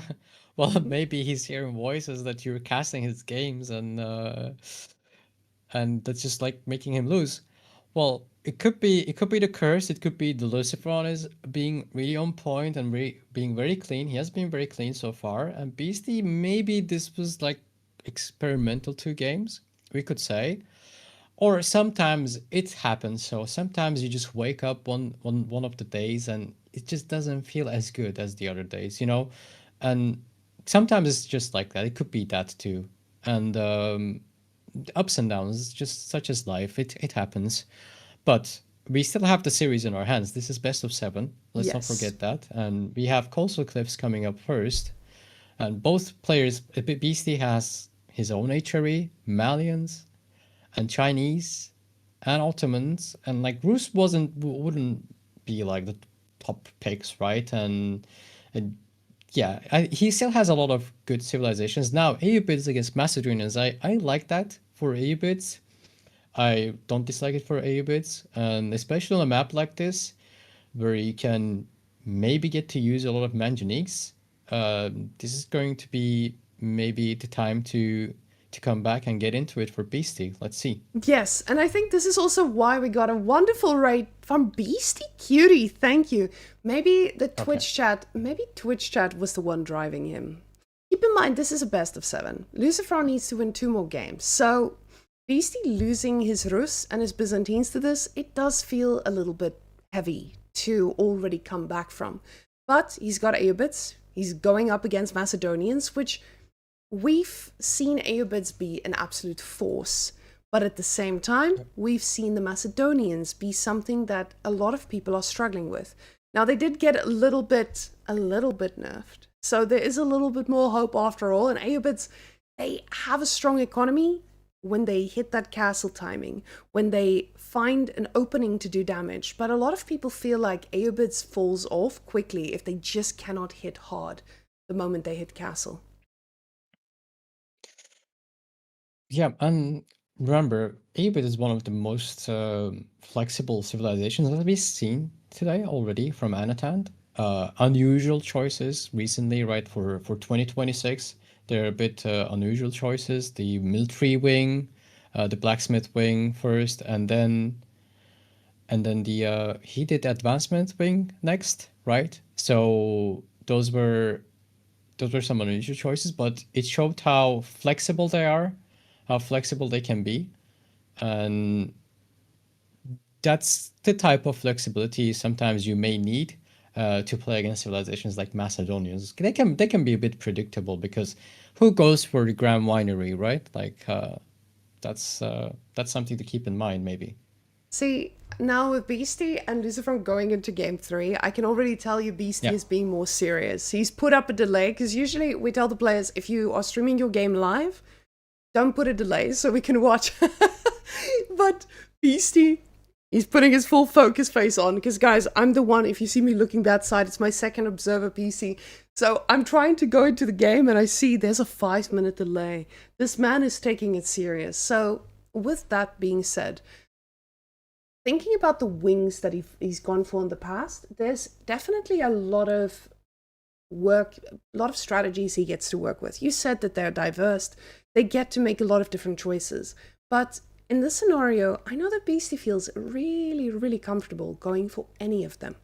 Now, we have to also, while we're waiting for this game to load in, we still have 3 minutes. I want us to take a look at the rest of the draft.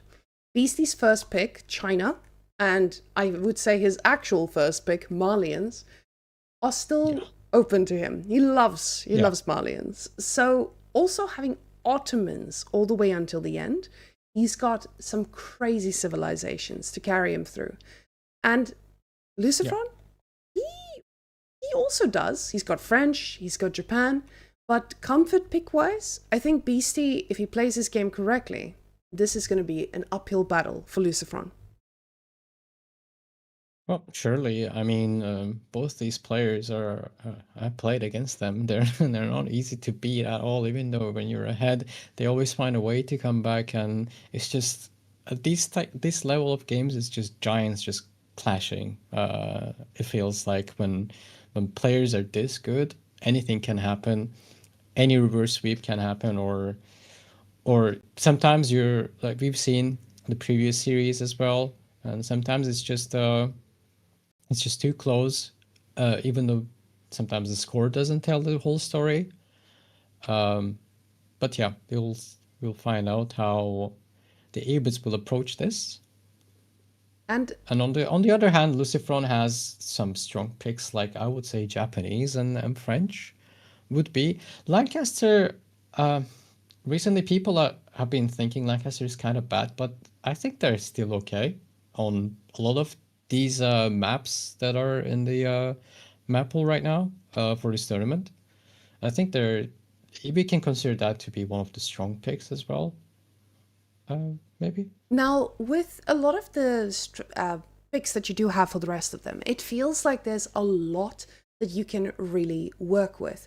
The strategies are diverse. Abbasid is something that we haven't seen a lot of. A lot of players just say it's absolutely awful, but to be fair, we've been seeing some people pulling out some crazy strategies for it. And looking at the rest of the maps as well, I feel like Lucifron is definitely not out of his element. We did see that Beastie chose one of Lucifron's maps here. And that's an interesting choice, because of course you would imagine the maps that Beastie has, those are the ones that he wants to focus on. But Socotra, I feel like it's a map that might be a little RNG based on you making one bad decision and it just snowballing out of control. Beastie does have English for this though, so it means that there's definitely a few answers for what is ahead. But, ladies and gents, we will be going into our next game. So let's hop on over and see what these boys are going to be doing on our good old... And now I have to remember what the map's name is. What is this thing called again? Coastal Cliffs. Coastal Cliffs, that's the word. Hell yeah. Yeah. We're on Coastal Cliffs, made by Avely, by the way. When you have this map bugged, you can message him and ping him anytime you want. He's very helpful. He has been helping a lot with most of these maps that we're playing on tournaments. So now we see... Let's look at these spawns, because it is very exposed, the food sources on this map. We've seen this map earlier today. And, well, deer are both forward and very exposed for both players. And they both have berry pack available for them, a little bit more safer, I would say. And this can be a very aggressive game from both players. Like, A-Bits, yeah, maybe you want to play Fast Castle, right? Like, most of the time, that's what you see on ladder. But... as we've seen from Anotand here, playing A-Bits before, you may be sometimes not able to afford when all these resources are too exposed, especially against civilization like Macedonians. So, and Macedonian, their strongest unit is a Ridari, right? And A-Bits are kind of the experts at killing other cavalry units. Yeah. And Aobeds, they love a good cavalry unit. Guys, by the way, if you do hear me speaking and you hear a drilling noise, that is my neighbor at 8 p.m. deciding this is the right moment to drill into his walls. Gotta love Serbia, but I will be ringing his doorbell. Oh yeah, so guys, if you hear Sassy talking a lot more, that's where I'm giving him the power. Okay. So Sassy, while my neighbor is being so nice about this, I just want to ask, if you are up against Radari, is there anything that Aobit can offer to handle it? Well, they have Desert Raiders, right? And that's gonna shut down probably any Macedonian unit except the archers from Feudal Age. And they're pretty good against the Ridari. Although I still think the Ridari are pretty strong and very powerful. Still maybe considered a little bit OP here. What is scary to me on this matchup, looking at this matchup, is a Macedonian late game. I think could be more powerful than the Aobits one. Once you get past that Manjanique death ball part, you know what I'm talking about, right? Like 5 Manjaniques just pulling up in front of your base or in the middle of the map, and then like if you you kind of win or lose moment, that happens often. Recently, if you get past that point, if you don't let them have that, Macedonian can be very scary into any civilization actually in the late game, because the silver income and the quality of the units just keep ramping up. And we see, by the way, can I point one thing that I love Lucifron is doing right now? He's adding the war camp just only now saving himself 5 seconds. Not 1, not 2, not 3, 5 seconds from his age up time, because it takes 5 seconds more to make than a house actually. So you usually want to make that as you're aging up most of the time if you're going for Hippodrome. That's just a little point that shows these players want to get even the smallest advantage like possible. That's how good they are, and anything they can make happen soon. Now, this is something you would expect from Lucifron. This man is accurate about everything. Yeah. You look at most... Okay, Lucifron, he does do some wild things, like put houses where he would put farms usually. So there are some crimes he commits, but at least, doing something like this is showing you exactly how precise he needs to be. He wants to make sure that these horses are landing, and they're landing fast. And Beastie all of a sudden is not being the greedy goose we saw before. He's investing in a tower, and I'm so glad to see this. Yeah, now we have the outpost. Now we're serious, and he has chosen logistics. And he's connecting that outpost with the influence from the House of Wisdom, which gives them fire armor. Extra fire armor, so they're more sturdy against the torches. And that's a huge thing in the Feudal Age, and it looks like he's going for a fast castle again from that last game. But this time we're A-bits, and it's not some unorthodox approach right now. So he's defending against that one horseman. Dervishes are laughing at him probably right now because he's trying his best to poke the villagers down. And what will be the choice here? Because Lucifron can also just go for his own age up. He's moving on to deer, noticing that Beastie is not going to be harassing him anytime soon. So he's going to be securing deer an extra food source. What will be Beastie's approach here? That is the main question, I think. And he's using his scout to be annoying. And Lucifron is getting mining and hunting upgrades for now. That's interesting, but I know that with them you don't mind investing in the mining upgrade this early especially. Yeah. But with both of them going for a fast castle, this kind of gets me excited, because with Lucifron's age up, we obviously will see a Golden Horn Tower. Now guys, if I'm wrong, we blame that on the guy drilling. But aside from that, you get to secure a significant portion of this map. And that's what I like about the Macedonian dynasty here. They are playing already on a very tiny map, and you get to decide whatever you want to secure. So Sassi, in this matchup, is this a spot where you want to secure a larger portion of your main base, or are you actually going to be using it to secure these outward resources that you are definitely going to need to make this very, very spicy Radari? Well, there is a really juicy spot there for that. Just like we've seen Corvinus doing it game number 1 today, I think. I was on both boar and the deer, and there's a really good spot for it there. But again, the question would be, will my base be secure enough, safe enough? Because Beastie already clicked up, and one of the advantages why I think this is a bit scary for Macedonians is that A-bits will keep getting resources as they're aging up right now, and not only that, they will have a really big power spike from aging up with the industry wing. He's gonna get some stone to maybe sell, or maybe just use it for Springle Towers. Oh, that's a harassment from Lucifron. Is that villager stuck, or is he getting out healed? No. Okay, that's the first villager going down, successfully trapped by Lucifron. And that's a He major... traded some HP, yeah. That's a major pickup. To lose a little bit of HP that will just regen with time, Yeah. that doesn't hurt at all. But Beastie now going for his Indus Ring. He's getting Wheelbarrow now, hoping that this will keep him alive. But he's still investing so much into keeping all of this focused on the gold. And you have to ask yourself, well, what is the follow-up? He doesn't have a production building behind this yet. Now, he does still have 37 seconds, so expecting to see some camels to be able to handle this, but you can see how confident Lucifron is feeling about this. Another villager just getting way too close, and all of a sudden, it just feels like this is spiraling out of control. And it feels like these units have taken no damage, because they just keep getting getting healed back up. Even with the dervishes healing, a villager still went down. And honestly, I'm excited to see a civilization that can handle that dervish pressure that they get for free every single time. That's true, and we've seen the Golden Horn Tower being dropped not on the board, but close to that other deer pack, protecting both of them at the same time. Now with the relic being carried, the dervish healing actually increased, the rate increased when you carry relic with them. And let's see what Beastie will do with the amount of stone that he just got.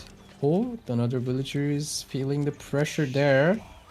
I think I will make a comment about this healing thing. It's fine if it's out of combat, I think. Like during harassment, I kind of think I'm leaning towards maybe they shouldn't be healing while they're already attacking. You know, maybe we can just tune that down a little bit, because that looked kind of ridiculous. Just saying, just my opinion, my humble opinion about it. Now, when you get to a spot where the relics are pouring in, it feels good, especially when you know you're not going to have access to this gold forever. The Radari are going to start pouring in, but the Camel Lancers, they do well, but we've been seeing a lot of times where Knights outdo them. Radari, they are in a whole different weight class. So the Camel Lancers, I feel like he's most likely going to need to use these to try and find damage in the base, but the problem is the base feels pretty safe, especially considering most of the economy is in a very, very happy spot on the Golden Horn Tower here. Definitely, oof, that scout, look at that HP being regenerated. Oh, that's one Camel Lancer going down, but he's kind of securing a relic for it. Or does he? He has to leave the relic. Oh no, the pathing. Yes. The pathing done him dirty there. The pathing, the monk wanted to be behind the Camel Lancer there and just sacrifice his life for it, and losing one relic and the dervish. So now Beastie is out of dervishes for now, and he's gonna need oh, he's adding a town center. Okay, that's interesting. Now, with the stone that you get from this age up, of course, you are given a few choices. A lot of players, they decide, I'm going to build a market, I'm going to resell this, let's see what I can do with that. But Beastie, he realizes might not be going too well for him already. This is a civilization that does really well in the current space of things. Oh my goodness, the Golden Horn Tower defeating that boar, but not in the prime spot. This should block two villagers from being able to harvest from here, but they've got a lot of other meat they need to be focusing on. That second TC, he's hoping this thing performs miracles. Well, you would hope that will perform miracles, because you're not going to be keeping up with the Ridari count, or I mean heavy cavalry count, right, against the Ridari. And some nice balls coming up by Beastie, and he's going for some raids to buy himself a bit more time to let that town center economy and extra economy kicking in. Oh, nice pick-offs, 1, 2 villagers going down, maybe even more. And he's trying to stop the sacred site there. It's not gonna happen. That's going to be 3 villagers going down. That's gotta feel good after losing 1 relic. That feels kind of bad when you're Abeds and lose 1 relic to your opponent like that. And Lucifron is just not wasting any time grabbing the sacred site straight away, and raid keeps happening there in Lucifron's base. There we go, we have it. And another thing is that you don't want to keep up the Camel Lancer numbers, because Lucifron keeps having 3 crossbows, I think every almost 2 minutes. So he keeps having crossbows, and crossbows counter Camel Lancers. So Beastie's gotta add something else that will be good into Ridari and the crossbows themselves at some point. And raid keeps happening, and yet another villager is going down, as we see in the bottom left there. Thank you for the nice observation. Whamenqt, clicking buttons and observing from 2 computers. Very nice. Those Camel Lancers going from every single angle, and you can see with this dervish, he's doing the best he can to try and cap the sacred site here too. Maybe respecting the fact that he's up against all these crossbows, I say respecting, but then I realize he still hasn't made a single other unit. He's still just going for the camel lancers and not feeling like he needs to change at any point. Right now, we're up to 4 villager kills from Beastie's side, and Lucifron, he's looking for blood though, and he might just find some. Oh. Oh, that's a lot of villagers, and remember, those are Ridares. If the villagers are trying to get away too much, which they can't, he's just taking down 3 villagers just like that, and if they were getting away, he could just throw some axes behind them and to take them down, and Lucifron is feeling confident with level 2 armor for his cavalry, and Wololo is coming in. Maybe that will be the thing that keeps this at bay. Lucifron, he doesn't care about it. He keeps going in. He doesn't care about the town center fire. He knows that this is 2 TC now, and Beastie doesn't have the army to stop him. And what else he can do? He's just going to stick here and try to defend and maybe snipe the crossbows with the town center. Doing a good job at that, and 3 more camel lancers coming in from Lucifron's base. But will this be enough? I don't know, there's even more Ridare coming in with the champion now. They have an extra attack there, and this doesn't look good for Beastie, and there it is. He calls it. Lucifron looking very strong so far in the series. That was wild. Beastie is just getting shown by Lucifron that precision will punish anything, and that's exactly what Lucifron now. He's reading the games, he sees exactly Beastie trying to play something unorthodox, and it is just completely backfiring. So, the fast castle from Beastie, he's tried it now, again and again and again. And does he take away from this and realize, hey, this might not be the answer I was looking for? So, we're at match point, and after such a long set that we saw, this feels like a very different conversation we're having. Lucifron, usually someone who doesn't end games this quickly, he's looking, there's like a lot more Vortex in his blood today. Well, true, but I would think that Lucifron would be looking for quick timing oriented like plays, if that's something, if I can say that. And he's not wasting any time punishing any type of greed from Beastie. It's not that Beastie has been only like doing some risky moves, but also Lucifron is not wasting any time and playing very clean and punishing everything that Beastie has been trying to do so far in the series. And now we have 4 legs. Beastie's Holy Roman Empire against Lucifron's Jeanne d'Arc French variant civilization there. And yeah, this could go in any way. I haven't seen a lot of Jeanne d'Arc. I think Lucifron could be one of the last players that's like in top 8 that kept playing Jeanne d'Arc. I think I've seen it from Numudan or Baltuan, I think, recently. We don't get to see this often, and it's not one of the most popular variants out there. So let's find out what Lucifron will be doing here. Now guys, for me to do this, I need to switch off the sound in picture. So give me 1 second. It's just one button, but there we go. And we're back. Give me one. There we go. Oh. Yeah, I had to do it within the scene. For some reason, it didn't let me mute it from afar. So now we won't get double sound. But guys, me and my top tier production skills are ready for game number 4. So Beastie and Lucifron, Beastie's got to show us why HRE is still viable. Hope you're ready. Let's roll on in. Now, Sassy. Let's go. Yes. This is yellow HRE. Beastie's on his home base color. It matches the flag. It matches his style. Is this the thing that he needs to actually secure himself a game? Not necessarily the Homestead Cup spot. Because keep in mind, it is in his house. If he doesn't qualify, It's in his house. It's in his house. If he doesn't qualify, at least he's going to cast. So Beastie, he does have a job, even if this doesn't go his way. But I'm definitely sure he wants to be fighting for that 20k prize pool as well.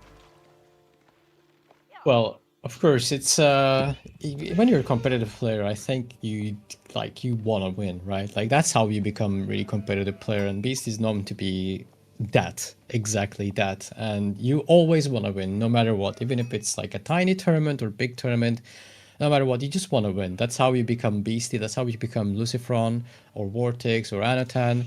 That's in these players' character to be trying to win. So he'll be doing his best, even though if it's just one game or not, I think he will do his best, regardless of the tournament being in his apartment or not. So we'll see.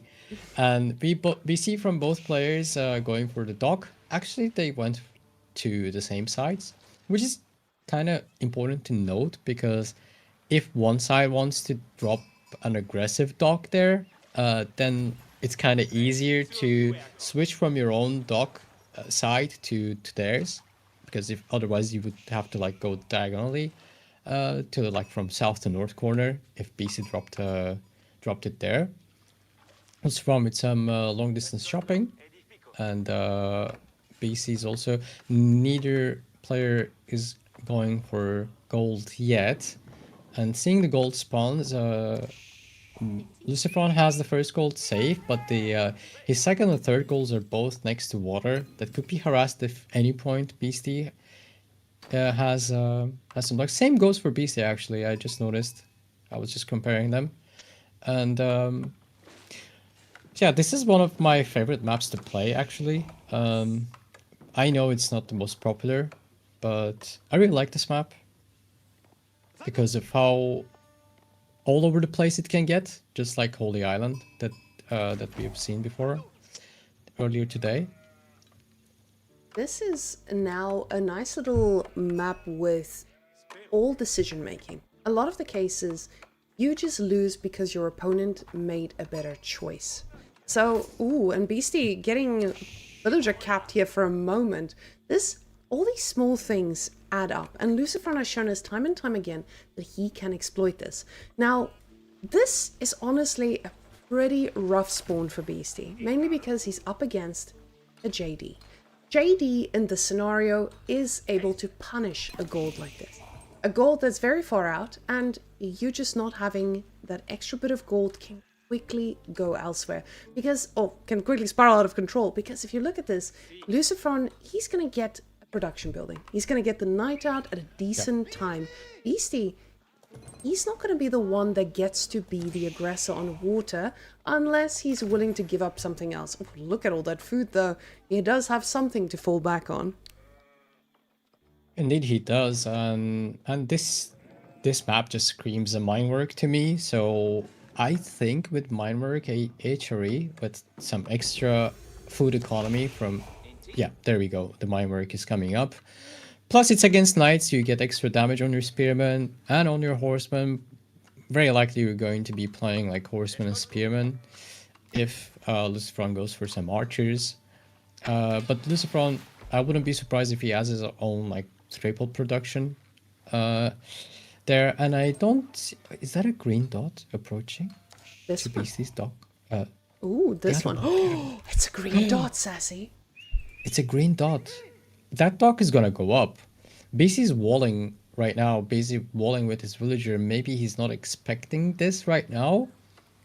He will be maybe looking for this villager on that side, on Lucifron's side, I mean. Looking for if he has a second dock or not. But that dock is gonna go up, and that is always very, very annoying thing to have on your fishing economy already. Even though you're gonna be likely to hold and defend it, it's very annoying to reinvest or just invest into defending your own pond. But Beastie has made another dock in the north pond. And this dock is, it feels good. You have a situation where you have the food that you can fall back on, but considering he's invested 9 fishing boats onto this lake already, he is going to need to fight to make sure that this lasts. The villager not being able to finish this dock or this wall either, It is such a tough spot. JD is already on her way. She's moving straight out to where it matters. The scout is going to stay alive way more than he needs to be able to get the value here. The villager able to finish it in this moment, but the problem is... Ooh, I was about to say the problem is this gold is still very harassable, but Beastie says, no, not today. And already gets ready to respond. But the problem is, he's about to find out about the situation and find out he has... With already losing 2 fishing boats, this is massive. He did invest a lot more into these fishing boats, so it will mean that Lucifron is just able to do something that's quicker. This tower was so expensive, but necessary. Yeah, that was necessary, but also maybe dropping his second dog in the north quarter, maybe it's gonna cost him a lot. That villager is very low. Jeanne d'Arc eats 1 villager and the knight also arrives. Now they need to leave, but he's paying the price with losing a lot of the fishing boats there already. This looks very rough stuff for Beastie. Jeanne d'Arc saves herself with very low HP. Beastie, I think, is just gonna give up on this pawn because Jeanne d'Arc just used that age-up advantage, the speed from being first to feudal age there very well, and that was very unfortunate or some miscalculation from BC to just give up all these fishing and the pond itself. But he's dropping another outpost on gold. Maybe he's going fast castle, Sassy. This man, maybe Burgrave. The problem with Burgrave is you need to have food, and I don't think this man is going to be anywhere close to food. JD gets surrounded though, and a lot of damage coming through, but she is standing strong. She does still have her heal as well, so heals up the knight. And the spearmen do get quite low here as she gets another set of experience, and Beastie is just not able to outdo Lucifron's Knight Micro here. A knight does go deep, but another spearman going down, and JD is snacking on every bit of experience. Lucifron is playing out of his mind, and it is just a little bit too much for Beastie here. Yeah, a lot of spears are down. One knight gets stunned there by the spearman. It's trying to save itself. The tower is targeting Jeanne d'Arc. It's gonna go down. The knight survives in return. Oh, not. No, I just lied. The knight didn't survive. Maybe I'm cursing them. And the other knight is just making its way away, but Lucifron is aware that this is happening, right? This is what the direction that the game is going for. And Burgrave, even if you're in this spot as HR, even if you feel behind, it can be very dangerous on the opposite side if you're staying on feudal age. Now, with knights or without knights, because they can get heavy maces. So I think Lucifron is looking to get his own age up sometime soon and get to the Arbs, and Burgrave is going to go up now. Now, we have to consider Lucifron. He's got a lot more fishing boats, but not he's got double. This is not an insane amount where you're struggling with someone who has 2 fully docked legs. So Beastie losing a lot here in the early game, it feels tough, but at the same time, it's not completely over. The knights here, they get a pretty good charge, and not sure if any of those vills went down, but it does look like a lot of them are just very, very low.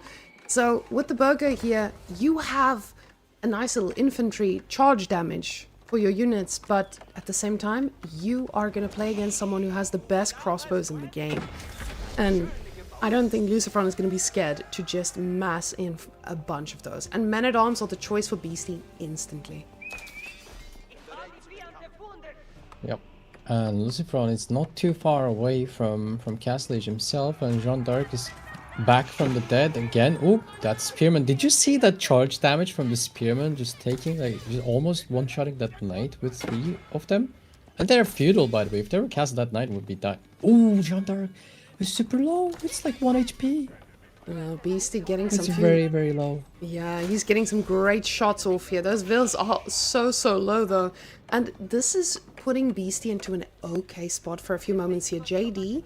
You can see Lucifron is still staying in feudal for a bit as he's making yet another knight. Now, Beastie hasn't been able to move out, get any relics, because of course, there are very scary knights moving around, but another knight coming on deep, just trying to see if he can find a bit of damage, but damage will not be found today as the spears are now charging in. Oh my goodness, those guys are running like they are the new F1, what is it, the E-cars. Yeah, by the way, we've been looking at that green dog for a while. Oh, we have. Just Sorry, like guys. a quick Picture. reminder for you. I Yeah, forgot. it's fine.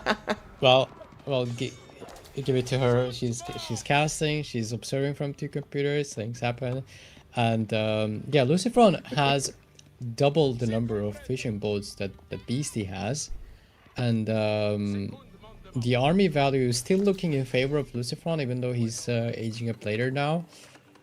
Although it's Burgrave, and it's only 7 or going to be 9 knights soon, and I think even with Jeanne d'Arc, even with Frenchy knights, you need some arbs or crossbows against these Burgrave men at arms. Remember, not too long ago, the Burgrave has changed, and these, oh, they're getting caught out. Oh, that changes the whole story, though.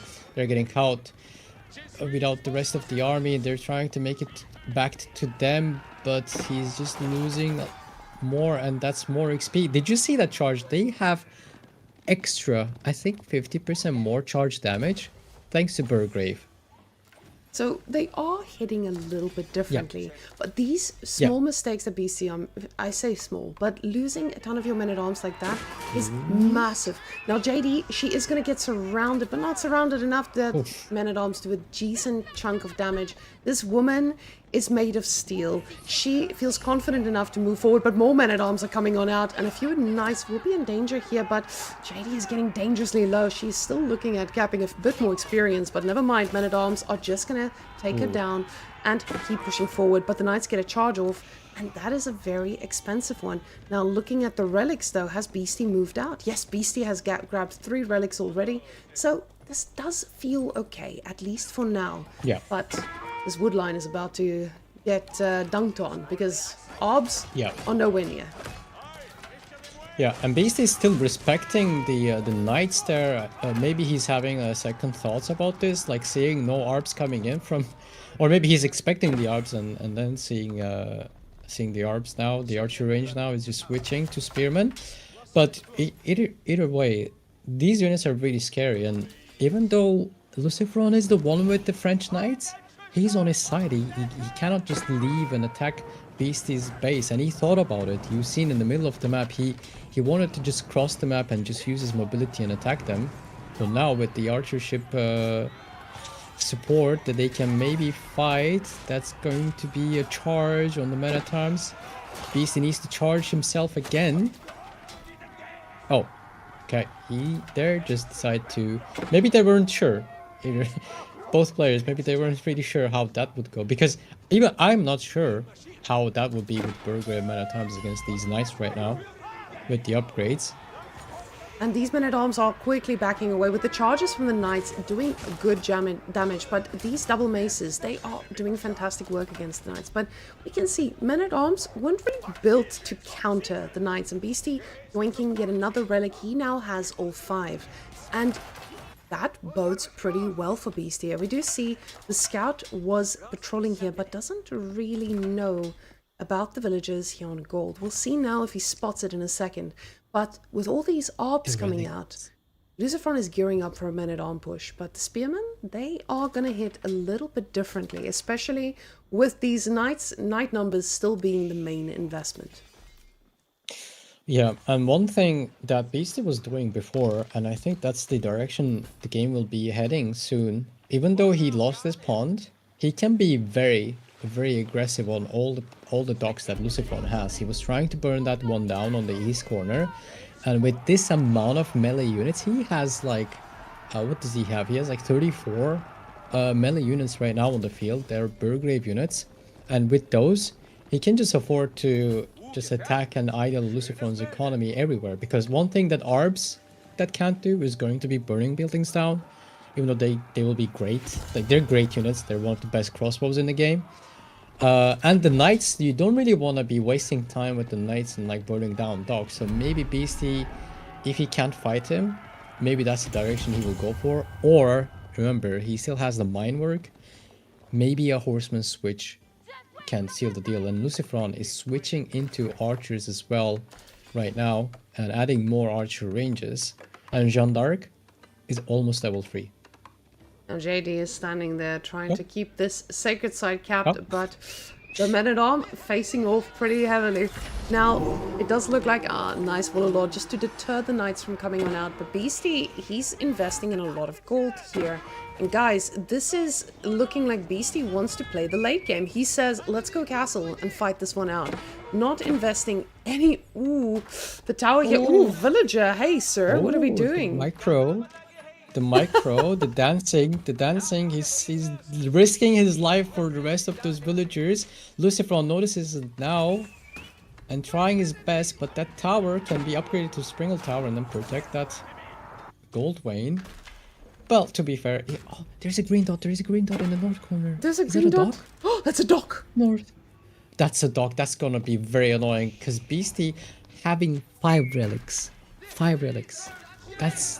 That's not just 3 relics, that's 5 relics. That's like, he's pretty comfortable just defending with all these units that he has. I think he noticed, he's making a Hulk already. This time, not going to be super surprised because those fishing boats there, they were aware and he can just clean that up. Yeah, the men-at-arms are on their way to defend it and Lucifron, again, not wasting any time. I'd love to see this from, oh, but Lucifron knows half of the army is just going to attack that dock and the knights are charging. There are no space left in that outpost and the Arbs are making quick work of the spearmen there. They're trying their best. That outpost is eating the knights HP away. But this looks like this is going to be good attack for Lucifron so far. And remember, he has Guildhall and he has 1200 food already in and Jeanne d'Arc just leveled up thanks to the sacred sites and time passing. The men-at-arms just successfully defending the north pond. But how do you clean this up now? And bigger question will be soon, what do you do against a red palace probably in the center of the map on that big gold soon? Now, HRA Big usually question. has a lot of good answers to these types of things, but right now, Beastie has not been making units constantly. Now, the tower getting reinforced is going to mean that this is no longer just a nice little push, but the villagers are now the target, and Beastie losing track of his economy. Time and time again, Lucifron is just looking at every single thing Beastie is doing, and he's able to shut this down. This is a side of Lucifron that I think we've been waiting for such a long time. I'm so happy we get to see this. But the tower does go down, and this is a pretty expensive loss, because this just means everything else will open up as well. Now the Red Palace is coming up, and it is in a juicy spot. Yeah, this is the landmarks such as Red Palace, like White Tower, Berkshire Palace. They're all very powerful, especially on this map, because, well, there's less land and they cover more percentage of the land, I would say, and there's only 2 sacred sites, whereas Beastie was successfully decapping the one in the western side of the map with a scout, not even a unit, with a scout only, and that kind of changes things for Lucifron, because he was going to successfully hold the sacred site for easily for 10 minutes with the Red Palace, right? But Beastie having 5 relics and Imperial Age now, suddenly relics are going to give him a lot more income than what Lucifron would like to give him, right? And with decap, he bought himself enough time, Schwabia plus decap, and he's on this pawn to retake it. Things are looking a bit more brighter for Beastie, but still, I would say he has a big mountain to climb on right now. Now, usually JD and French are civs that you don't really get to kill in the late game. Because of their orbs, it's just a wonderful time for all of them in the late game. And Lucifron knows this. So, very quickly, trying to find more damage. He knows how much he has killed up until this point. The outpost doing amazing work. And finally, Beastie gonna try to get this back, like I said. Now, with his army being all the way out here, it gives Lucifron two choices. Do we go and try to deal with this, or are we actually just going to go and attack? And he says, for now, we want to deal with it. You're not going to want a bunch of men-at-arms and spears in your base trying to idle out the economy. So they do need to back off for a bit here, and the dock will stay up for now. Now, Lucifron, he's in a pretty good spot with most of the food. As we can see, he's got every pond on his side covered, and this one here as well. Beastie needs to be careful not to overinvest to try to take this down and not get anything for it. But Beastie is in an okay position. With all those relics, he doesn't have the insane gold income, but he does not have the worst position. It's not indeed, because the fishing boat counts is 16 to 25, and keep in mind he's on Swabia, and he just dropped a lot of farms with the around the monasteries, right, with the new upgrade, and the tithe barns are gonna come in, and that's gonna be like, I think, like 24 farms if I'm not mistaken, maybe even more, for his food income. And well, on the other side, there's Guildhall. He just, I think Lucifron just pulled the Guildhall. It's on 0 now. And a lot of food in his bank. The question, how do you kill Arbs? I think Siege is the best option for Beastie, but it's a lot slower. Oh, Lucifron actually is still holding on to this lake. Means a lot for Beastie's safety on his own base. And well, that's, yeah. Beastie doesn't have unlimited gold like we usually see with Aturi and 5 relics. This is this is where he's going to need to fall back. And the problem is, Lucifron, he's got access to everything. This big gold here, it's not being used right now, but with all of this map control, he's in an okay spot. Oh, now the Karak just eating everything he can and picking off these villages one by one. Now, the outpost does provide this sense of protection, but the second Karak is going to be joining this party as well, and all of a sudden, this will take a lot more to take down. But now, Beastie looks like he's ready to move out. Just don't know if he is ready to move out, and if he knows that. But the problem is, he doesn't have a next plan. Ooh, that wolf though. That wolf is about to get an assist and be invited to the Homestead Cup. Mr. Wolf! Do you want to come to the Homestead Cup? He's a friend, he wants to be friends with GG Dog. I don't think he's ready to move out yet, because looking at the army values there, it's not close right now, and Lucifron is bringing in the big guns now, not just Carracks, also the cannons from the French, and taking down this outpost. Starting to take down this outpost, he can still emergency repair is being used, I think, on the outpost on the left side. And Beastie was just starting to switch into horsemen now, and I don't think he was ready yet, but that's a really good charge with the Burgrave units that he had. But there's Jeanne d'Arc taking away a lot of HP, and the Arbs are doing really good job at tanking, and the cannon is getting caught by the horsemen. That's a really nice pick off for Beastie, but still needs to kill a lot of knights there, and Arbs are still surviving. They're too tanky for the melee units. I think you need to have siege or horsemen for those, and I don't think Beastie was ready yet, and he was kind of forced by that cannon to push out, and Lucifron, having kind of cleaned him up almost, now he's just pushing in with 28 French knights plus Jeanne d'Arc into Beastie's base. A lot of outposts. Maybe Lucifron wants to slow down a bit with this push, or maybe not. Maybe he'll just keep going, because he lets the Arbs just tank for the spearmen and the horsemen. And this looks like it's going to be it for Lucifron, and there's a horseman raid happening, just met with the knights, and Beastie defensive Volodos. One of them gets sniped by the Arbs, but now the knights return. Yeah, very quickly, this is just spiraling out of control. Beastie is trying to do a bit of counter damage, but the sacred sites are ticking. The units are just melting in front of him, and it just feels like this is going to be a never-ending push, with JD having all the access to every single resource on this map. You see those horses, they're trying to perform miracles, but even with the Palace of Swabia, this villager count is about to be equalized, and the military is so far away from being this. These Arbs are not looking to die to anything, and the horseman switch that Beastie is doing, it feels like it's somewhat out of desperation and not out of the exact Well- strategy we was hoping for. Well, he can kind of deal with the army sometime soon, even though Jeanne d'Arc is making the units cheaper thanks to the consecration. BC's food income is looking really healthy compared to Lucifron's, even though with the cheaper units and arguably better units the Jeanne d'Arc can have with the Arbs and French Knights, BC can be okay holding against the army, but I think his biggest problem is that Sacred Site is ticking down 6 minutes. Remember, we talked about this with decap. A huge decap happened, but on left Sacred Site, I think there is a keep right now. So that is not gonna happen. Oh, there isn't, but there will be soon. So that's not gonna happen anytime soon again. And Beastie back up to 38 Spearmen.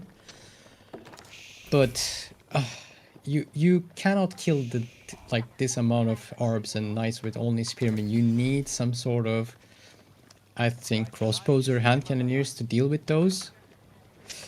We're about to find out. Oh, there's a sneaky prelate going in and out of the outpost. Maybe sneaky wall low, just like Corvinus. Cannons starting to shoot down on the outpost. Spears are trying their best, but they're getting taken down so fast by the Arbs. And with the cannon firing at that emergency repair, it just means that he is going to last for a little while longer, but the spears is all that Beastie has right here. There is a little bit of a horseman raid going there on the other side, but this is something that's blocked by a keep, and unfortunately, this is never ending. Lucifron, he is getting every bit of resource he needs to take this down, and Beastie is pulling the Vils to try and repair that tower, because the tower is the only defense he has, but this will be it. And Lucifron, he's cleaned up the raid at the back. Beastie realizes this is it for him. And Lucifron will be making it to the Homestead Cup in our first qualifier, the second player to qualify. Now we have Anotand and Lucifron. Well, that was impressive performance by Lucifron. He has played it very clean, I think, throughout the series, and he deserved this spot. What can we say? He deserved this spot there, and big congratulations to him. And Beastie, he may be out for this qualifier for now. Well, we all know now that it's in his apartment, but still there are 2 more qualifiers.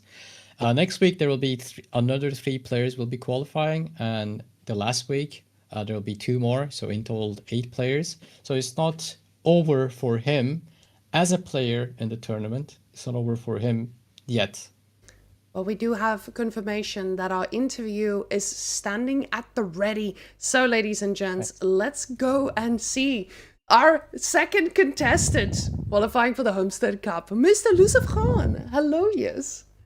Hey, hello. How's it going? Ooh, hold up. I can hear we have a dual sound situation. Let me just ask our admin to mute in the Video Ninja to make sure that it doesn't duplicate. So, anyway. Okay, I muted myself. I think you it should did? be good now. Thank you. Yeah. All right. So, Lucifron, did you expect to take that 4-0?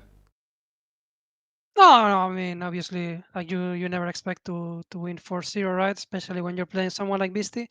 I do believe the last few weeks, slightly too late, but I'm in good shape now. Like I've been doing well in practice with Vortex, so I knew I had my chances to win. But I mean, 4-0, you never really expect, right? Like at least you expect to get like even if you just get a bad matchup, it's never gonna be a 4-0, right? But things went my way today, I guess.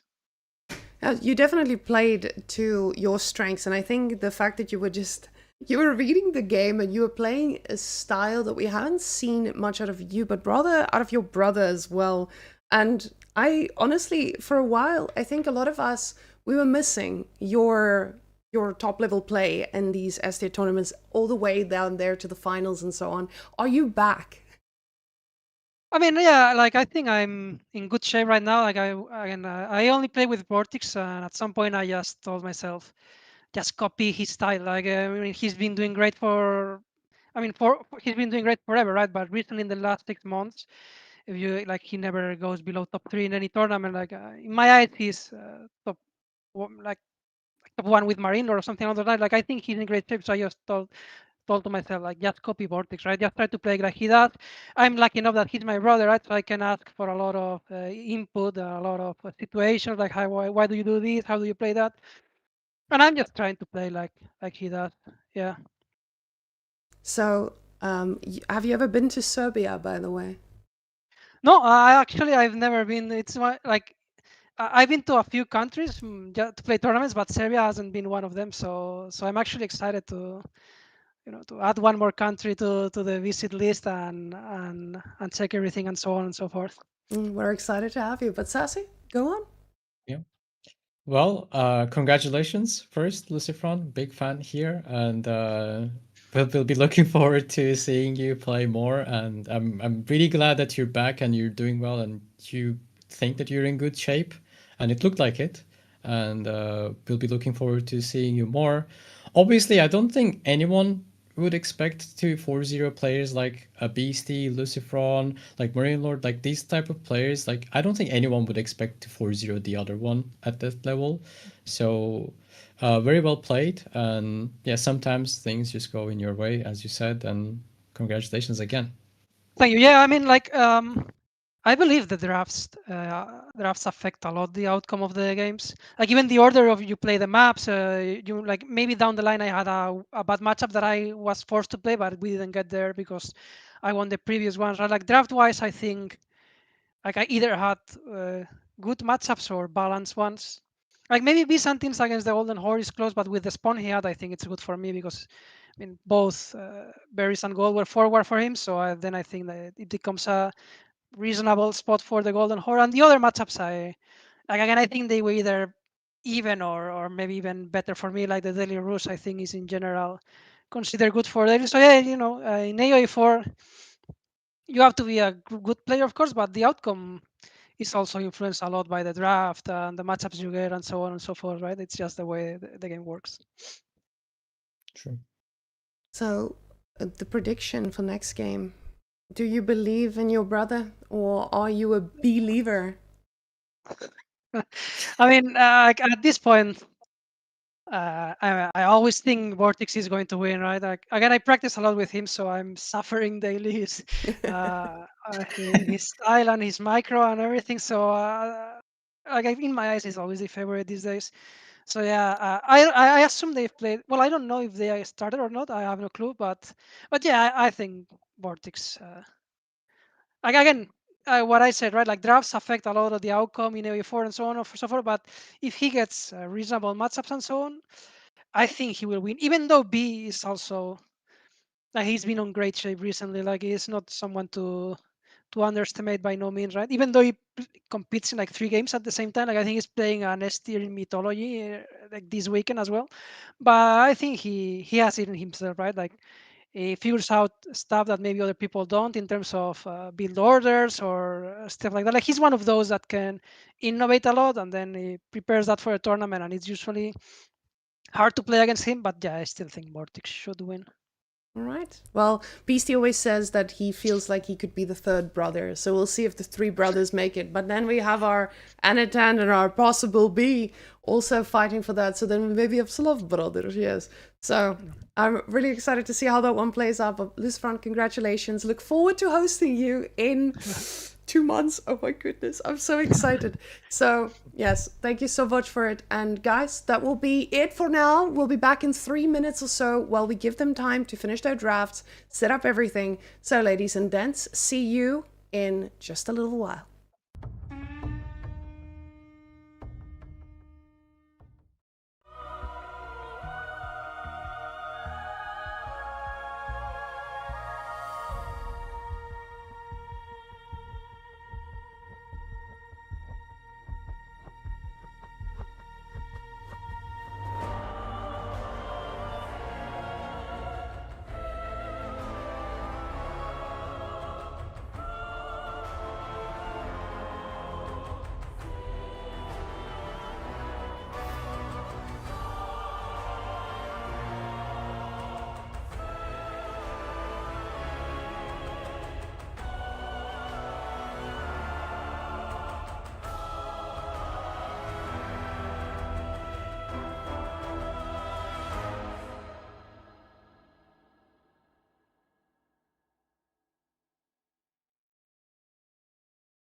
All right, ladies and gentlemen, we are ready with game number 1 between Vortex and Mr. B. So these two, as we heard Lucifron saying that he believes his brother will do it, but B, he started off with a pretty strong civilization here already. China, now of course Byzantines, a civ that usually gets picked or banned pretty quickly. So I'm kind of excited to see how this plays out because again, as I mentioned before, I think that Byzantines is a civ that you need to shut down in Dark Age to not get them to run away with the match quickly. But yeah, China is not really one of those civs. Yes, indeed. I'm very glad to be here. Yet another great series in front of us, ahead of us right now. And Vortex sent different than what Corvinus did earlier today. He sent 3 villagers out on the stone here. And I'm kind of quite surprised that we're seeing Byzantines for the second time on this map specifically, because that's a really far away stone. That's like considerably far away, and still we're there. And B is just doing the Chinese things. He's aging up with Imperial Academy quite fast. I would expect this to be a lot of archers gonna be happening, considering the berries are kind of exposed from Vortex. And maybe professional scouts or not, let's see. We're about to find out, and we can speed up the early game. That kind of feels good. Yes, right now we have to catch up with the live game. say. These guys are aggressive and fast, so we're trying to catch up with the live one, guys. Yeah. So we'll be back to normal in a little while. So we're just gonna make sure that the early game is something we can glide through. Hope you enjoy.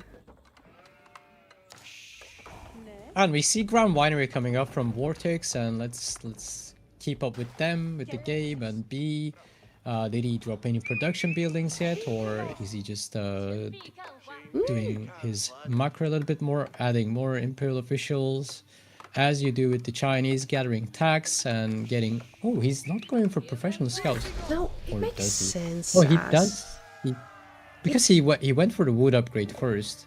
But Or did he already? Okay. you get to Never go mind. for responsible professional scouts. That's one thing we've been seeing out of a lot of players.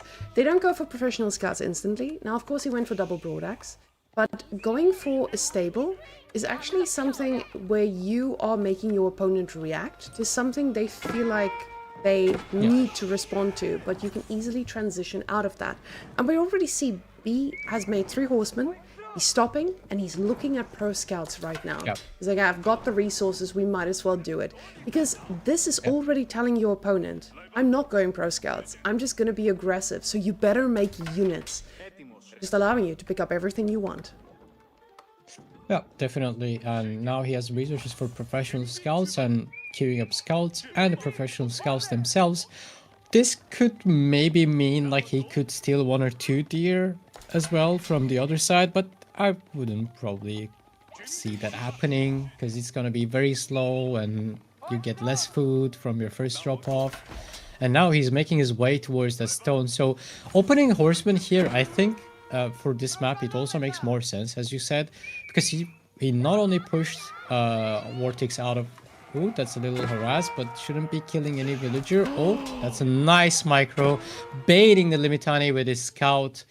Out multitasking Vortex. That's not something you see every day. And that's B is one of those players that can make it happen. That was really well played, and taking down 1 villager early on in the game. It's a huge impact. And we see longbows are coming up from Vortex next. He also pushed him out of stone. That's what I was trying to finish my thought there on this map, because the stone, as we talked about it, is really far away. And he has 5 scouts professionally scouting. Actually 4 of them. 1 of them is at the front. And Nimitani and longbows for Vortex right now. Now, Vortex is a type of a player that I would expect to make as stables as well right now. Oh, and that's yeah. Sassy. Yeah. Are you inside Vortex's head right now? Well, No, I got beaten by Vortex a lot of times, so you know You have I have trauma. some experience. I have some experience losing against them, having lost against B yesterday myself. So you know I know a thing or two. Come on. But now, when you're faced against this amount of horses, do you feel like Yeah. he needs to react to it as if this is the strategy, or is Vortex someone who's going to know, hey, this might just be an aggressive feign? I was asking that, and then I saw him queue up 5 horses, and I know exactly what he's thinking. He's like, I need to push. I'm Byzantines. I have this ability. I can shut down these units. Let me be the aggressor instead. Because, of course, Yeah. with China, you have the choice of going for a faster castle with you having access to all these taxes. And we can see there's a lot of taxes laying around. So this is something he can easily make the choice of. But now, with Vortex forcing him to fight in feudal, this isn't as easy for B to do.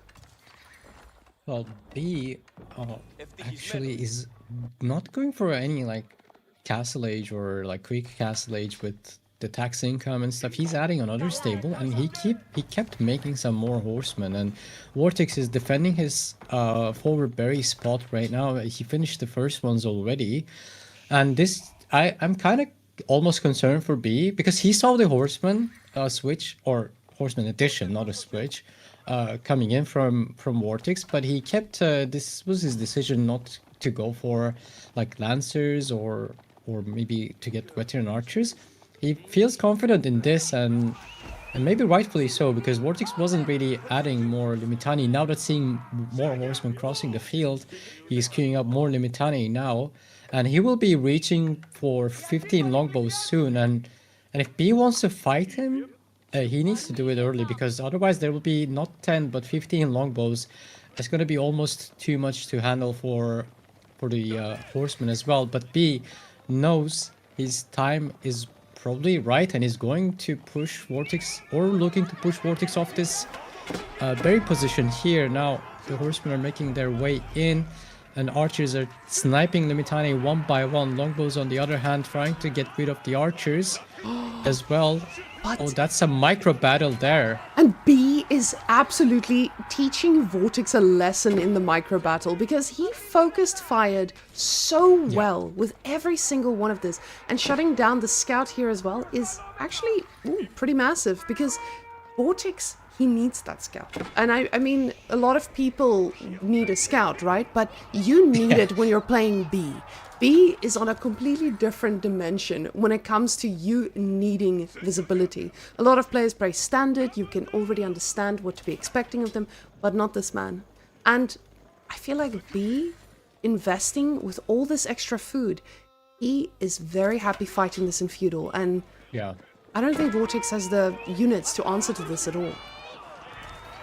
I don't think he has, or neither he expected, because he added his own horsemen, but suddenly B with the double stable there and maybe some supervision, he just has 24 horsemen. That's a lot of food and a lot of units, and that's more than enough to deal with Limitani and the longbows. Some of them are catching the longbows down, and this is going to be a full rout by Vortex, and he's even pulling the villagers with Akritoy defense, trying to get rid of these horsemen numbers. There's more longbows coming in, but what can they do against all these horsemen without Limitani support? B has enough of anything that he needs, and looking to jump on those longbows. This could be a quick game here, and he's just trapping those longbows in. Oh my god, that's a lot of longbows just going down, and B just cleaning him up. It's only 8 military left on the field, and no more berries, no more oil coming in for Vortex there. And this is beautifully played by B. And yeah, he just cleaned everything up, and now he's free to do anything he wants. And Well, Vortex- winning the game. Yeah. B says, I want to come to Serbia as well, brother. So you see, the nice thing for someone like B is he's from Russia, right? And we live in a country where the land will be where nobody needs a visa, or almost nobody needs a visa. Poor Tommy, our admin, needs a visa. But aside from that, nobody needs a visa. So this is a tournament that you can qualify for, and you are definitely going to be able to attend without having any worries. So B, this is it. For him, this is the quick one you want to qualify for and go in. So, yes, guys, that is what happens if you usually have lands in the EU countries. Now, we're already ready with game 2, so we are starting to catch up to them. So, we are gonna hop right in. But you guys can already see the next matchup. It's going to be Mongols versus Taklak. And honestly, I am so ready for this, because if there's one thing I love seeing, it's the Mongols rushing, but I want to see the Mongols not being able to rush. So I need healer elephants, I need a lot of shenanigans, but especially on a map like this, where it's all about decision making. So guys, let's hop on in. Let's go. Without wasting any time, we're on Frisian Marshes. B playing with the Mongols. He has shown he's on his day with the first game so far. And I've seen B playing the Mongols here a lot. And on the other hand, I've seen Tuglak being played here. Not necessarily Vortex. And I think it is very scary. I played some hybrid games as Mongols against Tuglak Dynasty. And I will say, I expect this one to go in the way of Vortex. That's my prediction already, okay? I'll be bold, and I will just expect him to win. Although, he's against B, and I think he's very comfortable playing Mongols here. He does use the Keshiks and this town center placement very well here, and he's also having, I think, a dock he dropped. Plus, he can also drop some spearmen maybe after this dock to harass and prevent any further docks from happening from Vortex, or maybe he will just go for some Keshiks himself. We will find out soon. And Vortex already has 2 fishing boats, just 1 extra, and that 5% extra resources from the start.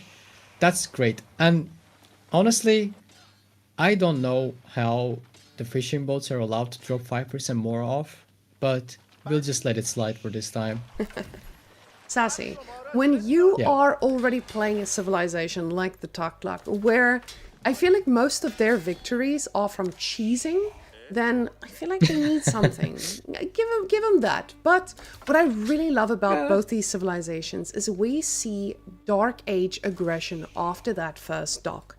And I was going to comment on the fact that we don't see any Dark Aging from B, and he's just going for his dock, but no, this was just me being bamboozled, as both these guys are going for their spearmen now. And yes, we are getting the villager denied from building that second dock with the Khan being out there, but now it's the micro battle, and it's spear versus spear. Vortex cannot overcommit here. This is way too dangerous. It is indeed, and B, it's all about preventing more docks here, because he's not going to be killing or burning down any docks or fishing boats from Vortex, because they can fire back. They're Delhi variant, so Tulik Dynasty's fishing boats are able to shoot some tiny little arrows that can hurt tiny little spearmen in Dark Age. So B was using the Han very effectively there, preventing or delaying the second dock from happening, and successfully defending his own side using the stone bonus. And maybe that villager is in dangerous places. The Han is looking to hurt, but are being met by Scout and the Spearmen. And Vortex is taking much more damage than he would like to have probably with these Spearmen. 1 Spearman, the first Spearman, I think, going down. Oh, the Han just dead. GG. Losing the Khan at this stage feels so tough, because that poke was exactly what you needed. The sheep, though, not getting converted. And this is something I never understood, Sass. What is happening with the sheep? Because the Scout was on top of them. Is there just like a little cooldown where your Khan dies? If there are units around, you cannot convert them, from what I know. Or if they're tied to a building, or if there's like if there are units around it. One little fun fact, if you have units around the sheep that are just walking, not being like herded to something like scout or building, you know, they just start running when they do that, if they're like close to a building or something. If you have a unit near your sheep, they walk faster. The sheep? Yeah, the sheep walks faster if you have a unit around it. It's crazy that they made it, I think. It's not like being herded, you know, like they're not running. I mean, walking a little bit faster, so they have like 3 different speeds, not just 2. So it doesn't sound very much intended. Now, I see... I think, I don't know. I'm not sure why it is a thing, but it is a thing. So, I see the questions in the chat about the UI. Why does it not show Vortex finishing the boats? So, you guys, the fishing boats unfortunately count as military units here. So, with the fishing boats being a little bit spicier as they can shoot, this just means that they count as a military building. But both of the players now hitting their feudal, and we can see Vortex is still docking. An archer ship is it gonna be in time to defend that dock? I think the dock is gonna be burnt down. The archer ship is in time, but it's 15 HP and then just taken down. Was that worth it for Vortex? I think it is, because it's gonna be idling them as well. B will have to pull another villager and make another dock again. I think that's worth it. You're okay throwing away some spearmen, and now we see you wanted some healer elephants, and Vortex is delivering. We're having the second healer elephant in queue, and I think at this point it's kind of quite hard for Mongols to deal with this, because they're already spearmen on the field. Healer elephants are on the field to defend this gold spot, and Ooh, and he got a villager kill. B sacrificing the villager for the cause, but I don't think that was intentional at all. With these healer elephants behind this, though, we know that something that I always question by myself is, how does this look in a comp? Now, we know that with additional damage, the additional damage we get from having spears in the surrounding, that means that these guys actually have a use, even though they're still very, very early stages and not being reproduced. But the spearman from B also gets himself a nice little victim. The Khan running around trying to do a little bit of damage, but of course he is just a lone little Khan and not going to be able to do much against these spicy little fishing boats. Now B standing in position here to burn down the dock, but Vortex is a little surprise for him. The Kashyyyks though, the Kashyyyks are a little bit more dangerous. Oh, never mind. oh, Not at all. that's too much. That's too much healing for 2 Kashyyyks. I think that you can't do much against 2 healer elephants at this stage in the game. You definitely need some archers to start one-shotting some things, and this is where it gets tricky in my opinion, because they Tughlaq Dynasty just arguably has better economy than the Mongols, and you kind of need to wait your some time to do some damage because of healer elephants, because now he has more docks. I think it's 10 fishing bows to 6, and on top of that he has the 5% return and like wood gathering like Knights Templar as well. So yeah, it's pretty rough for Mongols at this point. Oh, that's a nice pick off from Raider Elephant, but he will make its way back and be healed later. And the problem is, he will be healed quickly. These healer elephants are fantastic at keeping these alive. I said that and I feel like I just cursed that poor elephant, but the elephant makes it out alive. And the healer elephants are standing at the ready to heal their fellow elephanto up to full. Now, with the scout might just die pretty soon. Never mind. I feel like I'm just cursing. I can't. Sassy, make me stop making calls. But these elephants are...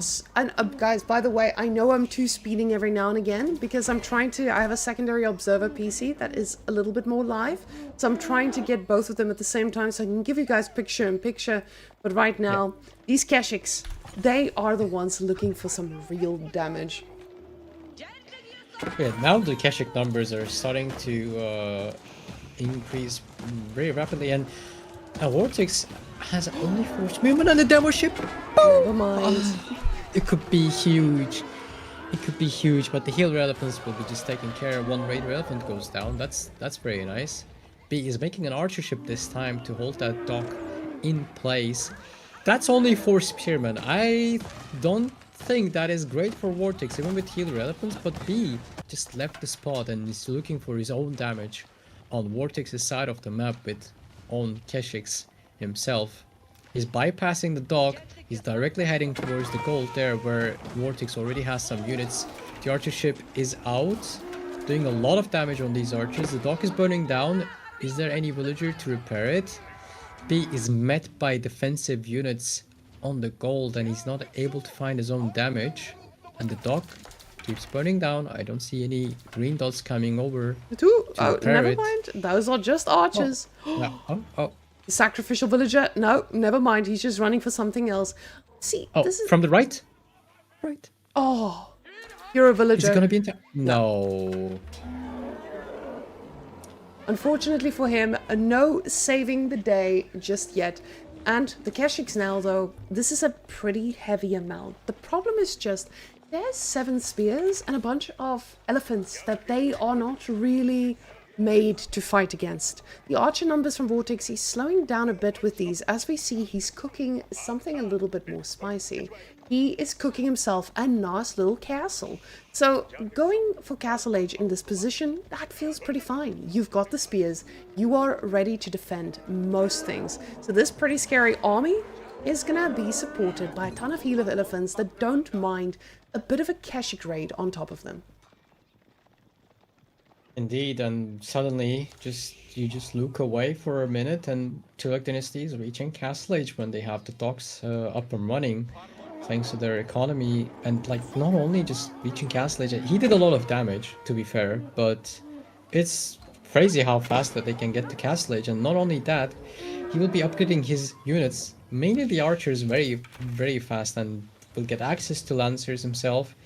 And B is also going Castle Age, but I really like Vortex's spot here, and maybe the cash. Ooh, the demo attack on the Keshiks. And he gets a ship. Fishing boat.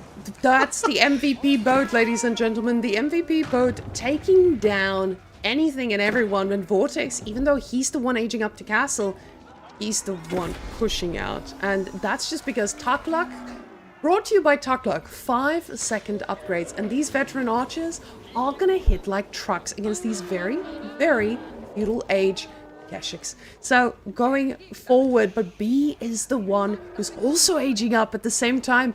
The problem is just with him aging up, his upgrades take a little bit longer to get there. Does he have enough time? The cruelty will go up, plus you need a minute to upgrade the archers and only 30 seconds for Keshiks, but you need a full minute to upgrade those archers, and Vortex is just pulling forward his units with some Keshiks there, catching some healer elephant there, trapping it down and killing it successfully. Poor guy. But that's veteran raider elephants with veteran archers, and they're just coming in. And what is there to kill the raider elephants there in the base B? The Keshiks are out of position. The town center is defending against the archers right now. Vortex, I think he doesn't want to be caught out of position or get surprised, so he's trying to cut off the Keshiks there with his own raider elephants. That's gonna be pretty scary. The Keshiks are veterans now. They will be charging on the raider elephants and maybe trying to pass through. The trample is coming in. They're doing damage to everything around them right now. The one archer just disappeared suddenly, met by the raider elephants, and now the full dive will be happening. The archer upgrade is still 30 seconds away for B, and this is going to be a really tough hold for him. The Keshiks are trying their best, and the archers on archer action, and there is nothing taking care of the raider elephants right now. And there is some sneaky spearmen taking a lot of HP away from the Keshiks with cruelty. Even with cruelty, it's looking like maybe not enough, but Keshiks are doing quick work of those raider elephants. This can be a hold by B, and the town center is helping a lot with those archers, taking them down, negating the healing bonus that Vortex has there. And that's a very nice, impressive hold for B. Now, losing another healer feels tragic, but behind this, Vortex is floating a lot of resources. So I'm expecting him to do a bit of a transition. Let's take a quick look to see what he's planning. Already setting up his houses to get himself a nice little fort here as well. But you have to keep in mind, even though B just killed a ton of units, it's just because of Vortex's overcommitment. So behind this, he should be able to sit back, heal back up, and wait for that war elephant to start doing the work. Now, behind this, it does feel like B is going to be able to land some damage if he commits to this, but again, it's so risky to commit, because if you're the one losing this, elephants, they dive a little bit better than Keshiks do. Well, they do, but I don't know why he wouldn't. Oh, the elephant just in time coming out of that stables and instantly killing a Keshik there, and he holds his bomb base after the attack that just happened. I don't know why he didn't go for his own lancers, honestly, because people always talk about like archers with Kurultai. They're like super good. They do a lot of damage. Obviously, like they get very strong with Kurultai, but Keshiks as well. That's what was holding the line for B there under the town center. They also get a lot of damage, and maybe even more than the archers at that point. And now, going for the War Elephant, Vortex kind of gave up the map control to B for a bit. Because elephants are kind of fat and slow. Hey, Sassy. I'm sorry. Calm down. He might be able to get some special upgrades to make them run faster. Or did he already get it? He may have already gotten it. Those elephants, you can't just call them slow. Yeah, these guys, they run like speed, just not like Keshiks. Okay, we counted the legs were even, but the thickness of the legs, apparently, it did matter. But one of these villagers, very spicy all the way out here. Now, what I'm a little bit concerned here with is Vortex is doing a pretty good job at slow transitioning into these. I was about to say Vortex is the only one doing that, but no, B is also being responsible about this. He is making sure that the food is extended by going out onto the lakes and just now making sure that that dock comes up and capitalizing on every single bit of it. Because usually in the later stages of the game, you get to a point where things spiral out of control, and the thing holding everything together is usually that little bit of food. Now, Vortex, he's still also out on the map, doing what he can, but it feels pretty surprising how confident he is pushing into a Kurultai Mongols. Well, Kurultai Mongols, but that's not just one elephant, right? You need to have a lot of crossbows to start one-shotting them, but the Keshiks are on point. There are 7 crossbows. They're targeting down the war elephants, but the war elephants are too much for those Keshiks. Whereas the Keshiks and crossbows are getting targeted by both raider elephants and the archers, and there's nothing that can deal with the war elephants there. They're three war elephants just killing everything. There's so many Keshiks are on the ground, and the archers are dying one by one, and the crossbows, they're non-existent here anymore, and there is nothing stopping this elephant army from Tuluk Dynasty right now from Mongol side. Even with Kurultai, it's just too much to handle for Mongols right now, and the Kurultai is deserted. There are no more units around it. B is running with a lot of villagers across the map for some extra gold. Maybe he's trying to make some things happen with these Keshiks, catching some archers out of position. But elephants, although they're slow, they're making it there just in time to defend those archers. And as long as the crossbows are getting sniped and there aren't like 20 crossbows, there's nothing stopping these elephants anytime soon. And Vortex keeps adding not only war elephants and raider elephants too. See, the problem now is you get to this awkward position where you are outside your base and your opponent is the one with cavalry everywhere. These elephants just absolutely snacking on the Kurultai, but the archers standing at the ready to snipe anything that dares a look at their little raider elephants.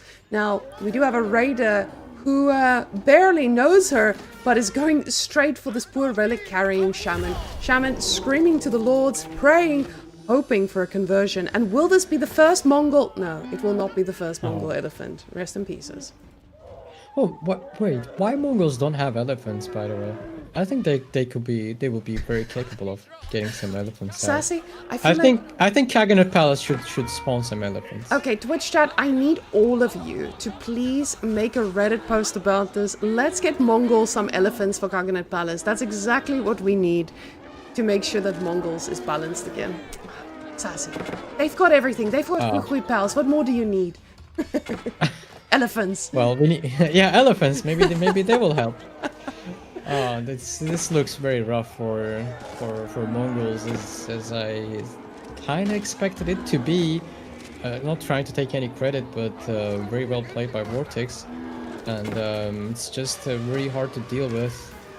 From the Dark Age, I think Vortex looked like he was in control of this game and just keeps pushing onwards into B's base, and B's trying his best with these Keshiks, maneuvering around, trying to pick up any units, getting any value out of them as much as possible. But the income, you can see the collected resources, the gap is widening there, and army value is more than double for Vortex. Vortex is looking like an elephant king right now, just conquering all of the lands, and this is maybe why we see Tukluk being banned on maps like this. So we've seen time and time again, people are sniping out on this map, Tukluk, again and again. And my biggest question is, what did B snipe out where he was like, you know, give me Tukluk. Yeah. I want to fight this. So I'm gonna hope my admin gives me a little holla in the chat and tell me exactly what B said is worse than Tukluk. So guys, we can make that YouTube guide and you know exactly what to face on a map like this. But in this case, Vortex, he's just looking at ending this. You can see with all of his units right under the TC, he is not worried about anything. These archers are killing anything and everything in front of him. And he's got the sacred sites on top of this as well. Elephants now trying to seal the deal, stomping that ground, villagers in shambles, running for their lives, and quickly just falling one by one to the hands or the feet of the elephants. HRE got sniped for Vortex, by the way, so B thought that, well, you know what, I think HRE is more than, well, we don't know what B had, like, maybe he didn't want to run into HRE and something else, we don't really know, and Macedonia got sniped by B, so maybe he didn't want to run into Macedonians against No. That was so close. That you should have was called so it close. sassy. You would have cursed him. We needed it. Yeah, next time. I'll try next time. Okay. Now, B, he's trying to give it this all. This is the final part of the game where he gets to make the change, but the crossbow numbers just getting picked off so quickly by Vortex, and Vortex, he secures it. Game number 2, going over to Mr. Vortex, and rather convincingly. To be fair, Tukluk was used. It's acceptable. Mongols also very formidable on this map. But we do have our next matchup ready. And guys, Delhi against Golden Horde, I have no idea how this plays out. And this is why we have our pro player on the board to tell us exactly what I don't know and what he knows perfectly. Right? You know perfectly. Well, yeah.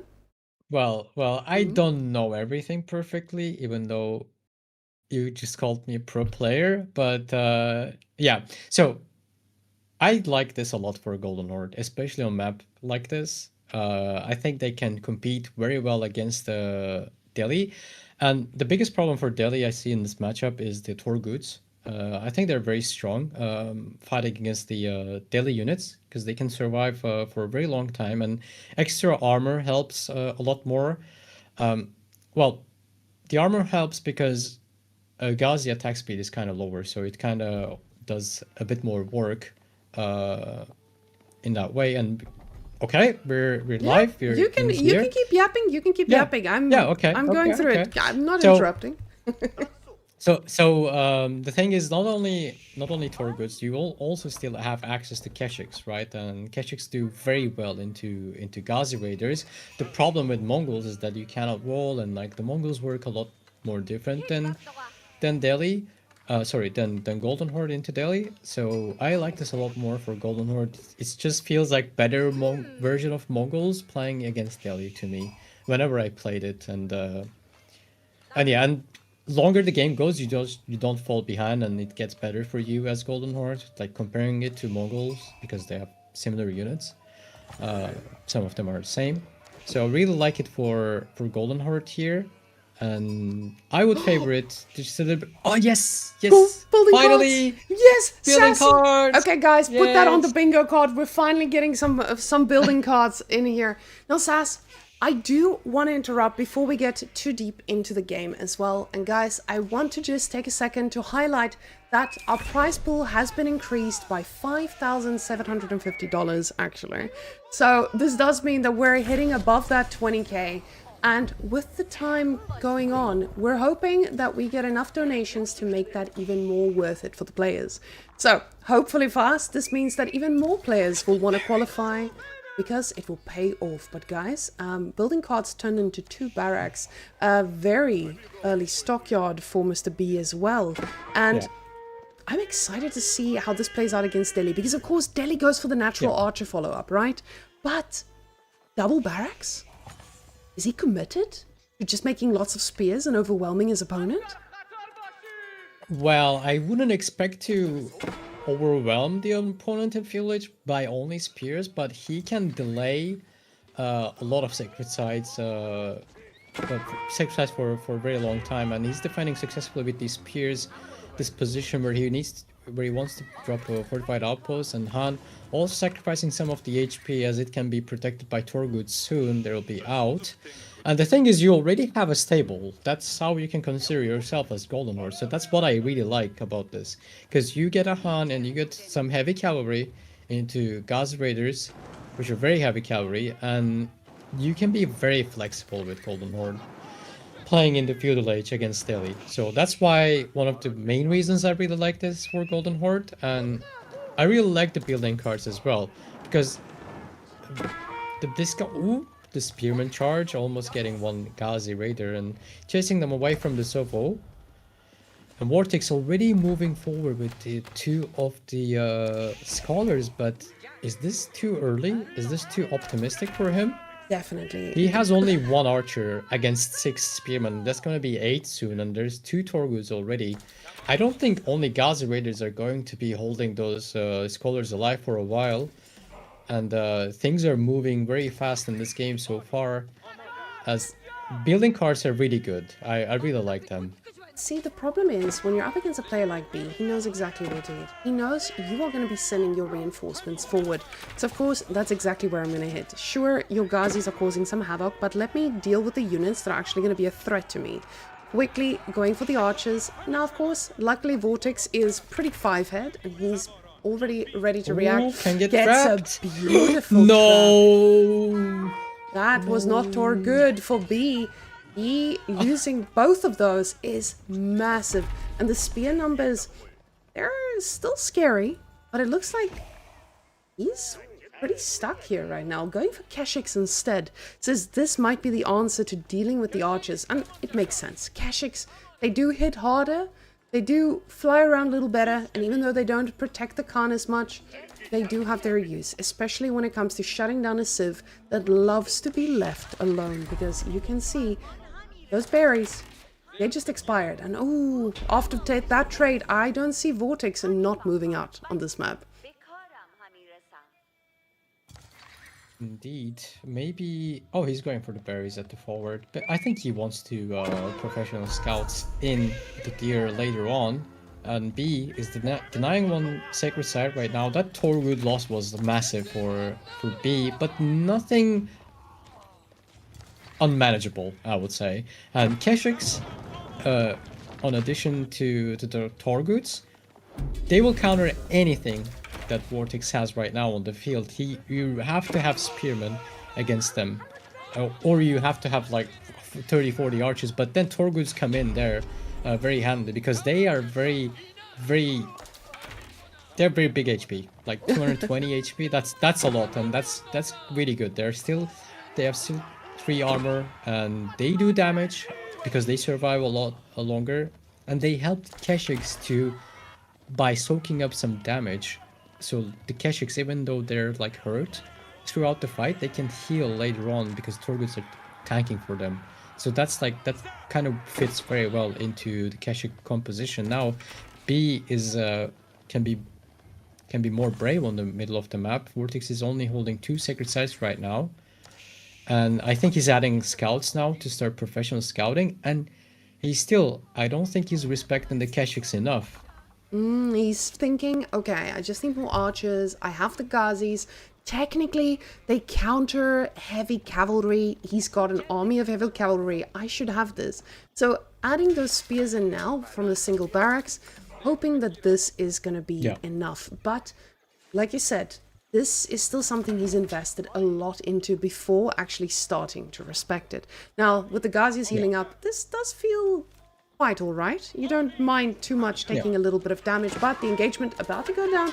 Archers just saying, hey, don't be too committed to this just yet. But both of them getting +1 ranged armor and +1 attack. Vortex is definitely planning on making more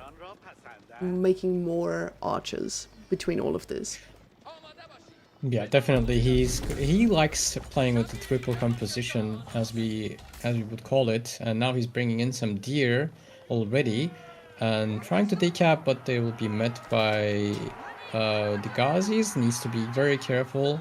Nicely played by both players there, and still trying to decap, trying to slow it down, and some sacred side capture is happening up there in the north sacred side. Now B is moving towards that area. This can be a big raid. I think he's looking to kill some scouts and slow down this professional scouts from happening. But the Gazis are fast, and they're considerably faster than all the Keshiks and Torguts, since they're heavy cavalry. One scout goes down, so they can get trapped, or Wards can jump on this army. That's such just in time. 1 second away from that sacred side being captured, and he needs to run away now. The raid is happening on the wood line though. That's a big idle time for Vortex.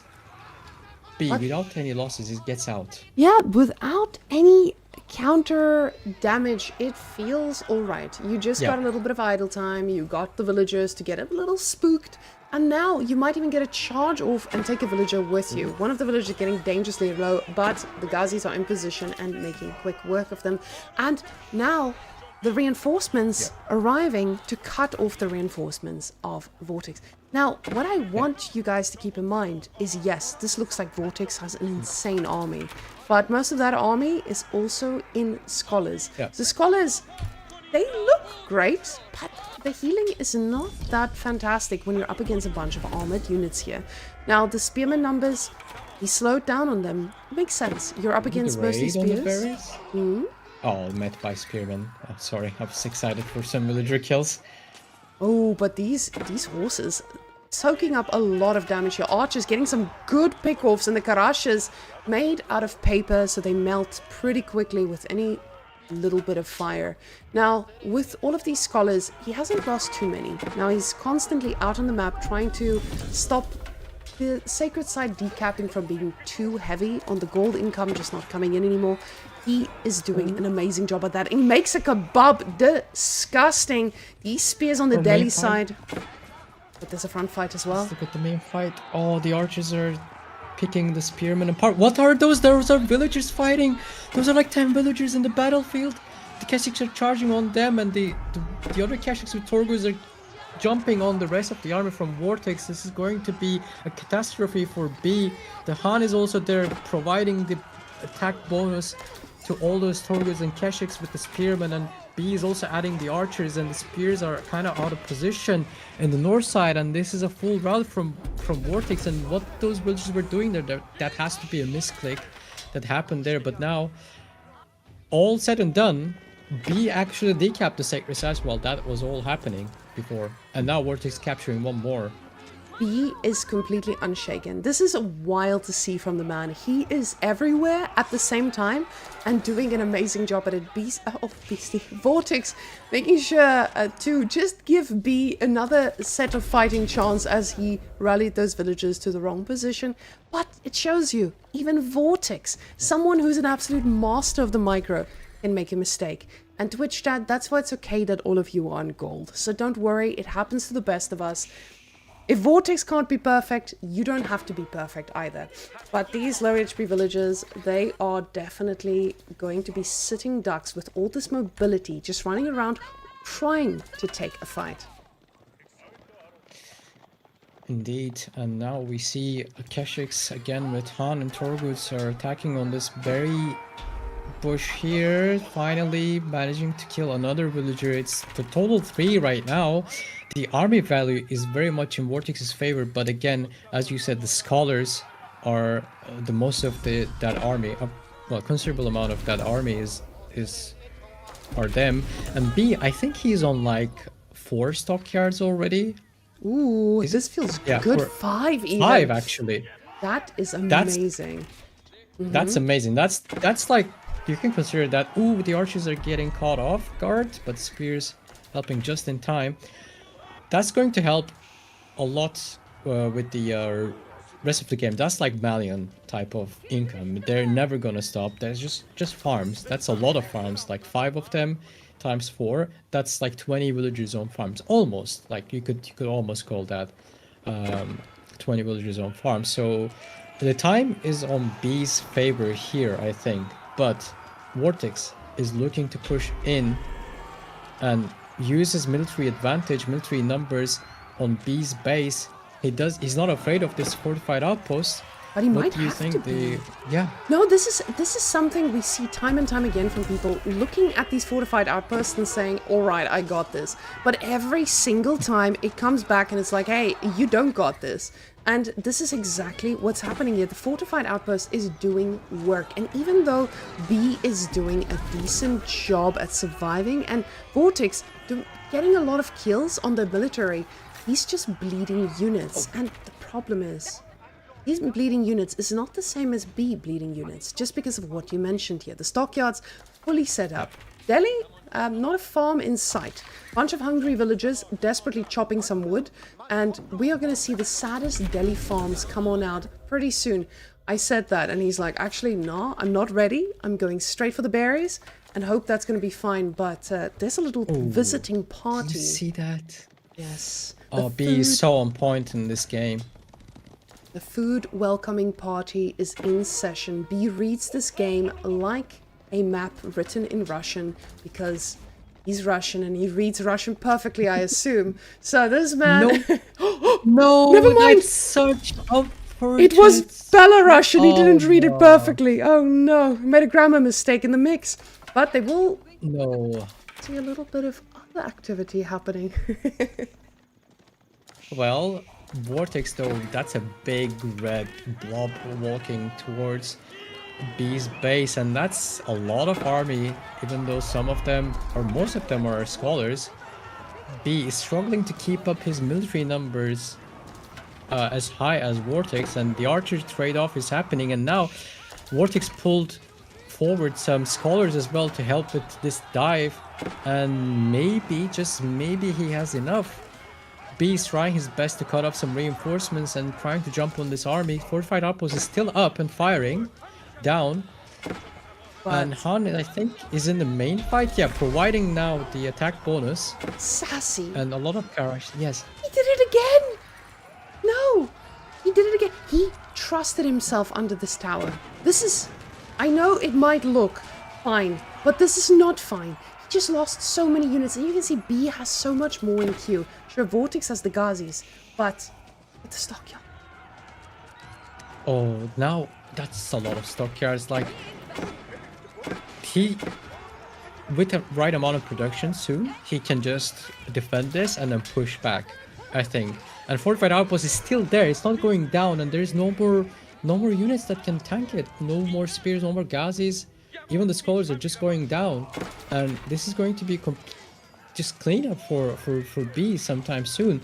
The army numbers, I know it's looking rough for B right now, but he has 4 Keshiks in queue and 4 archers in queue, and more Torguds will be on the way. And remember, Torguds, they're just like kind of infinite for him. They're just made mostly out of stone, so he can afford this. He can keep doing this. Rock Honestly, solid. like four rock solid. Yeah, that's 14 scholars for Vortex's army. Like, they're getting. He's on 3 sacrifice though. That's scary, and he's going to Castle Age by dropping farms. That's scary. Okay, take that back. Now, you will say it's scary, but the problem is he's going to age up. And behind this, B says, I could age up, but I'm still making units, still investing in Karash. He's got the extra food and getting that extra bit of production buildings up and running. So the Sacred Site victory at 8.5 minutes, it might look scary, but at the same time, this is just a bunch of archers that aren't going to deal too well with these Keshiks that are coming out. And Vortex, now going up with the House of Learning, he might go up But Delhi takes forever. So these upgrades are going to take about a millennium to really kick in. B, on the other hand, he's going up, and he's also going to take a while to age up. But at the same time, I feel like his mobility that he's shown us time and time again is just going to be able to punish so much harder. Yeah, look at all that food. Sassy. Come on. That's 1,500 food per minute. That won't get interrupted. Yeah, he needs a lot of time to hold against maybe men at arms, maybe lancers, and maybe elephants from Vortex, because Vortex knows he's on a lot of stockyards, right? And he knows what's gonna happen if he lets this keep going, because he will be. This is Gorge. It's very open. All these stockyards can mean one thing, and that's a lot of cavalry waiting on Vortex's side. And with elephants, you don't want to be in that situation, I think. And he needs to try to make something happen fast. And I kind of feel like I need to do a little correction on what you said earlier Go for it. regarding the upgrades from Delhi. With 12, actually now 12 scholars, that will be quite fast. It should be just a minute, like a normal minute. I think he doesn't have a guy. Yeah, he doesn't have a scholar in, but like on the other side, you can compare the blacksmith upgrades are going to be pretty fast. He just queued up the upgrade from the wrong archer range. That can happen. Mistakes happen. But the upgrades shouldn't take forever. It's I would expect him to have his upgrades pretty fast actually, and just push into B's base with both blacksmith and veteran upgrades. Sassy, I think you're so used to forever meaning that it's an actual forever, but 2.5 minutes and a 1.5 minute is more than enough time for Mr. B to be ready. And Yeah, that's the issue with him having the scholars in the right position. You're sure. yeah. But If that this- was if that was the correct archer range, that would be like I think a minute. and this Like is that's this is just showing for it- being free. It's really good. Yes. Oh, yeah, for sure. Because that just means more Lancers. And the Lancers doing amazing work here. Like you said, this is something that I don't think he was emotionally prepped for. These archers, if they were veteran. And again, guys, this is showing us that, hey, Vortex is playing almost perfectly. But just that one difference of queuing it up from the wrong archery range makes a world of difference. And just like that, 23 seconds, he might... Is he getting it before... No, yes, he's going to get his veterancy before Vortex. Even aging up almost 2 minutes later. That is crazy. But that is 8 lancers from Vortex's side, and all those archers are about to get veteran and +2 attack. The Keshiks are doing their best, but the archers, maybe he just lost a lot of archers there. It's gonna be a few seconds, and those archers are going to start to hurt. But remember, he has Muscovy Yasak, so he has +2 armor on those Keshiks already for ranged defense, and his own archer upgrade is coming in, and you can check the damage for those Golden Horde archers. They're basically like with Cruelty already having like +1 attack, and there's gonna be even more once they hit the veterancy. They're gonna be like just mobile Cruelty with the Han. You see they are doing 10 damage right now, and that's gonna be suddenly how the tables have turned, and B is not going to be leaving this position with all that armor on his Keshiks and all those archer numbers. The stockyards kind of just carried him, and his mobility and he was just on point this game. He has played this game so on point, and now there is no turning back for Vortex. All his economy is going to be idled, and he's just getting cleaned up in his own base. Even with an elephant, there's some spears around. It's not going to be enough. That elephant is going to need to perform miracles. Oh, the miracle was being built here with the keep. But this keep is just a figment of Vortex's imagination, as he's doing exactly what B's been doing to him, trying to pick off reinforcements. But unfortunately, these veteran Keshiks are made of steel and not going to be going down. But the keep does get cancelled, and Vortex not ready to give this up, though. With this heavy amount of army, he needs to find something, but the something cannot come quick enough with all of the villages, or almost all of these villages being idle, and now under the TC, these farms not going to be providing him with any source of refuge, and 2 more Keshiks just picking up everything in front of them. This elephant, it's doing well, but it's just not there yet. Poor guy. It's just not there yet, indeed, and you can see collected resources is just gonna be in B's favor. Not only just killing villagers, he's also getting ahead in villagers. Remember, it's Golden Horde. Early game doesn't feel great waiting for 2 villager, but more and more you just get ahead in the villager count, even if you don't lose anything. 2 elephants trying their best to hold, but it's just 2,000 food per minute. It's not gonna be enough for anything. Like, even if he cleans this up, next will be spears and crossbows trying to take down the elephants soon, and maybe not even that. Maybe this is even enough, because there are some crossbows there I can see. And yeah, beautifully played, and I'm kind of glad that I wasn't really wrong on Golden Horde being able to deal with Delhi, because Delhi is still one of the strong civs, and GG gets cold. I think it's not the top priority, because people don't really like, we don't play it on water, like you don't play it on Holy Island often, right? And there are a lot of hybrid maps, so the choice goes to Tuluk Dynasty there before the Delhi, so you don't really get to see it often, but I think on land maps it's very strong civilization still, and Golden Horde is just able to deal with them. Oh, speaking of water, we have Holy Island. Holy Island, and I am so ready, especially with this matchup. We have French versus English. Now, French versus English, there are a few people that I do not want to see hold French in their hands. Vortex is probably number 2 on that list.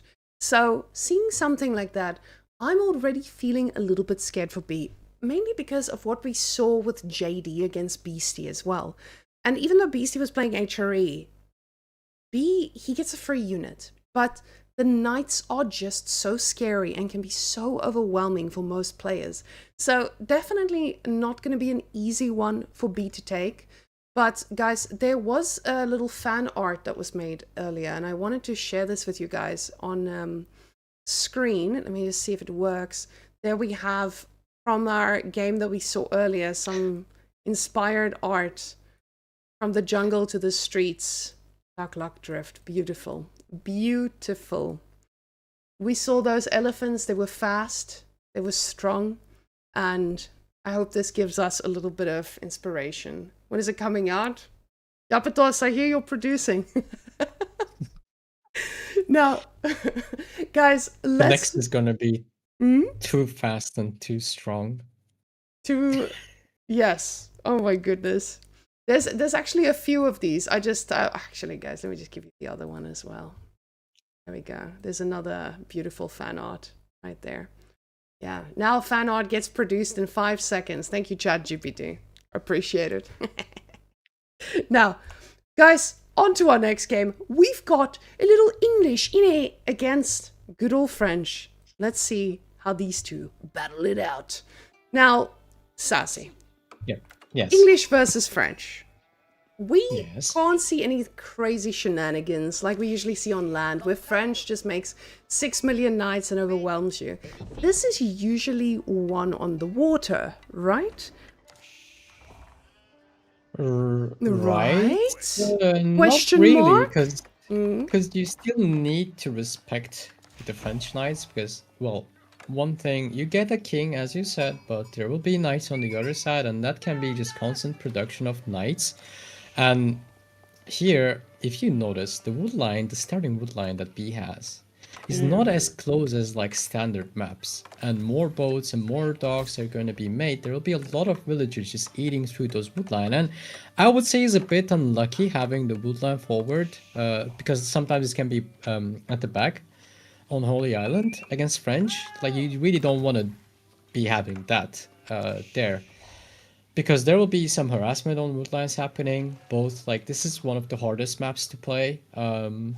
I think a lot of players can agree on that. But also very fun to watch, and sometimes very fun and very stressful to play. But there'll be a lot of harassment both on land and on water. So we couldn't say this is just mostly water. I think it's more hybrid than water. When I look at this, you talking about this wood line, I already have some pre-PTSD, and I think Twitch chat, let's take a moment and close our eyes. You have chopped wood. The wood, you've chopped 4 trees, actually. Those 4 trees, they've been turned into fishing boats. Delicious. The problem is, your opponent is French. You know a faint memory of being raided by French that one time. And that one time, your villager got charged on, he broke his back in half, and he was dead. And you know this could be happening to you, but chop chop, as the trees fall down onto the ground. So do your villagers, all dead. There's blood on the floor, knights in your woodline, and you are absolutely cooked. But instead of that, B says, "Brother, have you heard of my longbows?" And he goes for the longbows. Sassy, this was not on my bingo card. We have longbows in this day and age on water when you have a king available to you, which means no healing. You remember that French raiding I was talking about? Usually, those villagers that dare survive, they can get healed up. Nuh-uh. B doesn't want that. He says, if you take damage, you deserve to die. And goes for a standard old Season 1 push with a good old barracks and a council hall. Ladies and gentlemen, welcome. Council hall indeed, and I like this council hall choice from B. I'm kind of glad that he doesn't just like blindly or automatically goes for the king, because it's just one unit, as you said, and he's not gonna be making any horsemen anytime soon. So also plus he's gonna get his own production, and longbows are gonna be helping a lot with the French archers in the future. Working well together with the spearmen. Obviously he needs to have, but maybe he's a bit late. Maybe the first night he can defend. The longbow is there, and all those villagers, remember, they can use their short bows, and I expect all of them to be firing on that. Yeah, and the spearmen just in time, defending. Just a little bit of idle time there. Nothing too crazy. So he has now 2 production buildings of his own, and he can actually start pushing away on Vortex's side on his gold and on his wood line. Oh, the archer ship harassment is happening, but needs to fall back. He's still trying his best to pick off one fishing boat there, trading his HP away. And now he's returning back to its own dock. So now B can... Oh, that knight is gonna be 1, maybe even 2 villagers gonna go down. No, it's gonna be just 1. Yeah, so... That knight might be a little bit cooked for now. The problem is just there's more knights coming in. Vortex, he's not looking at a one-dimensional composition. He's already going for archers. So usually Mr. Water Vortex is deadly. But Mr. Water Vortex with a knight or 2 in the mix, I am a little bit worried here for B. The second knight taking a very far run out. Now, we can see the spearman is in position. The second 2 now arriving a little bit later. But the boats are starting to cause a little bit of raiding as well. And I think this is where people usually lose it. You get into a spot where your opponent is very happily raiding every single part of you. And then, all of a sudden, there's a demo ship on all your fishing boats. So, this can go both ways, of course. But with this composition from Vortex already, he's being very careful about getting those archers in as well. And look at that knight charge. He gets out before any real damage can be done. Yes, but this is a scary army from B. He just keeps adding spears and longbows, and he's looking to attack on land, not giving any breathe for Vortex, and he's about to be pushed off the gold because the second gold is just right there in front of the first one. And B kind of, okay, I'm not gonna get that morality. Oh, that knight has to be careful. I'm not gonna get that morality, okay, but I'll be just pushing you off wood and gold. And now Vortex is pushing on water because he cannot do anything on land right now. This is beautifully played by B so far, allowing the council hall, allowing all this to happen, actually not going for king. It's really good. And now on water, archer ship is gonna get focused down. Vortex wasn't paying attention because he's busy trying to make sure that the villagers don't go down against knights. And now B, he's also a bit distracted. And longbow's returning fire, and the demo ship is gonna connect. Oh, it connects on 2 hulks. That's massive. Oh, that's so bad for Vortex. And you guys see me struggling with only 2 hands trying to observe on both sides. But this B, he's not looking at slowing down. With all those longbows in the army, he looks like he feels confident. But you have to keep in mind, Vortex is the master of the charge. And if he charges with those knights again on the longbows, it could be devastating. With the scout, he still knows that there's no more focus on the gold. And Vortex gets to decide what he wants to do with this, but what he wants to do, it seems he's not focusing on the water at all. He does not, and then all those knights are finding the gap to attack on the wood line and causing a lot of idle time there. And archers are trying to pick off some of the spearmen, and the rest of the army from B is coming back, and this is not an army Vortex can fight. And he actually needs to be very careful which way he decides to go with this army, and all those archers are in harm's way, because I think B wanted to push towards the docks with his massive army that he has, kind of ignoring the land army, but now he has to respect these knights and attack. Meanwhile, where does Vortex get the gold from? I think it's next to the water, right? His own dock. Yeah, wait, hold up, right there. Ooh, this is very far out. That's a very sneaky one to have. Yeah, because B knows that there's more knights coming in, and there can only be just a few ways, a few places Vortex can be. So I think he wanted to push docks and the gold, but kind of distracted by the knight raid now. Ooh. Oh, that was a knight got stunned. But Vortex just on point, saving those knights. Perfect micro from Vortex there, and kills 2 more spearmen. But now he has only 7 archers. What can he do? And B, beautifully played. Longbows, they do hurt when they shoot at anything. Even though it's knights, it's French knights, they hurt a lot. And they take down 2 low HP knights from that engagement. And on water, everything looks to be calm right now. Yeah, these guys not wanting to fight out on water and on land at the same time. They're both respecting that micro that they know the other one can do so perfectly. Now, Vortex trying to remax this archer army. And I was going to say, try to snipe what he can. But with the quick reaction on the wood line, he pulls to a safe spot and goes directly for where it's going to hurt. Now we have a little bit of a base race going in here. I guess it would be a villager race. And the problem is, knights are a lot scarier in a base. Well, knights are a lot scarier, but those knights weren't all full HP. But what is also scary, that short bows are making quick work of those archers. But B's army is not trading the base. They're kind of circling around that wood line there. He's losing a lot of villagers. He needs to be very careful with this. This could be a throw very fast. The town center is taking down the low HP knights there. Short bows shooting on those archers again, and his army kind of indecisive there a little bit, I would say, and now is making his way back. Vortex is doing his best with the smaller army that he has, but with better mobility. He's just using it to the maximum capacity that he has. And the armies will meet now, or they will try to meet, but the problem is, counting the legs, you can see there's a little bit of an advantage here. There's just knights that run fast and get out when they need to. And very importantly, they just spotted something, a little bit of transition here.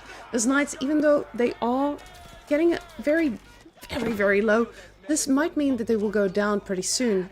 Thing is, Vortex is already cooking more of them in his base, and he's cooking a secondary raiding party. So with this, again, keeping a portion of that army busy, while the next one is trying to land. And let's go have that double vision to see exactly if they find their value, because there's another night raid coming on in. Yeah, and this time all these knights, it's not 7 knights, it's 5 knights, but they are full HP, and there isn't enough spearmen on this side of the map to deal with them right now, and longbows are kind of distracted. B's distracted in base, and longbows were attacking the lumber camp there. If they make their way into that woodland, that could be really scary, but already Vortex killed a lot more villagers. And keep in mind the French town center bonus. Oh, the knights. Now Vortex is distracted. This is really taxing both players' APMs, and and they're multitasking a lot, and like on water they can't even fight on water. Plus it's kind of really demanding to fight on water right now, but not just for their APM but also for their economies. And longbows are trying to snipe archers out, and the spearmen trying to defend those longbows. There's some little men-at-arm there, but no more spearmen left, and longbows, they can't deal on their own with those knights. They need reinforcements really fast. They're doing some damage to the knights, but their numbers are going down faster than the knights' number. And now the spearmen reinforcements are arriving. Longbows are trying to snipe the archers again, and B is back on wood. This means there will be more longbows and more spearmen, more stable reinforcements coming in. But 1 second you look away and there's a gap which French knights are exploiting right now. This is such a close game and really tight fight here, but I think Vortex might have the edge with all those villager kills and the town center bonus that he had. Oh, these villagers still very heavily on the wood, and you can see him realizing, okay, we need to reinvest. I need more units, and that's exactly what he gets here. The knights, no clear answer to killing them right now, as the archer numbers are just at a scary amount. Longbows just cannot keep up. Now the archery range being plopped down here at the front, and usually when you're building the archery ranges at the front, it's when you have the map control. But with these knights standing right on top of the longbows, that is definitely not what he has. Archers very quickly just sniping out every single spear they can find, and just like that, the moment the spears are gone, you are open for destruction. Yeah, you're open for destruction, and destroyed value looks in B's favor, but the collected amount of resources in total just by far favoring Vortex at this stage of the game. It's just massive. That's also thanks to cheaper economic upgrades that Vortex has, and he's kind of floating a bit of resources, but he's about to win the game. So does that really matter? Because there are no more spearmen or no more longbows left. I think this is pretty rough for English to deal with. But B was very close. It looked very scary for Vortex, and no action is happening on water, and Guildhall is coming up.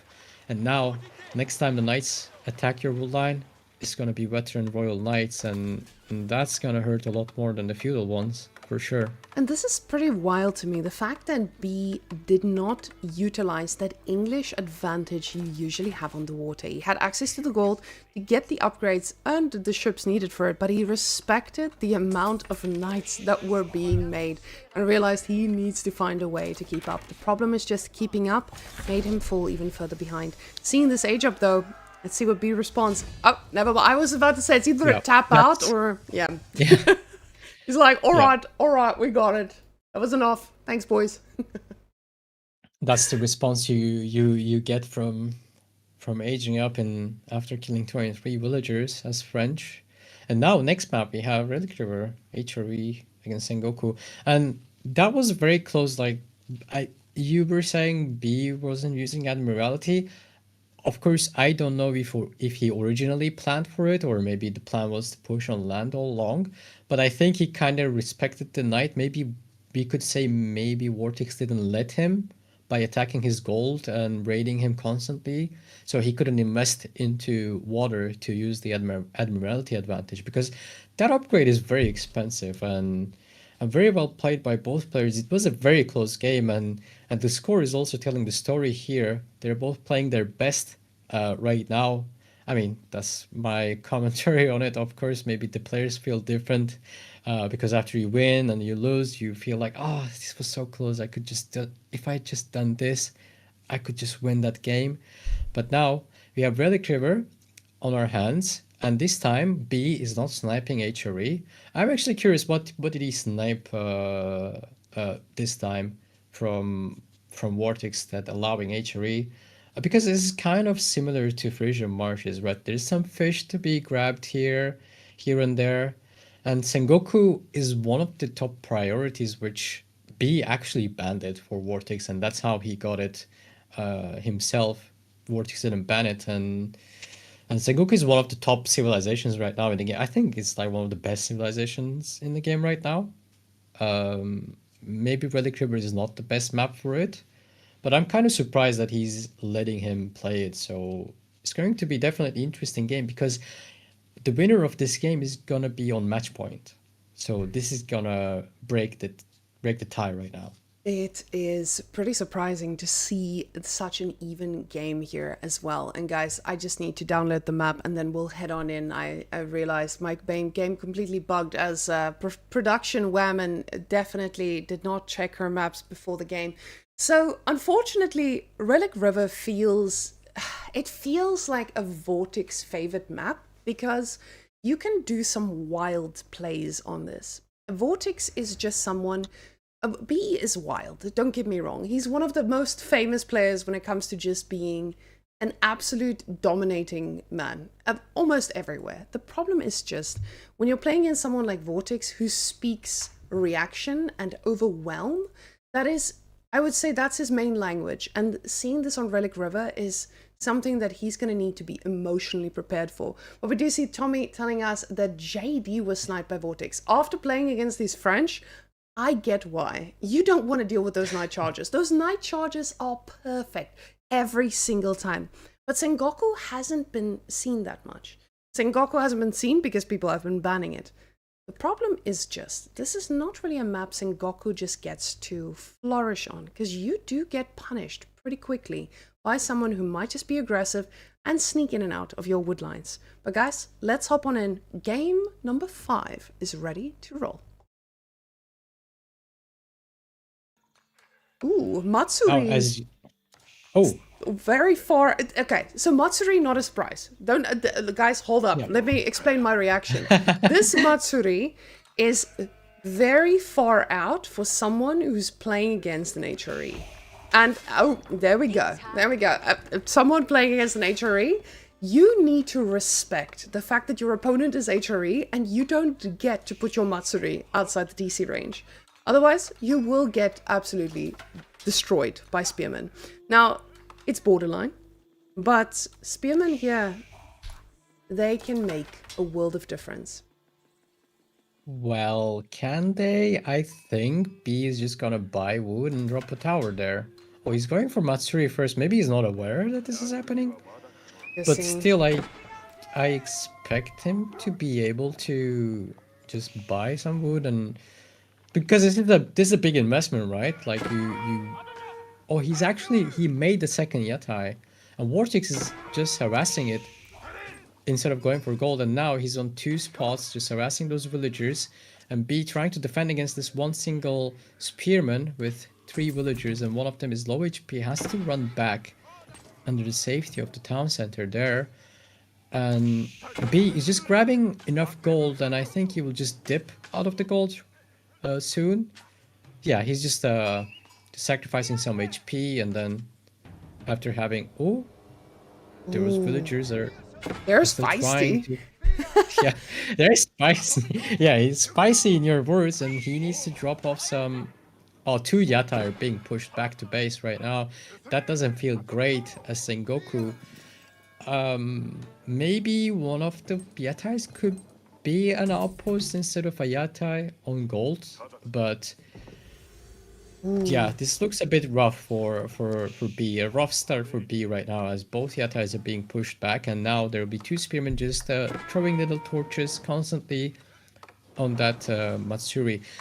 It's a rough map for Sengoku, as you said, because there is never a back deer. You can get maybe a back deer on Dry Arabia, right? Like a safe deer or, you know, safer boar.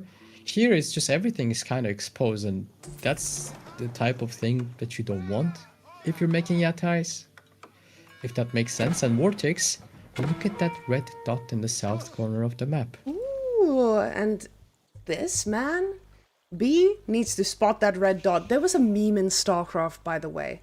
So for those of you guys coming from StarCraft, there used to be a meme about the Terran civilization, oh my goodness, the Terran race. And they had nukes. So with those nukes, you put a red dot on the ground, and then you see the tactical nuke incoming. And we would always say, does he see the red dot? Does he see the red dot? B, coming from StarCraft, my big question is going to be, does the man see the red dot? And this is going to be tragic if he doesn't, because now 5 spears already. You might be thinking, all right, he's just burning the Matsuri with 1. This is not about burning down the Matsuri yet. You want to get the Matsuri a little bit later when it's gotten a bit of value. All he's doing right now is getting every bit of value he would ever need from these Yatais, slowing them down. Speaking of value, yeah, What is the...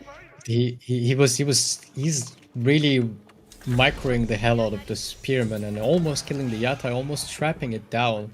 He was really making them work for the resources he paid for them, and B, fast archery range to defend against these spearmen. And now, does he see the dock and the fishing boats? And Vortex is going up with Whamenqt Palace since he has some extra bit of economy from the fishing boats that he has, and some deer maybe he can go on for because it's kind of close on this map. And more importantly, he's gonna be getting some upgrades very fast, especially against the Yumi from Sengoku Daimyo. I really like that because it takes a while compared to Japanese for Sengoku Daimyo to get the Daimyo plus a very expensive upgrade for +1 attack for your Yumi, which I think is more balanced because on Japanese it's kind of very easy to get a Bannerman out and get that +1 damage that Yumi normally lacks. But here, having early blacksmith upgrades against the Yumi can mean a lot for your army. Plus, you get extra damage for your horsemen and spearmen, obviously. And let's see how... Yeah, he sees the red dot and he's there. There is one spot that is not available for... Is that a second dock down there? No, I was going to say, he would not be that wild. Come on, respect the Vortex, Sassy. Yeah. Now, with this, I love the fact that Vortex is committing to feudal, because usually, I say committing to feudal, he's still got 5 on gold here, and he's not making a plan with the usage thereof. Never mind, the man says, I just want to upgrade my spears. They've been serving me well. First... Oh, the micro. The Yatai is trapped. The villagers are repairing it, though. Oh, the villager's going to pay the price. How dare he? How... I mean, yeah, how dare he? How dare he out-repair, like 5 spears, was that? Attacking Yatai? He was out-repairing that, out-healing that. That's ridiculous, I'm sorry. Now, how dare he? With B responding to this, you have a massive reaction to a dock. And the thing is, it might look good. You might be like, alright, so he's reacting to it. Exactly, it's what he needs to do. The problem is, with him reacting to this, it opens up another problem. And that problem is your base. Because now, this is such a huge amount of wood in being invested. And not just about the wood, it's about the fact that you had to research siege engineering, which is not a cheap upgrade to get at all.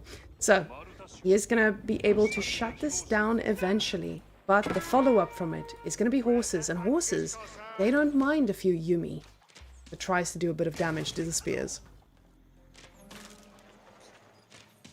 Yeah, I like this ram play by B, but I'm afraid of what's coming from Vortex's base. Those are not just any horsemen; those are Whamenqt horsemen with they already have the armor as we talked about it, and that's only 2 spearmen in that ram, and maybe he will have to give it up. And he's even pulling a villager to repair the dock there, and the horsemen are going to be charging. There's nothing that can stop it. The spears are trying to do their best, but you need like a second or 2 for your units to be able to attack when you exit the ram.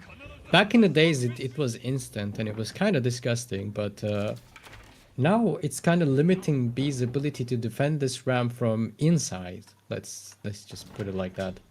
Now that second ram is, again, a massive investment.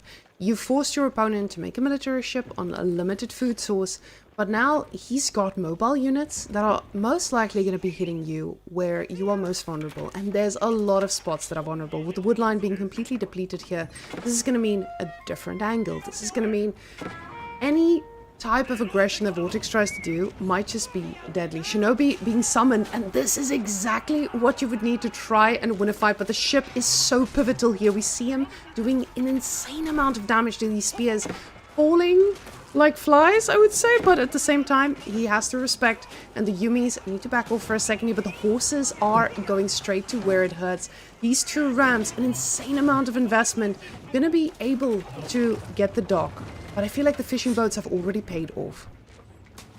Oh, maybe they have, because Vortex is going up with Regnus Cathedral in his base already while defending all of this, and I think he could maybe defend a bit more if he maybe dropped off or repaired that archer ship. But that was very well played by both players. This addition of a second ram, realizing, okay, this is not gonna work on one ram, I gotta add the second one. So that's a really good read by B there. And now, how much of a surprise is this for B that Vortex is up an 8 and he's getting steel barding, as you're pointing out.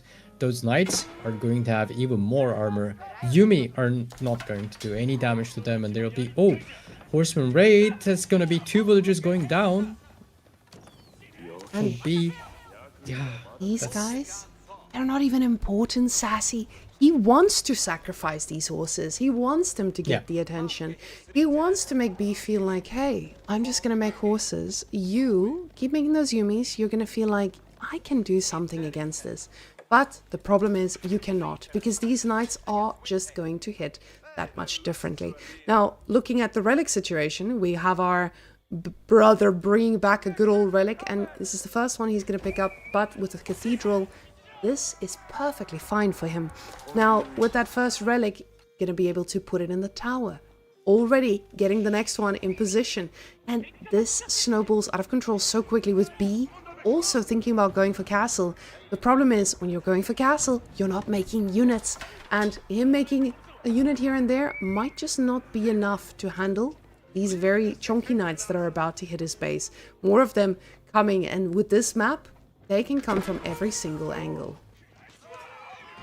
that is true, and those horsemen are kind of being thrown away since they were low HP, and he doesn't really want to bother upgrading them probably. But B is not too far away thanks to those Yatai bringing in a lot of food without depleting the food sources around them, which is crazy. He has enough spearmen to hold against the Vortex's knights and be able to get to Castle Age, but Vortex hasn't really tried to add... Okay, now he's adding the archer range. So he's adding the archer ranges now. What he wanted to do before that, I felt like, was to get the relics, and he already brought in one, and I see some red dots moving towards the relics on the map. And B needs to be careful because some of his spearmen were defending in his base, and at the front, oh, it could be dangerous. There's 2 knights charging.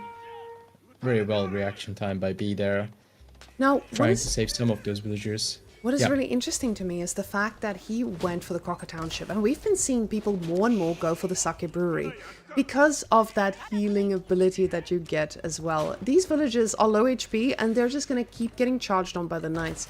Now, Sake Brewery coming out, you know, standard, nobody's surprised here, but this is so exposed still. And oh my goodness, I feel like I'm watching a Vortex chapel that's happening here. Vortex has built his production buildings inside the range of the Matsuri, and this Matsuri only having a 15% bonus. 15% is nothing to scoff at, but it's usually not the same spot as you usually see them. Now B, he's got his 2 rams that he invested so much into, and after that dock, there's just no other value for them. Now it's just a reactionary man who's going to be able to get a few upgrades here, but Vortex, he's got the mobility, and unfortunately Whamenqt did not set up the second computer for this game, so we do not have multiple night raids at the same time. The Vortex, luckily for us, so far keeping them together. So Twitch chat, thank Vortex for this one. Oh no, I say that, and now there's a second group going downwards. He's looking for blood. He's looking for blood, and B's food income just plummeted down. And where will he get food right now? Because Vortex is snacking on all the relics from the map, and Vortex is kind of having a superior composition now. Makes me kind of superior in terms of mobility, I would say. I mean, it's superior in any way right now. Those knights are going to be hurting those Yumi a lot. And B is gonna add his own knights, but it will take some time for him to be able to catch up, and he upgraded his own spears now. He'll be able to defend. Vortex doing all this push just to get that relic safely back into his base. But the thing is, how will B will be able to get the food going? Because, well, knights, they're the king of mobility, right? And mobility means that you get access to more food. And without any backup options for B, I'm kind of worried for him, but his food income looks very good right now. I don't know. I think he just moved on deer, right? I must have missed it. Okay. Yeah, B is still snacking on half the deer here with his yatai, but with the front ones, he is just snacking for food. The man is semi-desperate, yeah, I would say. The thing about Vortex is, if with him moving out on deer now, he is already feeling confident about the economy, even without a farm setup going on yet. And I was about to say, the only thing he needs to be worried about is mounted samurai, but he says, I'm not getting raided. I'm the one raiding. So let me show you how it's done. And the sake brewery, remember what I said about it still feeling a little bit exposed? And that's just the issue when there's not a huge set of towers around to keep them alive. Oh, you can see mounted samurai, they are not feeling like the usual ones that don't melt very quickly, taking a ton of damage here. But Vortex needs to pull back. He needs to be very methodical about this. With these shinobis, he's taking some pretty good trades. The archers got slowed down there by the shinobi for a bit, and it felt like not enough archer numbers, but they're kind of traded evenly against the spearmen, and now Vortex's knights are gonna break havoc in B's army, although he has some Ashigaru there firing down on the knights, but they find the gap there and just walk in on the army, and B doesn't seem to have the tools necessary to deal with Vortex's army right now, and he's even pulling the rams forward. They're soaking up some damage from the knights, but it's just too much armor and too much damage for B to handle from Vortex's knights. That's mine work coming in clutch there, and that early play from water, that just allowed all of this to happen. And now having the relics, that kind of just covers half the knights, right? And that villager is being very brave. It has extra HP. Let's just give him that. It has extra HP. He can do that thanks to the Sake Brewery bonus around it. And now B, I just expect Vortex to just run there and just cut him off food now. But he's back on for Mounted Samurai. Now, Mounted Samurai is scary nonetheless. Even if you have a few walls up, those Mounted Samurai, they just feel they're a different level of scary for most people. Now, with this outpost being a little bit better, with a nice little relic inside, there's no emplacement. So these villagers are still, in a way, still going to be in danger. Now, luckily for Vortex, this is just a relic he gets to sacrifice. He's got 4 in the bank already, and he's looking for some counter damage. So right now, a nice little base race that B was not emotionally or unitly prepared for. Villagers now falling like flies. He gets a beautiful surround here on some of them, and the shinobis desperately trying to decrease the damage, and the damage is just still too much. Shinobis are doing everything they can. B desperately trying to get a little bit of stone here, and with 550 in the bank, it feels like he's buying a second TC, but he needs more. He needs something else. Yeah.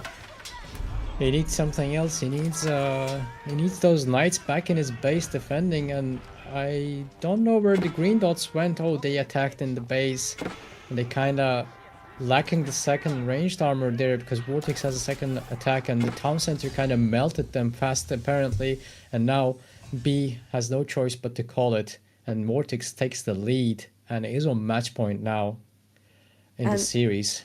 This is a scary one, but Vortex showing us again and again, Relic River is his safe place. And guys, I'm skipping through the stats because they are a few minutes ahead, so I'm still trying to catch up with them while we are observing on both sides. So, ladies and gents, this might be the final game. Vortex looking to secure his spot in Serbia with his brother, as we saw Lucifron take down Beastie 4-0.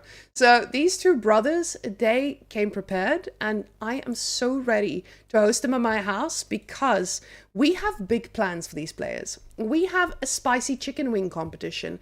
We have a milk tasting competition, and there's even a ping pong competition planned. Beastie bought a real tournament-sized ping pong table that he is going to use to challenge everyone in ping pong. Now, we do have an undercover top ping pong player that we're bringing in. I'm joking, they're not top, but we're definitely, it's not going to be an easy one. Let's just say it that way. So this is going to be the top of the top. How many people will come? 8 players and a lot of memers and dents. So from that, you should know it's going to be action-packed.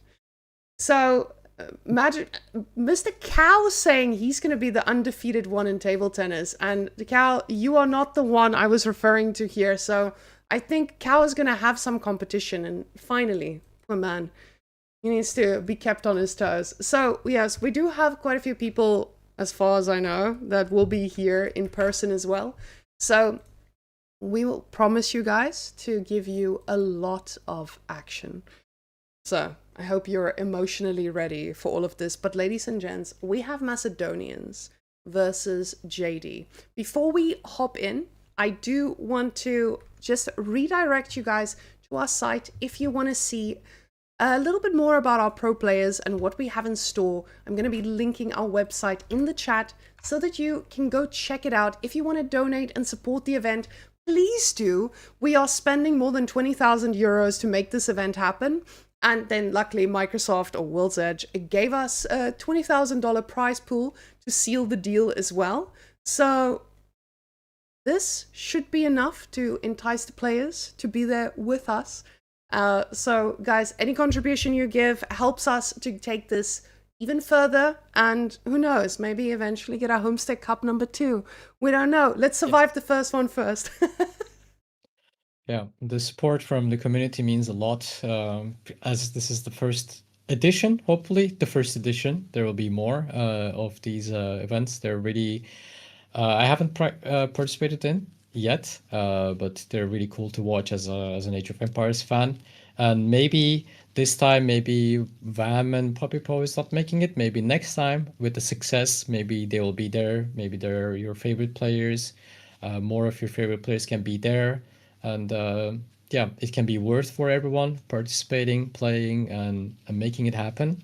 And it kind of depends on our community support as well, to have more editions of these beautiful tournaments being put on by Age of RTS here.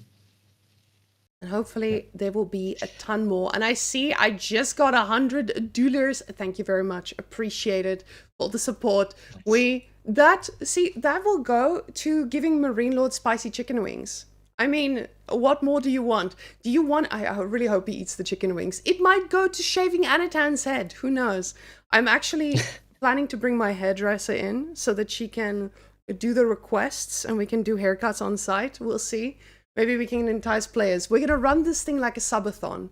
So if you ever enjoyed a subathon of Beastie, for example, then you will enjoy the Homestead Cup. It doesn't mean we're going to keep streaming forever. It will just mean we keep the show entertaining with the goals. So anyway, ladies and gents, it's time for us to head into Cliffside.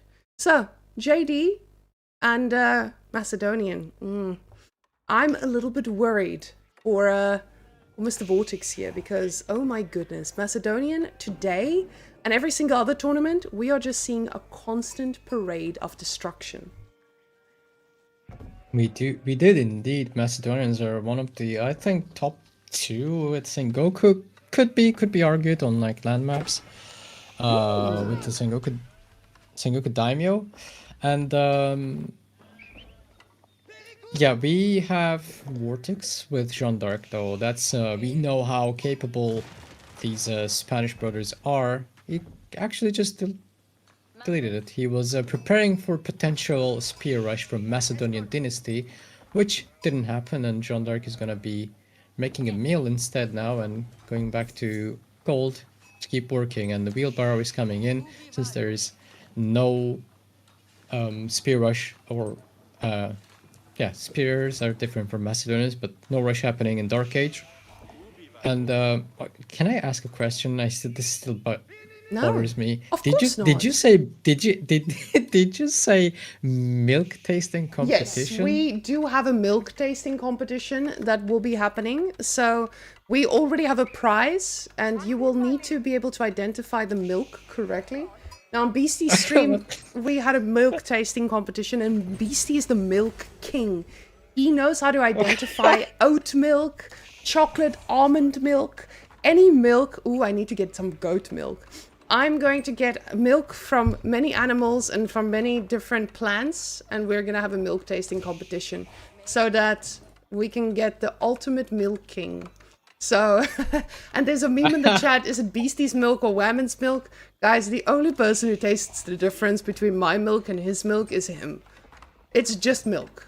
I don't know what this man is, but that's why he has a Beastie milk emote, because he's the real milker in the chat. So, maybe there will be a new milker, who knows?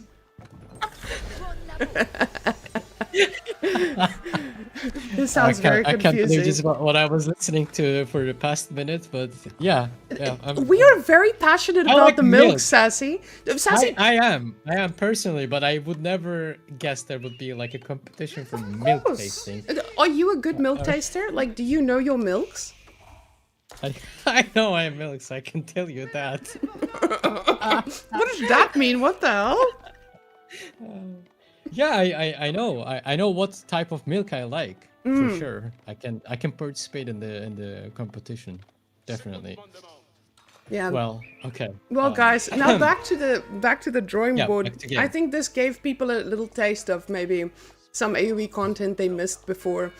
It could be just popping those villagers in to punish that scout. Disgusting. But there's a spicy scout on the other side of the land. And this spicy scout, he hits for 5 damage per hit. Disgusting. It's not a Malian scout, you might say. It is the Macedonian scout. And this Macedonian scout, he doesn't mess around. Look at him. Disgusting. Disgusting. Sorry. Disgusting, and he keeps healing while being fired upon. But Jeanne d'Arc just leveled up, and it's gonna be probably chasing that scout away. Whereas B hasn't really queued up any spearmen yet, and no stronghold is on site, and he actually moved on to deer. There's a red dot approaching there. I hope that's not a knight for B. That's an okay. That there he already has the outpost. Okay, and the harassment is still happening on Vortex's gold there, and Vortex is trying one more time to charge on those villagers, but he can pay the price by losing the scout there.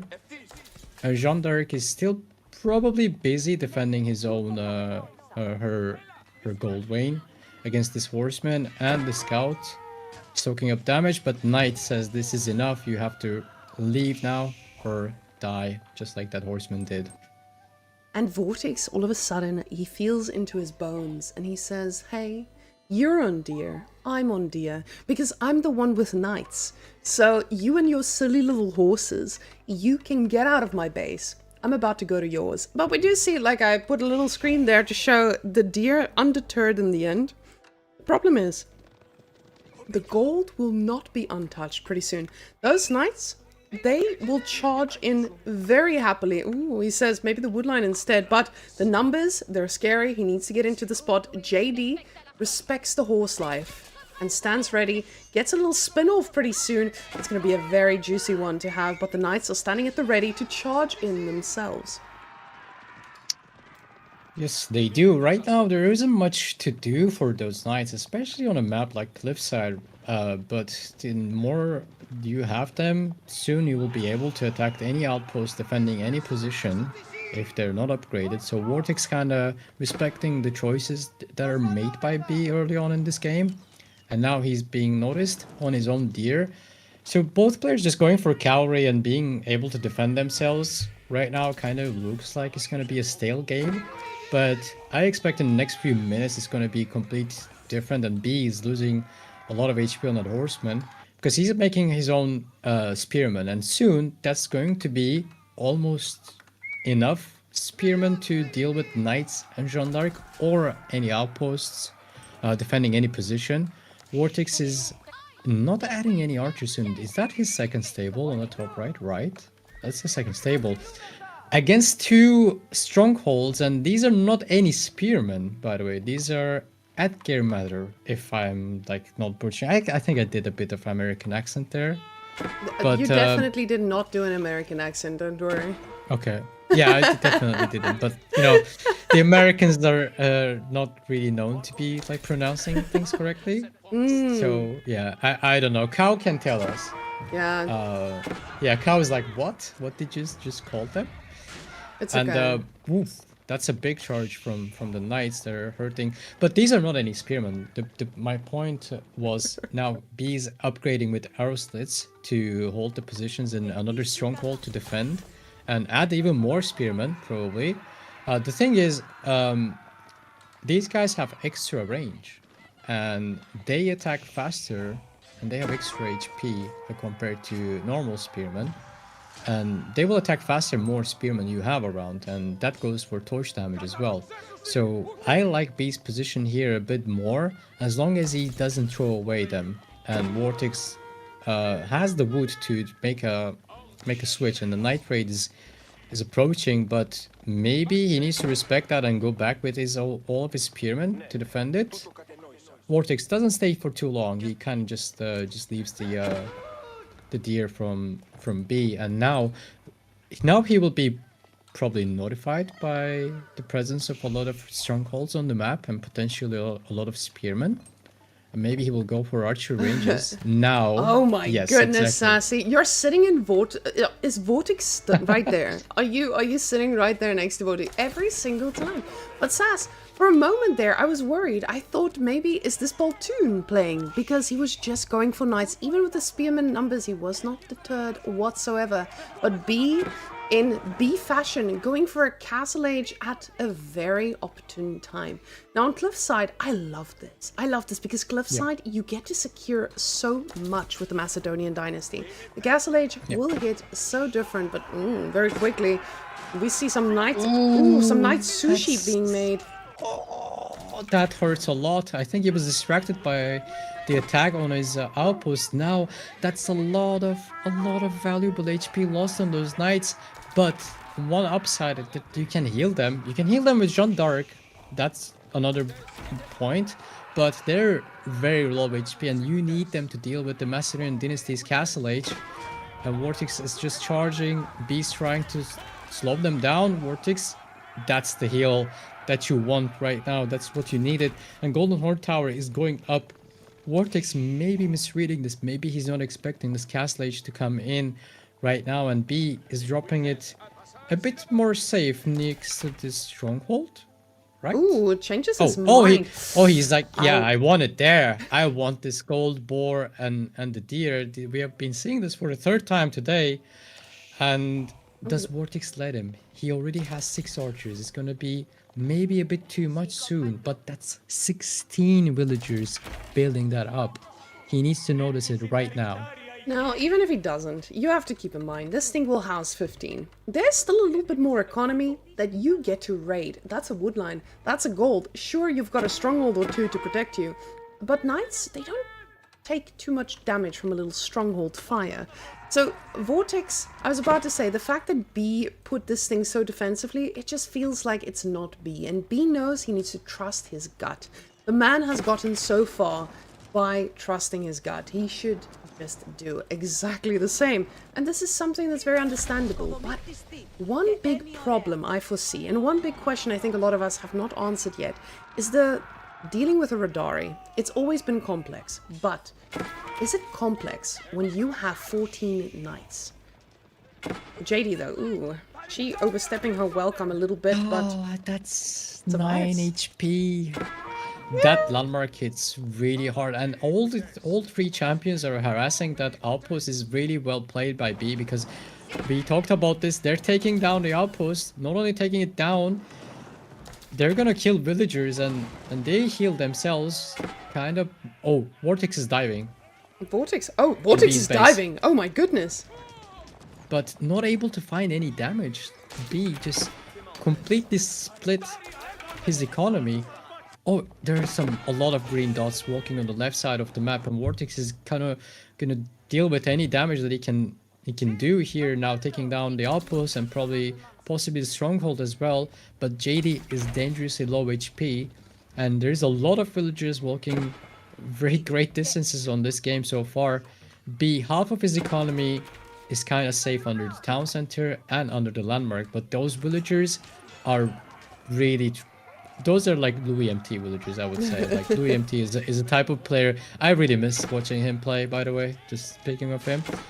But this is very dangerous. Those champions are going to be healing again, finding free damage. Oh, one of them just went down. And That's great for him. Yeah, losing the horseman as well. It's a little bit of damage that you get to handle. But now we see B's military count is not all that high, as he's had a lot of idle time and just wasn't able to produce. So the Radaris, while scary, there's not a lot of them, and the knight numbers are looking heavy.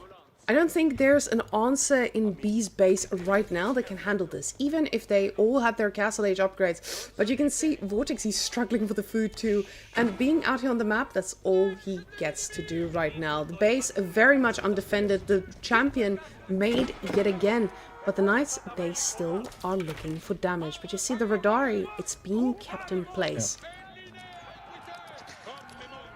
Exactly, they're being kept in place, and Vortex not only has enough knights to attack and dive the base, but he also has enough knights to defend himself, being Jeanne d'Arc, playing as Jeanne d'Arc. Gets to make knights cheaper in Feudal Age, and so he decides to stay in Feudal Age and just not trying to do something very risky, just like B is doing here, trying to get to Castle Age and trying to get some arbs maybe. But one thing I don't expect Vortex to do is to go around and check that gold vein. And Jeanne d'Arc is very low HP, it's gonna go down, it's taken down, but those are actually 5 Ridaris. Actually gonna be 6. The knights are in position. I wasn't expecting Vortex to check that because there is a gold vein under the Golden Horn Tower, but he does anyway, he does go for that and he kind of finds it, and now the search is on for those villagers that are stranded away on Vortex's side of the map. He's gonna try to get them to a safe spot or really well hidden spot. Vortex is keep looking for those villagers. You see the red dots on the west side of the map, just looking for those villagers everywhere, every corner. He's looking under every stone right now, but I don't think they're gonna be found anytime soon. It's not about finding them at the moment. He wants to find them, don't get me wrong. But right now, he got so much idle time out of this. And the army backing him up over here tells him he might be in hot pursuit of those villagers as well.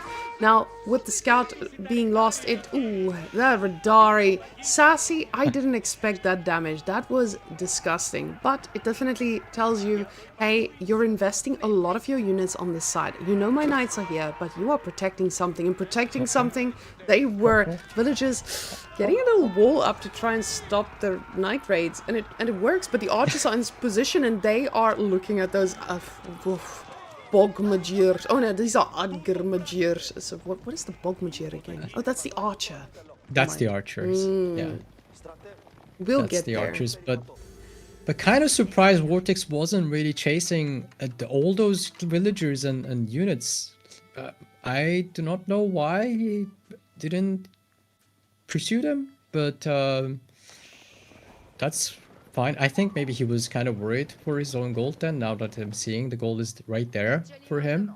And a lot of his economy is just exposed, and Ridari numbers are equal, almost equal to the knight numbers, and the army value is very close, and all those Ridaris are running directly towards Vortex's base, and Change Vortex is direction. also counterattacking. They change direction because Vortex is just showing up. Now that he's Castle Age, he knows he has 30 seconds by the time those knights are upgraded, and archers are gonna be upgraded in a minute. But Ridari, they have level 2 armor, and he's getting the attack upgrade. I think it's called Romfire. Rumfire. Ooh, fun facts for Rumfire. Sass. Interesting. From fire, I actually don't know what that really means. I haven't seen it, but from fire is gonna give him 3 more damage on his Vidari, which is going to be significantly better than the knights with the HP. But what did Vortex have? He's having Guildhall, so he's not trying to go for Royal Bloodlines. He needs to defend this spot, and B doesn't really want to give the XP to Jeanne d'Arc. Or maybe he feels like he cannot fight this. Maybe he's waiting for level 3 defense. I'm not sure. We will find out very soon. But some walls are coming up by B. I really like to see that from him. Now, getting these walls up makes a lot of sense. You're playing against a very much aggressive knight player who is absolutely everywhere. But now we should take a look a little bit at what the economic setup is here for B. Now B, he's got a ton of Radari. Radari, super scary, but at the same time, both of these players, with the Knights and the Radari, ooh, and now the Arbs joining the party as well. This is one bad fight from being over either way, but look at those dead villagers. Disgusting. Just in the blink of an eye, that's a lot of villagers just losing their precious lives. And those walls, they're gonna stop them from getting trapped, but they're not gonna stop the axes being thrown at them. That's a very tragic way to go down for those villagers, just when they thought they're safe behind those walls. After watching this man play Radari, I can't believe I need to welcome someone who will play those disgusting horses into my home. This man is looking feisty, and poor Vortex, he needs to fight this perfectly. But JD, she's ready to level up, and oh, so close. One good Radari hit away from hitting level 3, and honestly, those champions could make a significant difference, but the Radari, they are looking for damage. The problem is just they looked in the wrong place. With horses just not having the same amount of vision, I say this, but those Radari, it feels like they know where they're going. No, they're not. They are looking for damage elsewhere and just not in the right spot. But with this, the limited vision, it looks like B is trying to commit to something. He just doesn't know what that is just yet. Indeed. While Vortex is making up his own ARB numbers, he's also getting some spearmen out. With Jeanne d'Arc's consecration bonus, maybe it's understandable that you get cheap spearmen if he consecrated the barracks. So he's not only relying on only knights or only ARBs, he's also getting his spearmen out. Maybe to soak up some of the fire from crossbows from B, because he's also, remember, Golden Horn Tower, not only really strong defensive landmark, it's only going to give him crossbows. And at this rate, he's going to get enough crossbows to start one-shotting the knights from Vortex, right? So, and there's a big raid on the right. That can be very dangerous. If B has the scout champion there, he can kill a lot of villagers. He's going in, he's closing in. He's closing in there. Those villagers, good reaction time by Vortex. Do they pull out their axes? They do, but Jeanne d'Arc riding in front of the army, defending those villagers, and that was a very close call for Vortex there. And he's going for his own counter raid one more time into B's base, trying to find his own damage, only to be met by more outposts and an empty, barren base. Void of villagers, and Jeanne d'Arc is catching some of the Ridaris very dangerously in between them. On the bottom left we can see everyone, and the spearmen along with Jeanne d'Arc, they're chasing.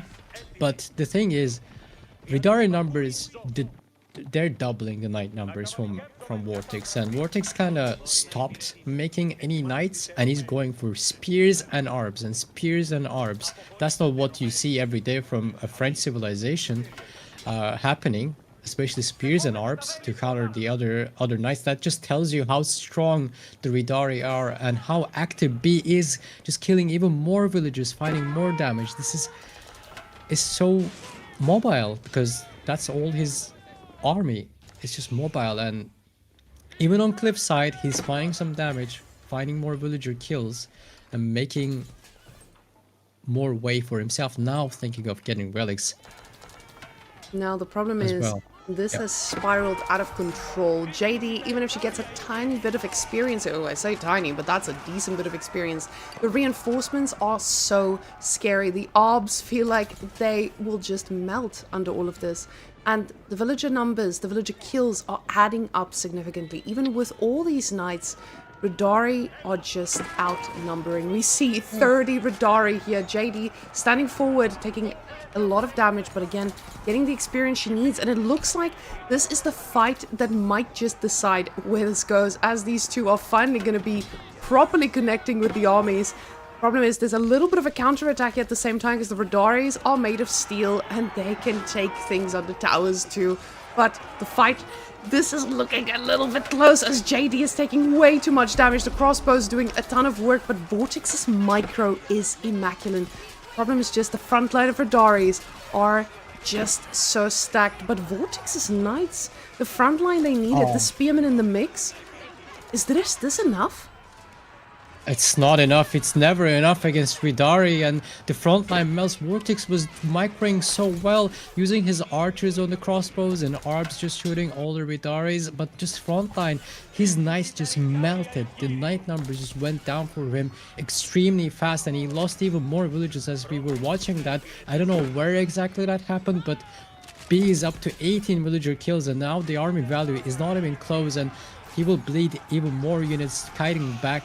Those champions are soaking up a lot of damage in these type of fights, and his spearman was also doing really good work around that gold mine and stone mine, using their extra range, and Jeanne d'Arc is just not enough. Even the Arbs are not enough to hold their own against the Macedonian army. Is just very strong. Vortex felt very comfortable going into the fight, but just wasn't enough there, and now he's getting dived probably by those Ridari, and there's like, what is going to kill them?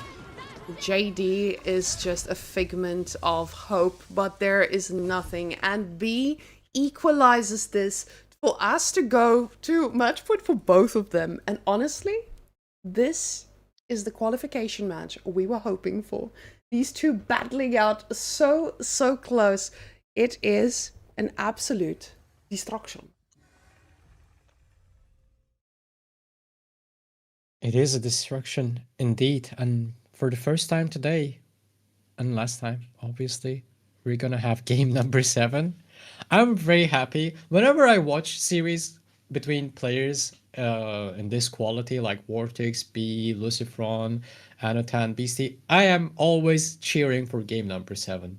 I'm not picking any sides. I'm always cheering for game number 7. So I'm really happy to get to see game number 7 and the civilizations for this last game. Can Tommy help us one last time about what is sniped? That I think he sniped Malians. That's my guess. Like there are 3 civs left, so B didn't really want to play against Malians more than the Ottomans. So that's a but big I'm choice. curious what B picked. Like A-Bits in Sushi's Legacy, I guess. We'll see in a second. And But yeah. Sassy, I'm ready to hop in so we can yap about it in a moment. And when I said double production BC up, it's very important that we go at the right time. Yes. Otherwise, Yes. my little bit of autism is just like hyper focused on it. So, guys, Let's we're go. ready. Vortex hopping on in with a little bit of red. And Ottomans at that, which I'm so happy to see. Ottomans has been an absolute force. But if there's one man who can show us how to handle it, I will put all my trust in the bee. Do you believe, Twitch chat? Anyway, Sassy, take us through. Well, we have Vortex with Ottomans. It's considered to be one of the stronger civilizations recently by some of the players that I talked to. And even though their Spahi, their power unit got nerfed a little bit on the last patch, and Vortex is opening with 1 military school, the standard opening. And B, I think he knows this matchup on both sides very well. I think I played both civs against him. And he knows how to play this from both sides. I'm very sure. I'm not saying Vortex doesn't, but I've seen B play it. So I can That's a disgusting landmark. That It's is. just distracted. That is going to be a lot of resources. That's the landmark she tells you not to worry about. And you should be worried. This thing is... To be fair, Yeah.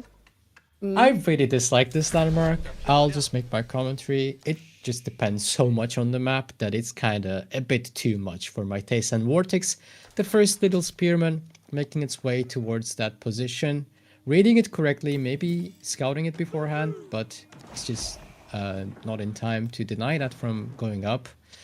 I think they could rework this landmark to work a little bit more different, because this is just yeah, Free it's too much resource for my landmark. taste. Yeah, it's just Sassy. like what Do yeah, you eat spicy food? I do. Okay, never Sometimes. mind. Okay, I was about to make a reference there, but no. If you can handle spicy food, then your points are valid here, because meditation, it feels like it's too good for what it is, right? Compared to the Zhangyan True, Tower, yeah. or are you not It a is. lover? I think Meditation Garden is just much better. Like earlier on today, we saw Corvinus play with Janan Tower, and that's not something we see every day. But he didn't make like production building, so he didn't get value, right? So it kind of ties you down for that. But when you have resources, whenever you get free resources, like Lancaster used to get, Malians do get it, you have options. You can make units, or you can tech up, or in this case with Sushi's Legacy, he can get a town center eventually, or get tower upgrades. Like, you just pick what you want to do with it. Whereas for Ottomans, for example, on the other side, you get free resources in form of units, so you don't really have options there, which is pretty good. Don't get me wrong, having units out is really good, but it's just, you're just tied to it, right? And Meditation Gardens is a bit too flexible in that way to me. Okay. Too much, a little bit too much. That's my thoughts on it. Okay, guys, that was brought to you by Sassy's podcast on Ottomans, on Zushi. And honestly, Sassy, I feel like you're just biased. You are currently a Zushi hater because you are playing against No. your home civilization here. How do we feel No. about the not Ottomans? really. Yeah, because look at this thing. Unlimited food until the ends of days. And that's not really the issue. The real issue is the Istanbul Imperial Palace. So, Sassy, you are a total hater, and don't get me wrong, I'm also a hater. But the fact that you are saying this while we're watching a game with a civilization that has the Istanbul Imperial Palace, that is disgusting. And your judgment, it is now officially questioned. I hope you're happy with that. Oh. And Sapahis, what more do we need to say? What nerf Well, was that? Sipahis are very good. I will say something in my defense. I hate playing against Ottomans. I'm just saying that. I hate playing against Ottomans because you're right. Sipahi are very good, and it's very annoying civilization to play against. I give you that. I am trying to be as neutral as possible. I just think that the Meditation Gardens, I wouldn't be surprised if, if that was kind of looked at a little bit. That's all I'm gonna say. Now, in most cases, when we are faced off against something like the Zushi, we need to make sure we can respond to anything they like to do. But what they usually like to do is they like to go for a fast castle, not usually make units. And Ottomans, they are great in feudal. Guys, you've been on ladder, you've played against Ottomans, you know exactly how it feels when the Ottomans' military schools are stacked up. They keep producing. The blacksmith upgrades are pouring in. Both of you are stuck in feudal. And now you have to deal with a Mehter playing the song of his people and just destroying everything you've ever worked for. So Ottomans right now, just this menacing presence is scary. But B, he knows how to handle this. He says, I need to cut off reinforcements. But Vortex is not making the mistakes he made before. He's not rallying his new units towards the front of the base. He knows where they need to be. They need to be in the base so they can safely move out together. So Vortex are reading this and playing it so much more methodically than we saw before. Not taking any risks like we saw earlier. But this horseman switch up from B. How do you feel about this? I like that. You have to have cavalry against Ottomans. That's like one of my advice to people, because Well, same with oof, that's a lot That's a of big HP just shot. taken away from that Spahi. Luckily, there are imams, but not only your horsemen are going to be faster than the Spahi, it's also in the early game, it's very crucial to cut off some reinforcements from the Ottomans. And later on, like Janissaries are great, right? But we've seen this before. I think Anotand was one of those players that made it happen, playing a lot of knights against Ottomans, and he destroyed Ottoman army with the knights charge because if there are no spearmen, you cannot stop it, right? So that's one more thing. Sometimes it can be good. I like the horseman switch from B. Not a full switch. He's still banking up some resources, trying to get to next age. I expect him to, but Vortex dropping a ram right there because he sees there are 2 outposts, but they are upgraded by 3 resources. So maybe is this a miscalculation? This is a big decision because we're on game number 7 and he's attacking that outpost without a matter. I think it's on the way, going with triple composition, trying its best, but those outposts are not just any outposts, they are firing hand cannons from inside those, and those spy needs to be very careful.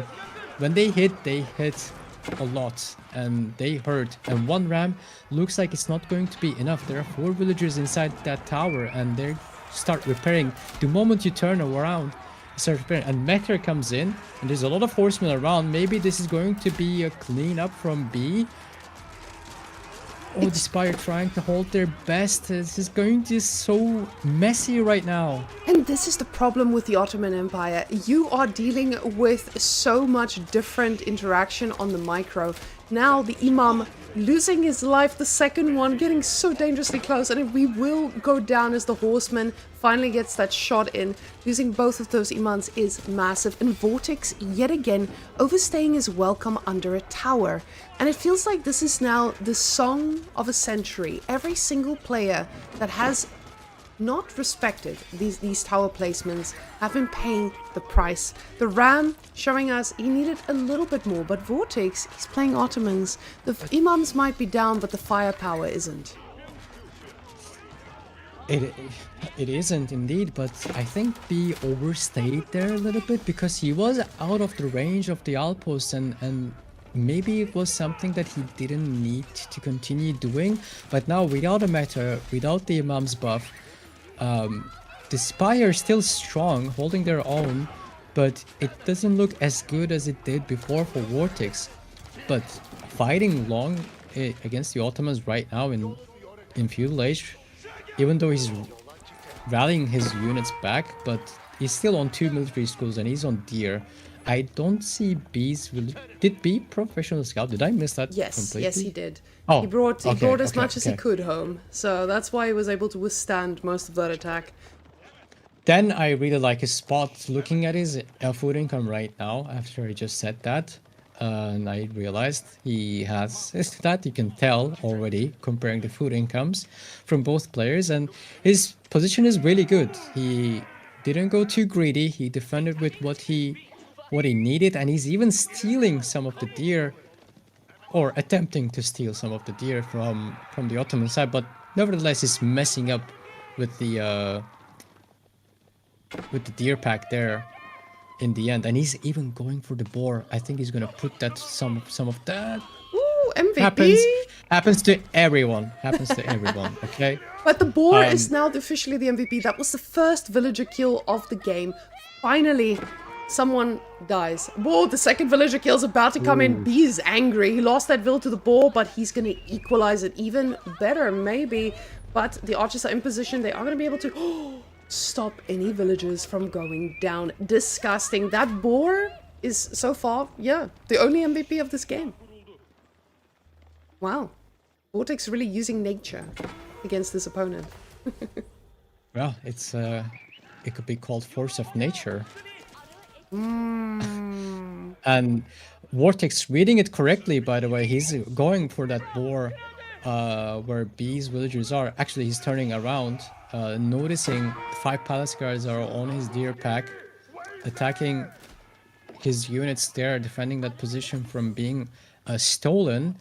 And B has no trouble defending his own base with the upgraded outpost. That's where Meditation Gardens come in. And even though this raid is going to be very annoying for him and there's no units in sight, he can defend any position that he wants with hand cannon slits. Oh, that's a really nice pick off from Vortex. Instantly going for the Imperial Official with the Fortitude and killing some more villagers. And in return, actually, that was very well past 10 seconds for Vortex because the distraction caused B to lose and bleed out some more units. Now Vortex, hearing the age up, he's crossing the map one more time. You see the red dots approaching towards the green base. And with that last trade, you can see Vortex was everywhere at the same time, responding to those counterattacks, and now looking at that wood line. But the thing is, he knows this. Does Vortex know that there's a healthy pot of villagers? Now it seems not, because he would be rotating downwards so quickly. Now the Lancers are going to start coming on out, but the problem is, this is a very scary attack. He's committing quite deeply to this. And again, the question is this too deep? Now with the archers, they're firing pretty heavily, but the villagers are not being picked off. And the TC is now doing some work as well. Vortex sacrificing a massive amount of units here. And it doesn't feel like it was worth it. It was. Did you say it was worth it? It was Sorry. not worth it. It was not worth it. It was not. I was like, oh, did I hear that correctly? I didn't. So it was not worth it at all. He was passing through those two upgraded outposts there, and Vortex has one more vizier point available for him, but he's not going to be aging up anytime soon. And how is he going to stop all those knights and palace guards, more importantly? Let alone the Jukunus that can deal with his spearmen. How is he going to stop this now? Suddenly, Ottomans are not looking that scary, and that deer pack is gonna be stolen by B. I think if I just expect him to just steal it, and Mehter just goes down, and Sipahi Fortitude activated, they will clean up the Chukunu mass probably, but there are no spearmen to deal with those knights. Now, the Lancers... Well, I say that, but they were very low HP. Oh! He pressed the button. Now, guys, when someone presses this button, you know they are desperate. To get that last hope of Janissaries, I say last hope, but behind this, he is going for castle. This is now just forcing his opponent to head back. You're getting a reaction from your opponent, but it does sacrifice a pretty significant part of what makes Ottomans so good, and that is that vizier point. Now, of course, this is not the only answer for him. It does delay. I believe you forgo it in exchange. No, never mind. I was going to say in exchange for another military school, but no, you just... Advanced Academy, you could say, yeah. In So- exchange of that.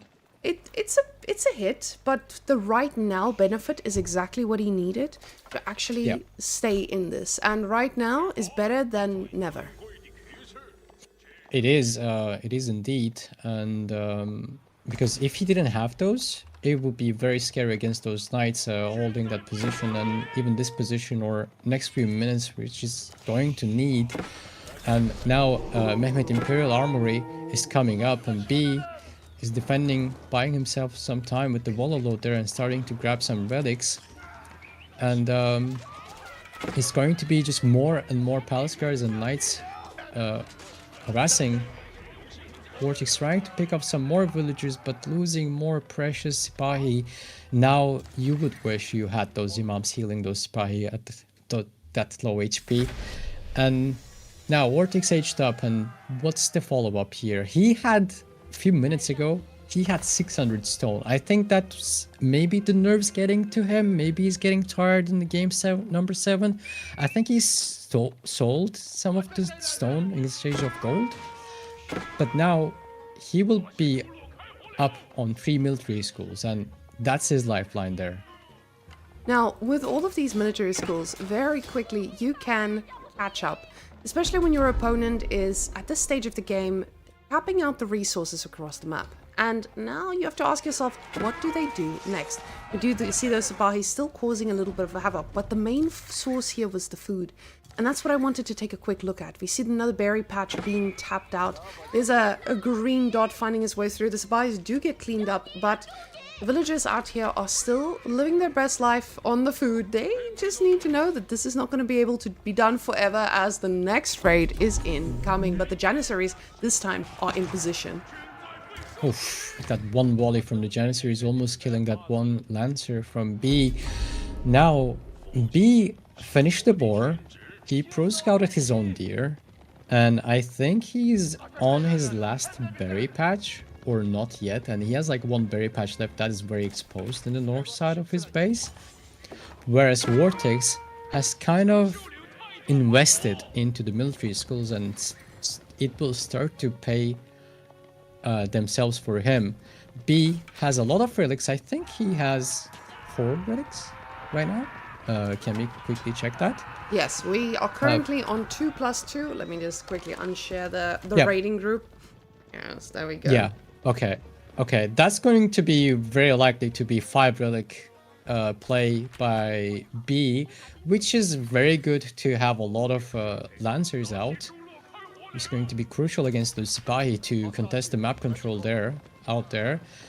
And that kind of puts Vortex on a timer, but again, he can grab some sacred sites in return because he's getting his army is starting to roll. This is where Ottomans start to be scary, I think. On 4 military schools, I think I said 3 before. It should be 4 right now, and it's just going to be constant Sipahi and constant Janissary, maybe, if he gets the access for it. Janissaries and Spies will keep trickling in, whereas B kind of burned his fuel there, right? But the Ottomans is going to be just constant trickle of units from the military schools. And the thing is, that little bit of safe food that you get, just a little bit of a berry patch, you always have enough to keep making vills, at least. So the farm transition feels a lot less harsh for Ottomans, because they don't have the same stress as you do with the other civilizations. Now, with this Lancer number, I feel like Vortex does still need to be careful, but he's in such a nice spot as the Ottoman. He's survived the weaker times of the Ottomans, and now he's ready to get into the pumping part of the Ottomans. Now feeling confident enough to pull 22 villagers out here on gold is pretty brave. Now behind this, we do see a wolf trying to grab that MVP spot for himself, but in the end, the boar will always prevail. Now, the farms, this is something B needs to think about. He is slowly tapping out almost everything. I was saying almost everything, but there's still a healthy patch of berries out here. And a raid group that wants to find some vills. Now, with all of this, it's a very scary amount of units, and I don't think there's anything that B has that can actually kill this group. So the spies running around, this is deadly in itself. That's deadly in itself, because that's 17 Spahi and 4 more in queue, I think, constantly from the military schools. And look at B's spear numbers. The knights are not there. Knights are out raiding, right? And you can see the green dots approaching from the north side of Vortex's map, and that could be a little surprise for him. But the crucial thing here is the Spahi numbers just keep adding up, and Vortex pulled the Great Bombard, the famous Great Bombard of the Ottomans. He knows that B burned his fuel, and he cannot have enough spearmen or knights to deal with his army right now. With the Janissaries added on top of them previously from the Vizier point, and he's defending this raid successfully. And now I'm worried for B. I'm getting worried for B's position, because the Great Bombard is going to be taking down these towers very quickly. And this Great Bombard choice of Vortex is telling us exactly what's on his mind. He's not planning on outlasting. He's not planning on saying, hey, I need to get Janissaries being produced from my military schools. He's just saying, I want to kill you now. So go ahead, kill some villagers. It doesn't matter. It doesn't even matter in the slightest. So that's exactly what he's going to be cooking. He's just going to be cooking a nice old push. And the problem is, B is now in that position where he wants to spend his wood on transitioning eventually. Now he's going to need to think about rebuilding a village, getting a safe place for his villagers to hide in. But at the same time, there's nowhere to hide when the Great Bombard and everything else is on top of you.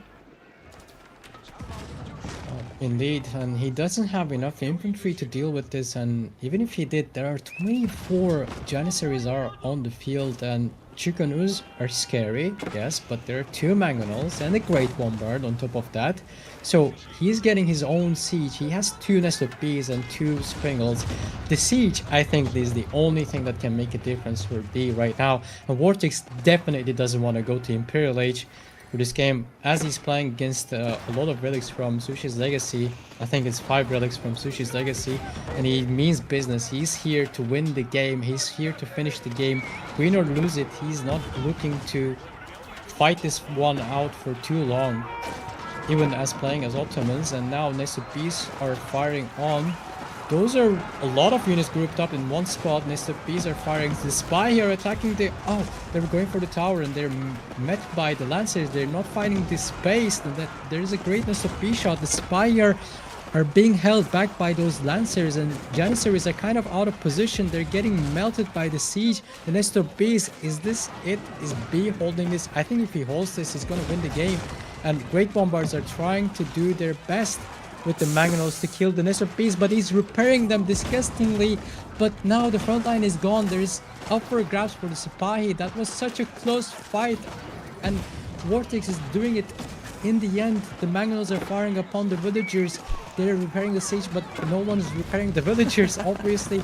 And the Janissaries are melting against the Springles.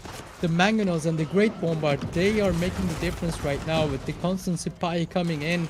This is such a close fight, and B has to pull back all the villagers and the Springles. He's barely holding on, but look at the food income. 7 food per minute. No farms. He can't make anything to defend himself anymore. The villagers, though, the boys are pulled and they're going straight for the mango. Sipahis are going to be able to kill a few of those, but they go for the Juganu instead. The Great Bombard goes down and the push has been stopped. Surprisingly enough, the Lancer, it cannot be left alone here. And the units we've got, archers are not doing too much against that. The boys are still committed to this. They say no mango. But the mango will go down. He does get 1 single shot off afterwards, but all invade. Now we have a stone versus stone war here. B says, you may have won the battle-ish, but I will win this war. And B is not ready to call it just yet. He is making every bit of unit he can, even with no food, and a little bit of a farm transition happening. All the best to him. I wonder if he was buying food. Yes. Oh, yes, he was. Yes, he was indeed, and rightfully so. He has a lot of relics available for him, and he's still alive. Surprisingly, he's still alive, but for how long? If he could get like 20 farms right now, which is he's adding another 8, so he's going up for 16 farms without granaries. He's still on Tang Dynasty. He doesn't have Song Dynasty to get the granaries yet. But does he really need? He needs food really fast, and he can't afford to go for Song Dynasty now. And the Sipahi raids are happening. Vortex knows where those spearmen that can hold him can come from, and they can be only here, back in the economy, in the pocket of the economy. And he's just eating those villagers one by one, as B is struggling to hold his own at the front, I think. And spearmen, they're here to defend, but that's a lot of bodies just went down. No one is winning the fight at the front, but Vortex just killed a lot of villagers. Look at the worker kills, it's 29 to 11. And on top of that, Vortex has still military schools up and running. Now B doesn't care. He says 5 relics is what I need to stay in this, and 5 relics is what he's got. So definitely looking like this is obviously in Vortex's favor right now, but B is not ready to give up, and he's going to make Vortex work for every second of it. Vortex has to ask himself as well, how do I get to Imp? And apparently it's a farm transition. The farm transition at the front of the base. Look at the location of those farms. Like that's a Vortex farm right there. Look, his second town center. Okay, that's like your second line. That's, yeah, obviously, why not? And then his farms, they're like, just drop them right here. We just need farms. Drop it there. The great He's not thinking of 50-minute or 1-hour game as we're making through our way on the 29th minute of this last game of today. Winner is qualified. Remember, high stakes. High stakes. This is a 20k tournament for them to come all the way to Niš, Serbia. And guys, even though we do not cover flights, we cover accommodation. So all of these players, the food and accommodation, they will mostly be taken care of. And this is why it's definitely going to be worth it. It does pay your ticket plus some already for just qualifying. So it definitely is something I think a lot of players are looking forward to. And you can see, this is players giving it their best. Vortex and B going all the way through. We just saw with Beastie, he's like, I already live here, so I can qualify next week. True, and that's a beautiful find for Vortex. One tapping those Springles, 3 Springles just like that, just evaporated as if they never existed. And, well, those spy are gonna go down, but I think they already paid for themselves as Vortex is mining up more and more villager kills. Can we compare the army values right now? With the Mangonels, I expect that to be very much in favor of Vortex. 5,000 army value at minute 30. That feels that pretty tells sad. you the story. It feels very sad, right? Like that there has been a lot of bloodshed in this game so far.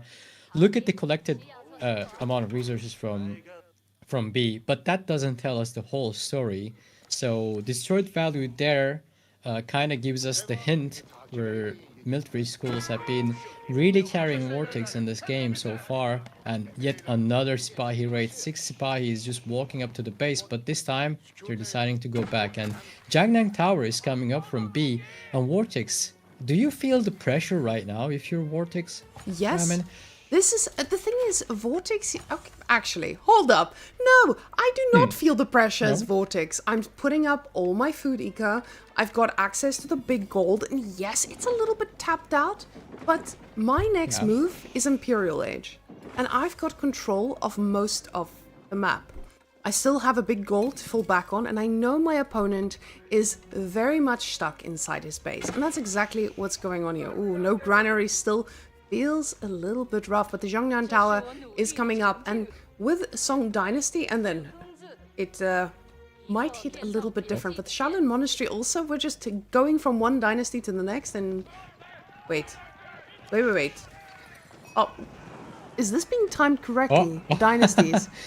Is this I mean, I intended? think he will end up being in Song if it... Oh, that's a dynasty race there. That wasn't on my bingo card. Dynasty race, add that to the bingo card list, guys. Okay, Song Dynasty for a second. Oh, he stopped it. Oh. Yeah, he stopped it. He wants to end up in being a Yuan dynasty. And yeah, he's responding to those raids. And as Vortex, I don't think you're in the greatest spot. Sure, he's ahead. Sure, he killed a lot of villagers, but he has 0 relics. And he... Crazy to me, with all these raids happening, he hasn't grabbed any sacred site. That would be just some compensation for not having any relics, and maybe even put your opponent on timer.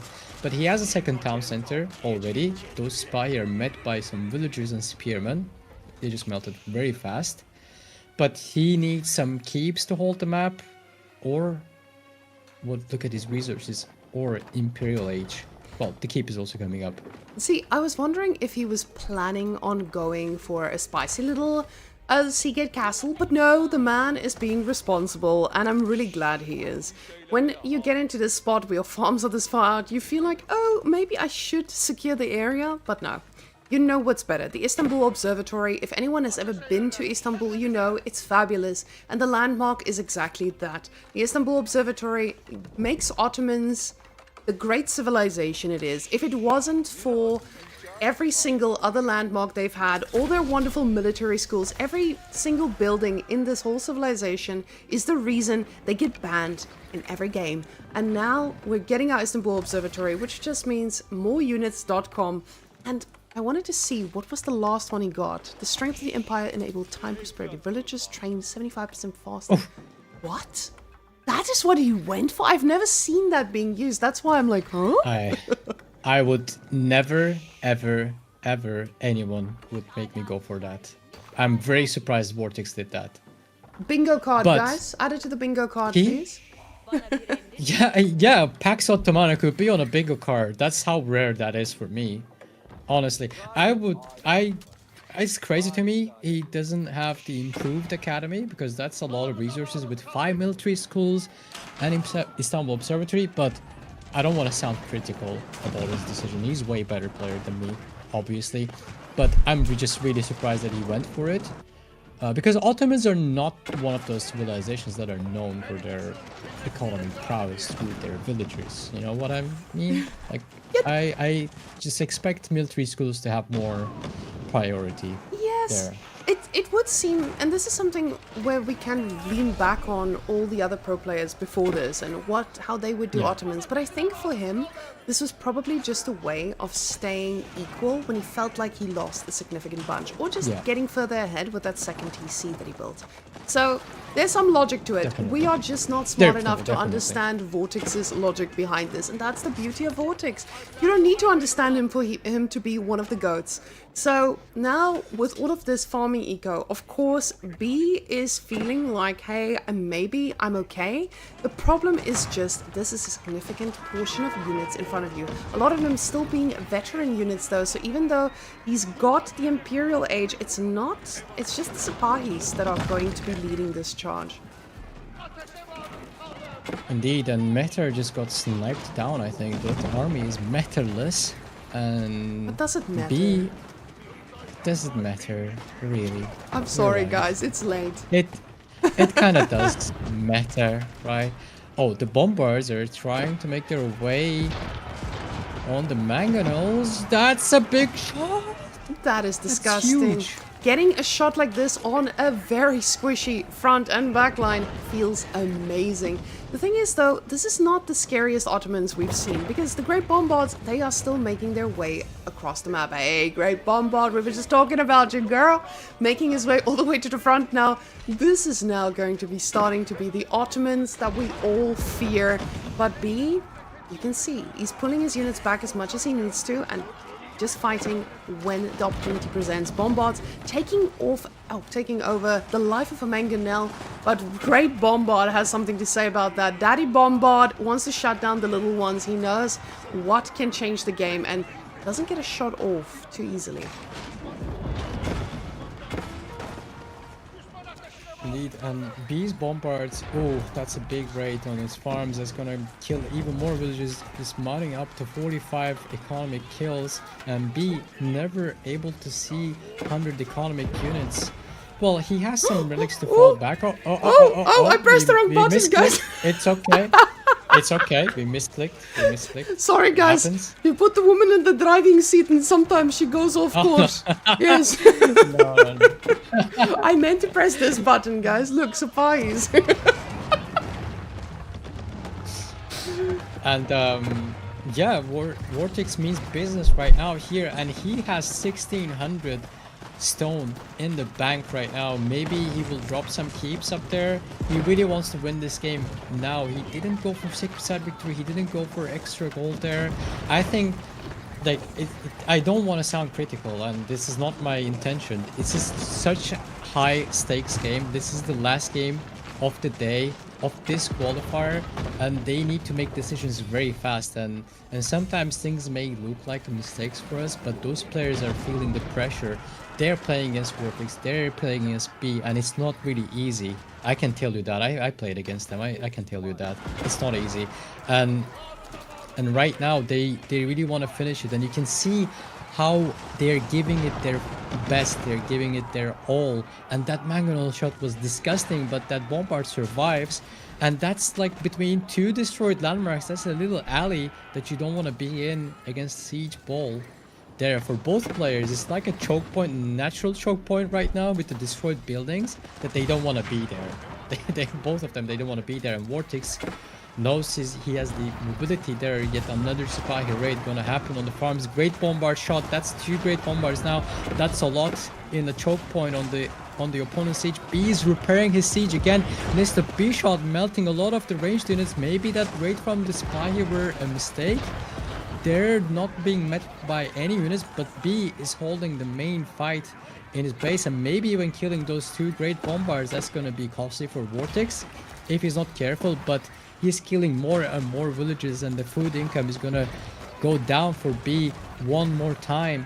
And he keeps pushing forward, but Sipahi reinforcements, he has 15 Sipahi in queue, and most importantly, Vortex making sure that he's gonna win this game. He's switching to Man-at-Arms to tank for the Sipahi for the front line, and that's gonna seal the deal. I expect that's going to do it. Because he cannot pull up a lot of bombards. They're like great bombards. They're 4 bombards to defend against the siege, but against the whole front line, just like Man-at-Arms and Sipahi, there isn't much he can do right now because he's on 30 Chukanus. Now with B coming in here and just trying to hold, he's got to ask himself the question, what can I make that can actually handle a great bombard? And right now, he's been doing a decent job with his own bombards. And I think a lot of people might be looking at this and be like, whoa, I did not know you can survive against this Ottoman late game. But surviving is a very broad term here, with that food income not putting B in a position where he can remax too easily. Supply raids from every single angle, and more villagers paying the price so quickly. The spear numbers, they are handling this, but he's pulling the boys, and the boys are ready to plump down a nice old keep. Ladies and gentlemen, you faced an Ottoman keep, especially with the extra bit of stone he has. He can decide to do anything with this. Let's see how many villagers are making their way through. What are the chances that B just snipes it down the moment it drops the blueprint like there with all those bombards? That happened to me on the Berkshire Palace. It's okay, Didn't feel Sassy. great. It's happened to all of us, especially in gold. Vortex coming up. He doesn't have a meter, but now he lets Man-at-Arms tank for all those Sipahi, and using the extra range from the Sipahi, he's just melting that front line from B very fast, and the Men-at-Arms are making their way through the front line, and accompanied by the Sipahi, the Great Bombard is going down, and the SOPs are melting the Janissaries. They're dancing and trying to dodge the fire, but the Bombards and the front line is just non-existent against the Sipahi, and that's what you need. You cannot have any ranged units against Sipahi because they will just eat right through them, and B is losing his chance for this qualifier to be qualified for it. The numbers just don't look great for him. Qualify for Homestead Cup, but this has been a crazy series so far, and it has been great. Both players played really well. They gave their best, and B is trying to survive, trying to prolong this game, but it looks inevitable at this point. Now, with all of this finally coming to a close, I feel like we are putting ourselves in the nicest of positions to see what Vortex is going to put on offer there at Red Bull Wololo, making this look like he is prepared all the way. And now, Wololo is the nice little warm-up for Homestead Cup for these players. But B, he did not participate in that. We didn't see B showcasing his skills, but honestly, after watching this, that is exactly what we want to see. And B, in person, I think this is probably the most exciting, because all of these players that we watched today, or most of them, we've seen at live events. B, he needs to qualify. We need to meet the man behind all the craziest strategies that we've seen coming out of this game. Great bombards, trying to close this out now. 2 more in queue. You can see Vortex, he knows the value of this. He just needs to keep them a little bit more alive.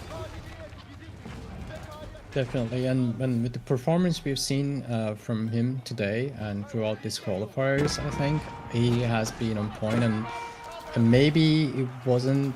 Oh, that's a lot of spy gonna go down, but the numbers they're speaking for themselves right now, and with the amount of the spy are circling around, going on top of those units, they're gonna be melting them down very fast, and even under a Chinese keep, they can just hold on their own, and the Great Bombards are taking that down very quickly.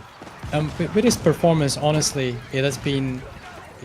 It could be easily one of the top 4 players qualify for Red Bull World if he played that, and he's kind of proving it, and he will be very likely one of the top contenders for the remaining 5 spots after today. Remember guys, there are 5 more spots. 8 players will play in total. 8, right? Am I wrong? It's 8 players, right? Yes, in this case we have Yeah. 8 players. 8 players. 8 players will be qualified, and so Beastie is not out, Corbinus is not out, Demo is not out. They will be fighting again. Remember, next week we'll be here again as B is giving his best. Of course, you do. These players, they're all competitive players. They're fighting for every, like, for fighting until the last drop. So, and Vortex is making his way through B's base with great bombards one by one. He's taking him down landmark by landmark and building by building. He's brick by brick. He's taking his base down. Sassy, Literally. you're It's taking some constructing. time. They're slow. They're slow. Yes. But honestly, I feel like when I play against the Ottomans, I lose a lot faster. So, be giving us a little bit of hope behind all of this to see exactly why Ottomans gets banned, but maybe Vortex is just impeccable. Now, he said very clearly, I would rather play against this than Malians. So, message received. So, definitely Vortex showing us some Vizier points we haven't seen in a hot minute. And now, looking to close that out, it seems B is giving it as much as he can with every bit of unit staying alive. B losing everything before he taps out. He's like, you're gonna work for this. 3 out of 6 landmarks, but he's not done yet. The meditation garden, that disgusting meditation garden we saw in the early game, just generating so many resources, but not enough to secure him this. And ladies and gents, we have our 3rd player qualifying in for the Homestead Cup and going to be joining us here in the house with GG Dog. And you guys know that is exactly what everyone's waiting for. Everyone's like, we are just coming for one thing and one thing only, and that's to pet the dog. And Vortex, he will be able to do so. What a series, what a day. There's been a lot of good games today. I'm really happy that I got to see these games. And don't forget, next week's are going to be even more competitive. These are like the top players, and next week's more fewer spots we have for the tournament is going to be even more, I think, competitive for all the players. Are we gonna? Yes, Yeah. we're about to hop Yeah. on in. So, ladies and gents, while Sassy was stalling, I was putting in Vortex's webcam. Smooth AF Vortex! You are now the next Chad joining us in Serbia. Your brother said he hadn't been to Serbia yet. Have you been to Serbia? No, never. Actually, really looking forward. I always like finding out new countries, and I think it's gonna be an awesome tournament as well. Seems to be so just only based on the qualifiers, right? Yeah, already the competition quite tight. We did get Anotand to agree to shave his head. How do you feel about that? Will you be joining in on the shave the head party? But I mean, I don't have a lot of hair to shave myself. Yeah. All right. So, Vortex, honestly, this was a roller coaster. I have not been at the edge of my seat like okay, I must say, I was a little bit more on my seat when I was watching Beastie get zero forward earlier by Lucifron. But do you feel like you and Lucifron right now are pretty even in terms of skill? Or are you not giving that away for us just yet? I think he's actually better than me right now. He's I don't know, Lucifron. When he's on shape, I feel he's much better than me. I think well, I mean, not much better. I'm very good as well. But I think when he's on his best shape, I think he's close to the top 1. And right now, I think he's on great shape. Okay. Oh, I mean, seeing the shape today, I'm a little bit worried for the competition. I know with Marino joining next week as well, our top seeds are pretty scary, and it's starting to look like top 8 is going to be super competitive. I'm honestly a little bit scared that the competition, you've seen this in previous lands before, there's usually a little bit of a divide of skill, but we have almost everyone joining in here. So in all of this, where do you rate B? Do you think that B is going to be qualifying next week? Yeah, for sure. I mean, I think he's a top 8 player for sure, and I think Wham and Papipo are not playing, so it should be. I'm not gonna say easy because the level is quite high in the game overall, but I think he should make it for sure. I guess if Marine Lord signs up, the top seeds are probably gonna be Marine Lord, Beastie, B. I think they're the big favorites to make it, but you never know. Actually, the level is so high that anything can happen. But if I had to bet, I would say B is gonna qualify 99% surely. I'm so excited to see that. And I was telling Lucifron earlier, Beastie always makes the joke about him that he could be the third Spanish brother. So it's going to be nice seeing you three competing together or against one another. Let's hope the groups work out. But there will be some other competitions at the Homestead Cup, such as the ping pong competition, the spicy chicken wing competition. Is there any other type of competition where you think you could excel at? I think I would excel at the spicy one. I'm actually spicy immune for real. I like spicy food, and like whenever I try some spicy food, I'm like, this isn't spicy at all. I think I've got a huge tolerance for that. So I guess I will win that. Apart from the tournament, which I will win as well. Oh, I can win both of them maybe. I'm like, the tournament? What tournament? But yeah, Sassy, go ahead. Well played, and congratulations, Vortex, again. And that was very close series. I want to ask, because that's the last game I remember that much recent now. The ramp push you did was looking really very close. You losing on the imams very fast, I think, and the meta got sniped. I think that was a close game in the early game, but longer the game went, it just got better and better for you. What were you thinking? Did you think that was like, oh, maybe I made a mistake here with the ramp push? I mean, I think the ramp push was kind of mandatory because if I don't do it, he's gonna have double tower with all the upgrades, right? Because he had like double stone in his gardens. So if I don't go for ramp push, there's nothing. Whenever he gets the 2 deer packs, there's nothing that's gonna stop him from aging up instantly. And because Ottoman economy is not that great, I don't think you can age up fast enough. So I think the ramp push was mandatory, but I kind of screw up. You know, there's something I always say when I stream and I play Ottoman to my viewers is you should never lose the imams, and then that's the first thing I do. I think from after losing the imams, the game was not in a good position for me, for sure. But then when I reached Castle Age, got the Janissaries, I secured the position. I think it looked good for me all the time. Yeah. I just have one more question. What do you think about the power level of Ridari there? Because you pushed forward maybe a bit confident, having spears and arbs, and you had like 16 knights with Jeanne d'Arc in that game, but that just turned out to be almost a disaster for your army, just the big fight before the end. Do you think they still need to be tuned down a little bit, or do you think that was just a mistake by you? I mean, I would have to check the position again, but I think I was maybe slightly behind. So if the game was even, I would have liked to see the outcome of the fight if I had like maybe 10 more spears or like 15 more spears or something.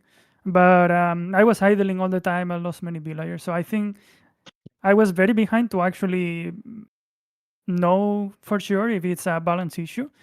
But there's definitely some problem with the Ridaris and the upgrade stacking. It just, I don't know, when they get too many of them, it just feels impossible. Yeah. Well, thank you. And those were the questions I just had in mind. And congratulations again. Thank you. All right. Well, thank you two. And Twitch chat, I'm going to be posting some links in the chat so you guys can go check out. Firstly, if you want to help make this apartment cup, or the Homestead Cup, even cooler. Hold on. Stay right here. Let me show you guys something. Hold on. I have pants on.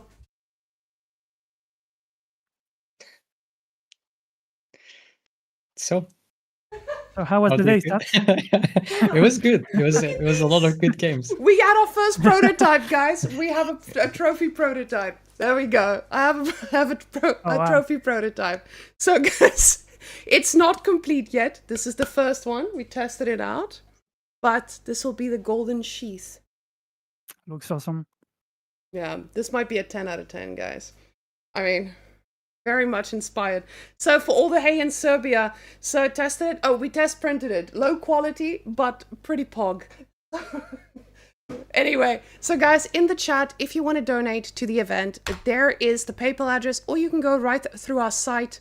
It will get added manually if you do it that way.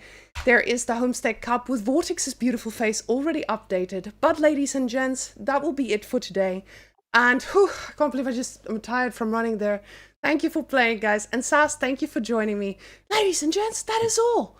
We'll see you next week, same time, same place. Oh, actually, on Friday already for those first rounds. So, see you guys on Friday. Bye. Oh.